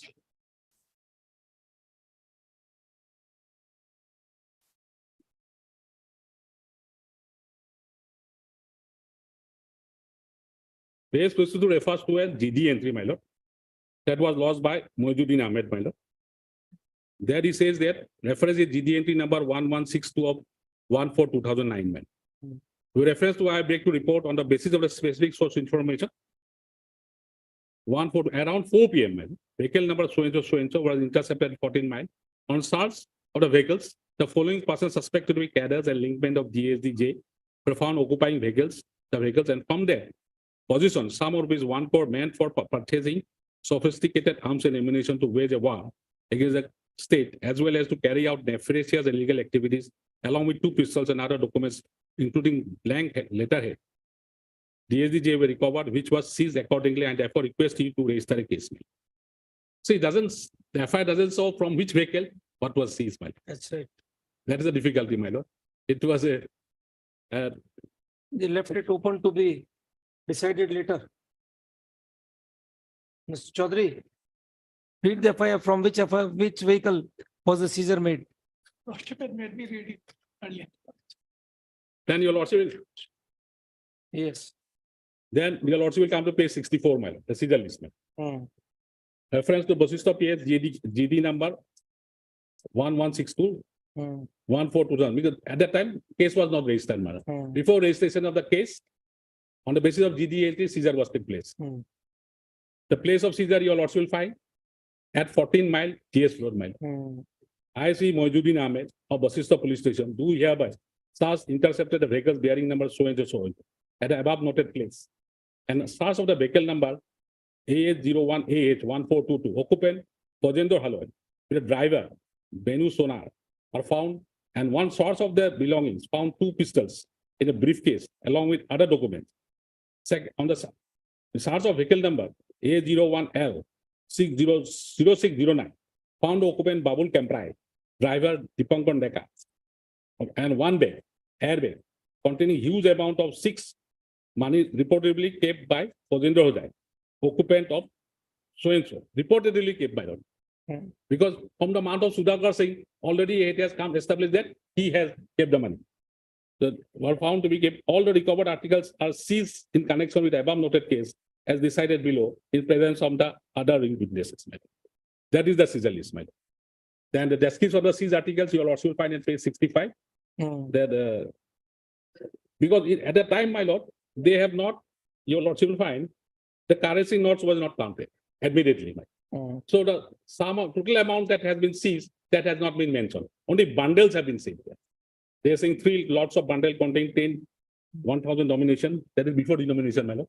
That then again 10 bundles of 500 notes. These are counted. And the drivers were also, their witnesses were also, they are seizure witnesses. This Bunu Sonar and Dipankar Dev. Dipankar Deka. So these are, and then you also will find the evidence of PW1, PW2, who is the CK Boro, who was the officer in charge of the police station. At that relevant, he is not so relevant, but still, he has stated that he has sent PW10 along with Sudhakar Singh for Nakamandi, my lord. That part has come, my lord. That you will also find at page 15, my lord, of paper book number 1, volume 1. Chandrakanta Board. I appeared today when I was posted at Basista Police Station from March 2009 as the officer in charge of on 1/4/2009. I was working as the officer in charge of Basista Police Station.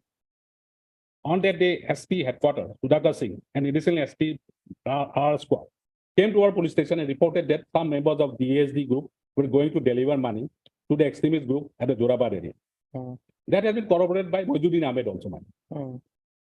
To inquire about that, Moinuddin Ahmed came to the police station and deposited 1 4, 2 pistols and other articles on interception of the 2 vehicles, which was carrying the said And therefore, he has lodged the FIR, which is registered as Basista PS case number 7. That much only in the chief. In cross-examination, you will also find.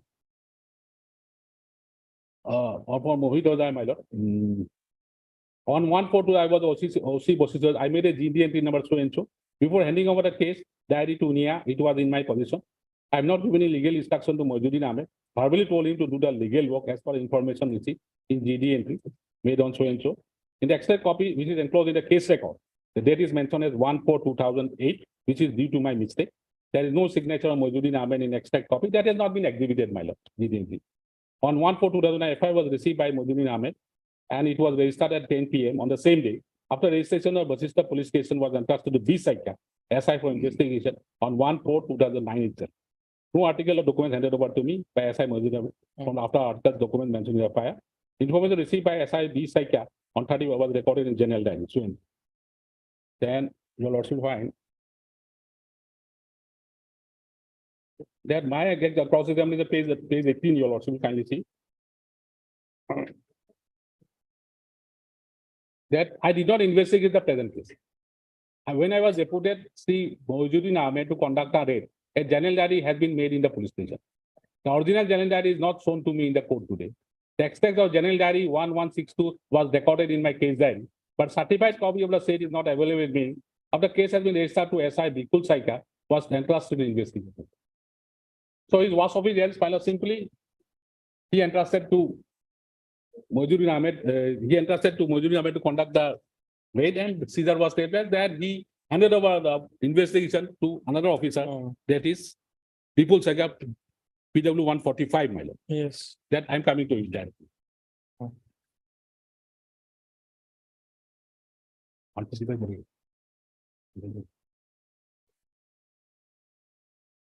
PW 145, it starts from 682, my lord. Mm. 680, man. Sorry, 680, man. Yes. There's only 4 witnesses, man. Mm. Yes, yes, read please. On 1/4/2009, I was working as an in-charge Durabad outpost. On that day, I was asked to investigate the case number 170 of Basista Police. Prior to me, one Mohiuddin Ahmed was investigating the case. Ahmed handed over me one Scorpio registration number so and so with RC book number so and so and driving license of Procedure Ojai. One Tata Sumo registration number so and so. One American tourist briefcase containing documents, 3 sheets of DSDJ letter written by Mohit Ojai. The work order of NC is instructed to allot work to Procedure Ojai. One 7.6 mm pistol and one 9 mm auto pistol with one magazine. One arms license bearing number so and so issued in name of Procedure Ojai. One arm license bearing number in the name of Procedure Ojai. Valid up to so and so. One Sony Why do Ericsson. you need to read these details? What is the relevant? Nothing relevant, my lord. Now, only relevant is that above article were handed over to me. I received the same. That page 681. All right. Then cash money seized, deposit through challans. That has not been exhibited. After receipt from the order of CGM, equal bubble gun were taken to police station as per order of CGM. Doing interrogation on basis of fact disclosed, I arrested that arrest. That part is not very relevant to me, my lord. Then cross-examination, my lord. The page 684, my lord. Your lordship can come for bubble gum, right? Chandrakanta Boro was the OC of the Basista police station at the relevant point. The Boro was endorsed to me to take up the investigation of Basista case number 170 on 1/4/2000 at 10 p.m. at night. The miscellaneous case diary was handed over to me on 1/6/2009. On 2/4/2006, articles were handed over to my Mohiuddin Ahmed. The next day it was handed over. But the time of handing over is not mentioned in my diary. A separate seizure list was prepared while seized articles were handed over to me Mohiuddin Ahmed. So it was reseized again by this officer. But says seizure list not seen by me in the court today. I do not remember the says seizure list was also produced before the CGM. I do remember the says seizure was produced before the CGM. Immediately after seized articles were handed over to me. It is not a fact that seized articles were not properly reseized by me from Mohiuddin Ahmed. And while I was an investigator, I said case was taken over by me. That is some and substance of his evidence. Now I'm coming to the other evidence of the driver, my lord. 2 drivers are there, my lord. That is, your lords will find my driver is PW 113, my lord, Dipankar Dekar. This, that is 600, my lord.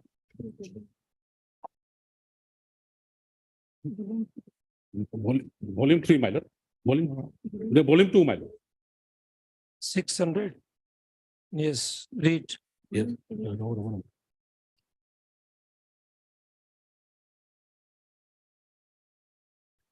Dipankar, basically. In 2009, I was working as a driver of Chandra Sharma. I was working, Chandra Sharma was examined as PW 21, who was residing in Silpuri, Guwahati. I was driving his Tata Sumo vehicle, which was used as taxi service. At the time, I was residing in Nunmati and rented out.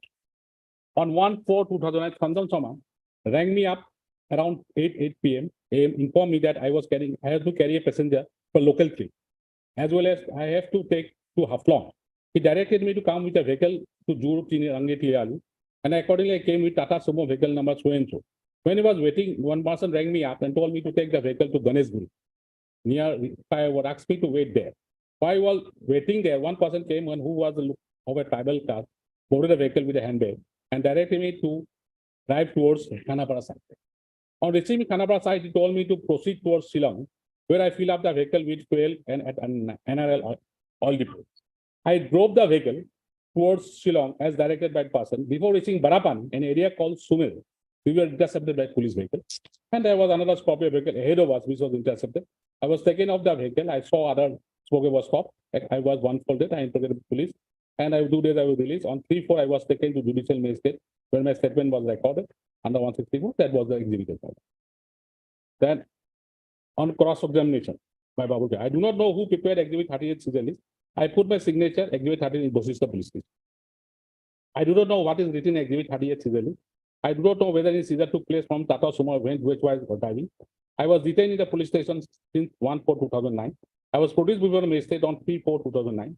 Therefore, I was taken to a police station. Later, I was released from the said police station. Police took my signature in a plain blank paper. It appears at page number 4 of the seizure list, in the seizure paper, which is obtained in exhibit 35. I was orally interrogated by police, but no statement was recorded. In page number 1 and 2, I do not find any signature. So if your lordship go by his evidence, seizure took place at Barapan, in Shillong, near Shillong, in the state of Meghalaya. But this witness was never declared hostile. And the court bureau has discarded the evidence, and no reasons has been cited why it has been discarded. Then your lordship will come to this PW 21, my lord, the owner of that vehicle, my lord. What he will say.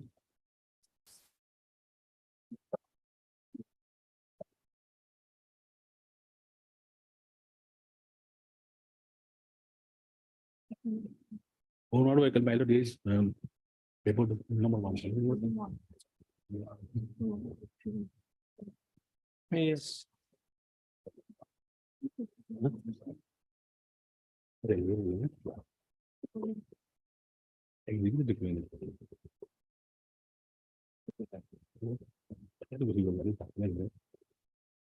It's 74. 72.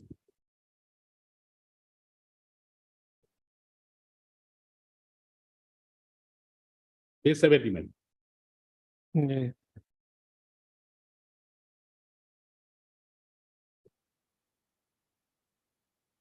Listen. 72 minutes. Yes. 72 minutes. I was doing supply business Haflong. I have a hardware shop at Silpuguri. My father was working in handloom and textile Haflong. I know Mohit Hosan. He's in politics. We have both family touch. We have a family touch with his family. He has a daughter studying in Guwahati. I'm close to him. I'm He looking doesn't up. say anything against you. Why you want to read it? No, only one thing, my lord, Dipankar Dekar.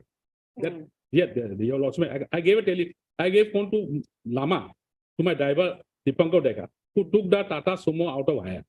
About 2 p.m., Dipankar telephoned me, told me that he is taking the vehicle towards Shillong.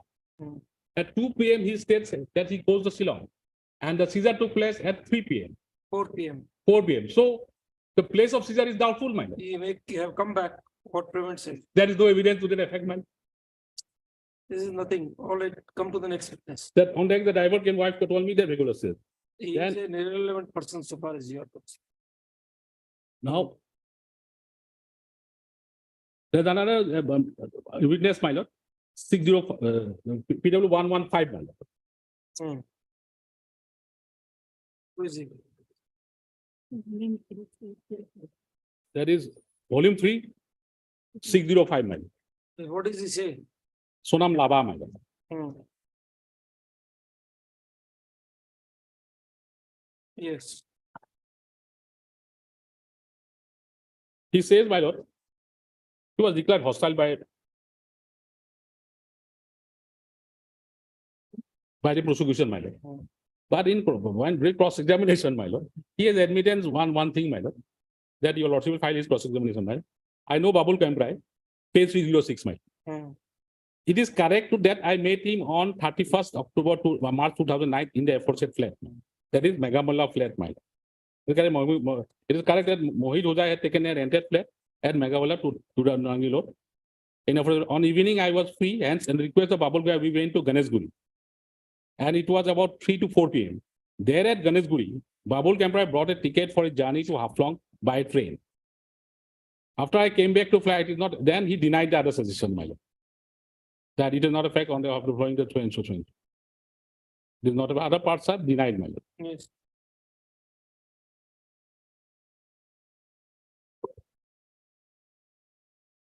Now, I'm coming to the findings part, my lord. Yes.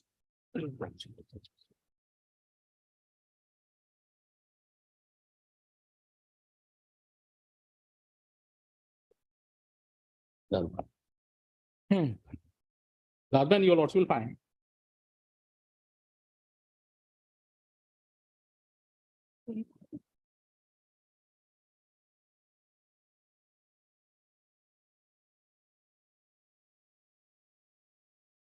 That it starts from page 1900, volume number 8.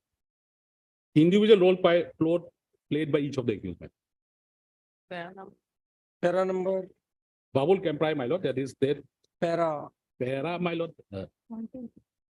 Paragraph, it starts from paragraph 22, my lord. Role played by Ikus Vajendra Rajai and Ikus Bamra as discriminal mainly from the evidence of following witness. That I've already stated. Chandrakanta Sharma. Then Mojuddin Ahmed, my lord. Paragraph 24-25. Then 26, my lord. Bunur Sonor, my lord, driver of Pojendra Holai, my lord. where is the finding regarding Babul Kemprai, please? I will come, your lordship finding that finding will come. I'm coming to it, my lord. That your page 1918. Paragraph 62, my lord.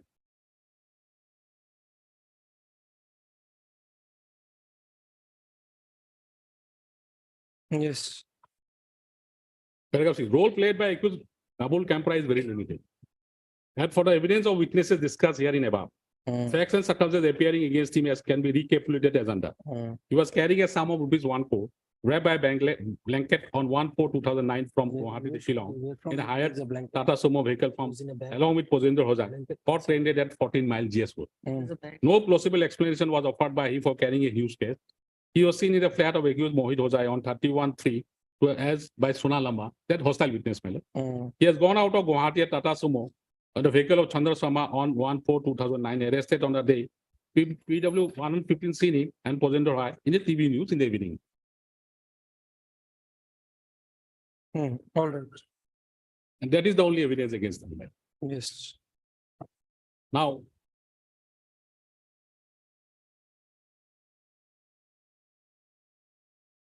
your lordship will find in the said judgment 2159, my lord, paragraph 459, my lord.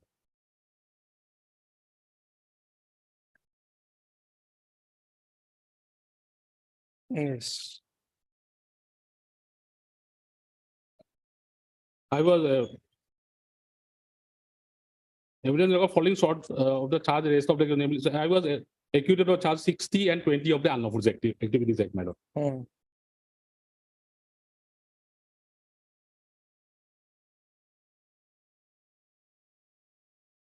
And so far 120B is concerned, my lord, that your lords will find at page 2141, my findings.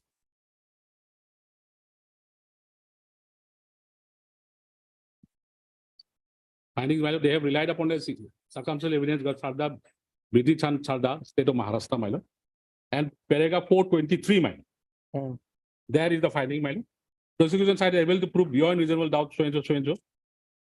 There, my name appears at A2, my lord.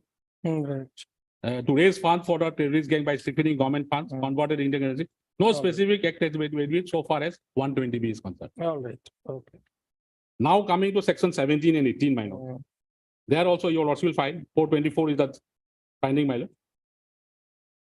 It is come against so and so defalcation of fund. This funding is not against you. 425 is against you. No, my lord. And of course, result we find hold and so. Prosecution able to establish basic ingredients of section 17 against all the accused by beyond reasonable doubt, and then they were convicted. 427. All right. Okay. So what is your argument now? First of all, my argument is that the seizure is illegal, man. Why? First of all, the place of seizure is doubtful, man. Okay. There are two sets of witnesses, man. The police official saying that seizure takes within the state of Assam at Meghalaya border, 14 miles. And one set of witnesses says that it is Punch witnesses say it is Badapani. Barapani, man. Okay. And that is corroborated by other independent, the owner of the vehicle, man. And then, Owner of the vehicle was not there. no, he was That's a telling, hearsay evidence. over telephone, he has been informed. That's a hearsay evidence, sir. No, informed by the witness, man. It cannot be say hearsay because he was What informed. else? No, Hearsay. the driver has informed. X told why that I'm at that place. Yes, So that is hearsay. but it was informed by the driver, man, over phone. So what? That corroborates the fact that, All right. that corroborates the fact that, Okay. Very well. so by, So recovery is doubtful. the is Second- doubtful. Next argument. Second against, but there is no witnesses from the neighborhood has been examined, my lord. Not a single, it was a public place. And they were saying that private vehicles were plying. Right. So Caesar made in absence of independent India witnesses independent from the locality. locality. Next. Next, pilot. How because actually it is a huge amount of money. So So naturally, machines have to be employed for counting. SBI officials should have been employed. That has not been done. It these was are played. police officials very proficient No, in generating money. Did you put them the question that did you have the but it's means of harder on counting? them to sort it because they are playing hiring and seeking. put It them may be the- more than money, more than 1 crore also. We don't know, man. Did you put them the question? That we have that not. how- put it. Then all right, forget about that argument. Okay, So I cannot be party to conspiracy, man. okay. Second, ingredient of section is 17 is man.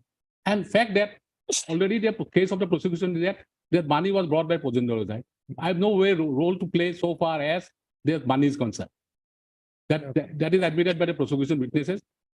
By No prior meeting of mine between Babul Kempra and Fujendra Rosai. that also there is no evidence to that effect. All right. So that was not the argument coming from your mouth. That was not. Okay, very well. You So- can- Yes, Then on this ground itself, I am entitled for acquittal, man. all right. You can take your seat. Next. All done? What remains, Mr. Burgoyne? Harshind Warisa, come. Your lordship, may allow. Let me start tomorrow, my lord. Why? Tomorrow, my lord. Why tomorrow? You've got half an hour to kill. My lord, let me start tomorrow. Only once. So only now argument on behalf of Harshind Warisa remains. All else And completed. my colleague's argument is that with respect to the Ghosh brother, Jayanta Ghosh. Jayanta Ghosh. So let madam come. So that Mr. I Chaudhary- called them Ghosh brothers during the trial. That's why it came out, my lord. Ghosh brothers. Lordship, sorry. for Good, take three accused, the learned senior will appear. He is at Delhi now. We'll not wait till 20th, madam. If he is not here tomorrow, we'll close the argument for defense. We are, or else he has to address through VC. He will address your lordship. through Yes, VC. On we'll not Thursday, wait. lordship, We'll not wait for the council. On Thursday. This is lordship. gross disrespect, not Thursday, tomorrow. He will complete in 15 minutes. That's all. We'll not allow him more than 15 minutes. He has wasted our half an hour's time today, so that will have to be curtailed. Tell him, tell your counsel, senior My counsel. apologies, lordship. He is We are not going to grant any further opportunity to defense beyond tomorrow. on Thursday. He'll appear. Tomorrow is a Wednesday, madam. Yes, and- lord. You are arguing counsel should be there on VC. That's all. I'll arrange for that. All right. Otherwise, he'll be here physically on Friday. We don't want to see him physically. We want arguments to be advanced. Very well. That's all. We don't bother how the arguments are coming forth.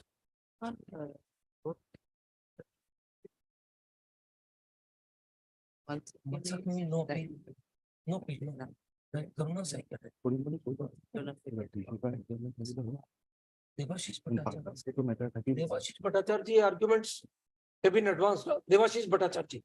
Lordship for, Your Mr. Chaudhary is there. Yes. Yes. and Sandeep Kumar. And Jayanta Ghosh and Sandeep Kumar Ghosh. Three of them will be led by senior member. Right, okay. Yes, Mr. Chaudhary. Read the FIR. From whom was the seizure made? Tell us. Lordship, it is not clear from the FIR, but the seizure of money is not denied by the Lordship. Not denied means what? You have to prove it. Where is the money?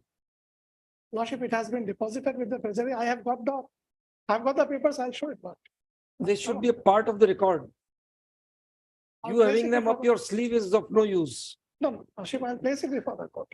First question. Because Then it was seized, and thereafter Lordship will remember there was a demonetization. just hold on. There are, all right, we'll, for the moment, demon we will consider later. Lordship. There are two parts, mainly two parts to the case. Or rather, three parts we'll sum up. So all this 10, 12 days of arguments will be summed up in 15 minutes. Lordship. First, alleged recovery of 1 crore rupees, right? Lordship. For that, you will have to establish as to whom was the recovery made from. You are coming up with divergent stories. The recovery from 2 vehicles, recovery from which vehicle, recovery, the transportation at the instance of Fojendra Usai. Where does that come from?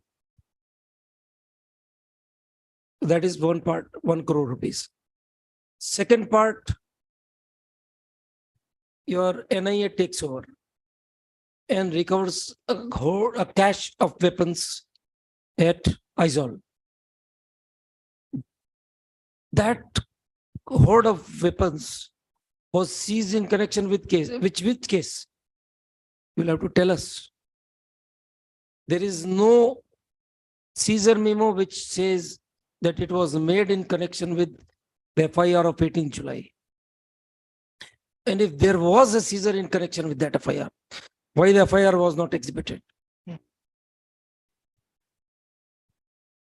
And assuming that the FIR was not exhibited, there was a recovery, assuming that it can be presumed that there was a recovery in connection with which the FIR was registered, because 25 is applied on that very day. What happened to those weapons? Because if your case is to be accepted, Vanlal Channa was arrested on 26th, right? So his arrest must have been in relation to the recovery made earlier. 25th. 26th July he was arrested. Yes, 18 July. So what was the arrest memo speaking? Where is the arrest memo? Then your star witness says Vanlal Channa was on the loose. On the day we effected the recovery on 30th July, Vanlal Channa was in the village. There are 2 Vanlals as per your witnesses of Mizoram. So which was the Vanlal who was under arrest? Why was the order of the magistrate not exhibited? In pursuance whereof the search warrant, you conducted the search of that house, allegedly in connection with FIR of 18 July. The number is not mentioned. And then why that officer who made the seizure was not examined? Your Kamrial had no occasion to be in Mizoram on 30th. There is no material on record to show that he had any information prior thereto. Why was there in Mizoram? Why was he there in Mizoram? And if he was already authorized, to conduct the investigation. This FIR was registered on, when did the NIA take over? When did the NIA take over? Just let us know. 1/6. All right. So NIA had taken the investigation. Your officer was there. Why didn't he make the seizure? Why didn't he? He first should have taken the custody of the accused, and then he should have made the seizure. This tight schedule, 30th seizure, 31st application, no connection with that case, got him released, took him into NIA. All huge suspicion. I'll explain that. Then, of course, we'll give you that opportunity. Then the third part, and the most important part, DHD and its activities. Apart from your Anurag, on which the trial court, whom his trial court has found to be Amitabh Sinha. Amitabh Sinha. Virtually he has been treated to be the Amitabh Bachchan of the case. Anurag Thanka was that Amitabh Sinha. 24. PW 24. His entire statement is hearsay. And he admits that it is an improvement. We want that 161 statement of that witness to be taken out. Amitabh Sinha. To take that out. Because the trial court says that only the last 2 lines are improvement. The other part is not an improvement. Let's see the original statement. Do you have it? Anyone has the exhibit? Show it. It will come out from your CIO. Let's read that.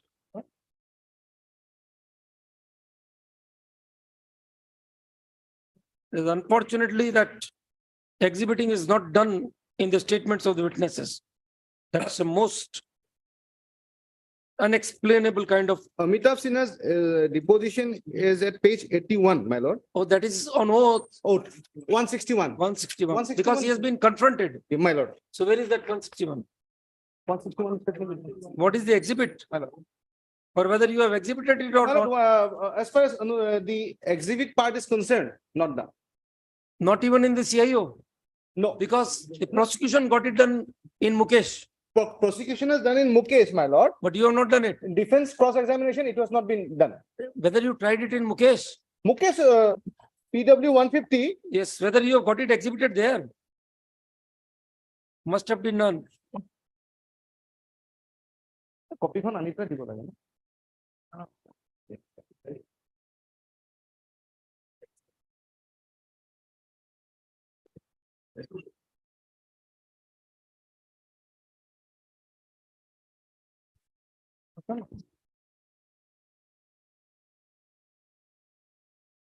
Lordship.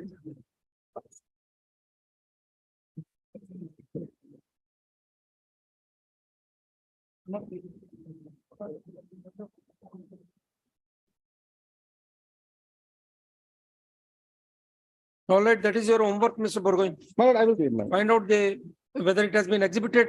If not, we will have to see it from the record. My lord. Because he has been confronted, that is a fact. That's fact. So where is that statement? Let us see. My lord. Tomorrow, my lord. Tomorrow. And so, Mr. Chaudhary, Lordship, so if your Amitabh Bachchan goes away, who gives out the story of DHD and its terrorist activities? Lordship, sometimes it's multi-starrer, Lordship. I'll come up. Let's see your other cast. To whom will we give the credits?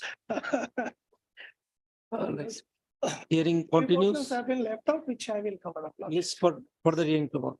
Tomorrow we plan to conclude the hearing. No further dates now. And if Mr. Mishra wants to come in and give his rejoinder, he has to be here. My lord, I will complete my part, and there are certain issues which your lordship has put on earlier hearing. I will just clarify those. All right. I'll do. Obliged, my lord.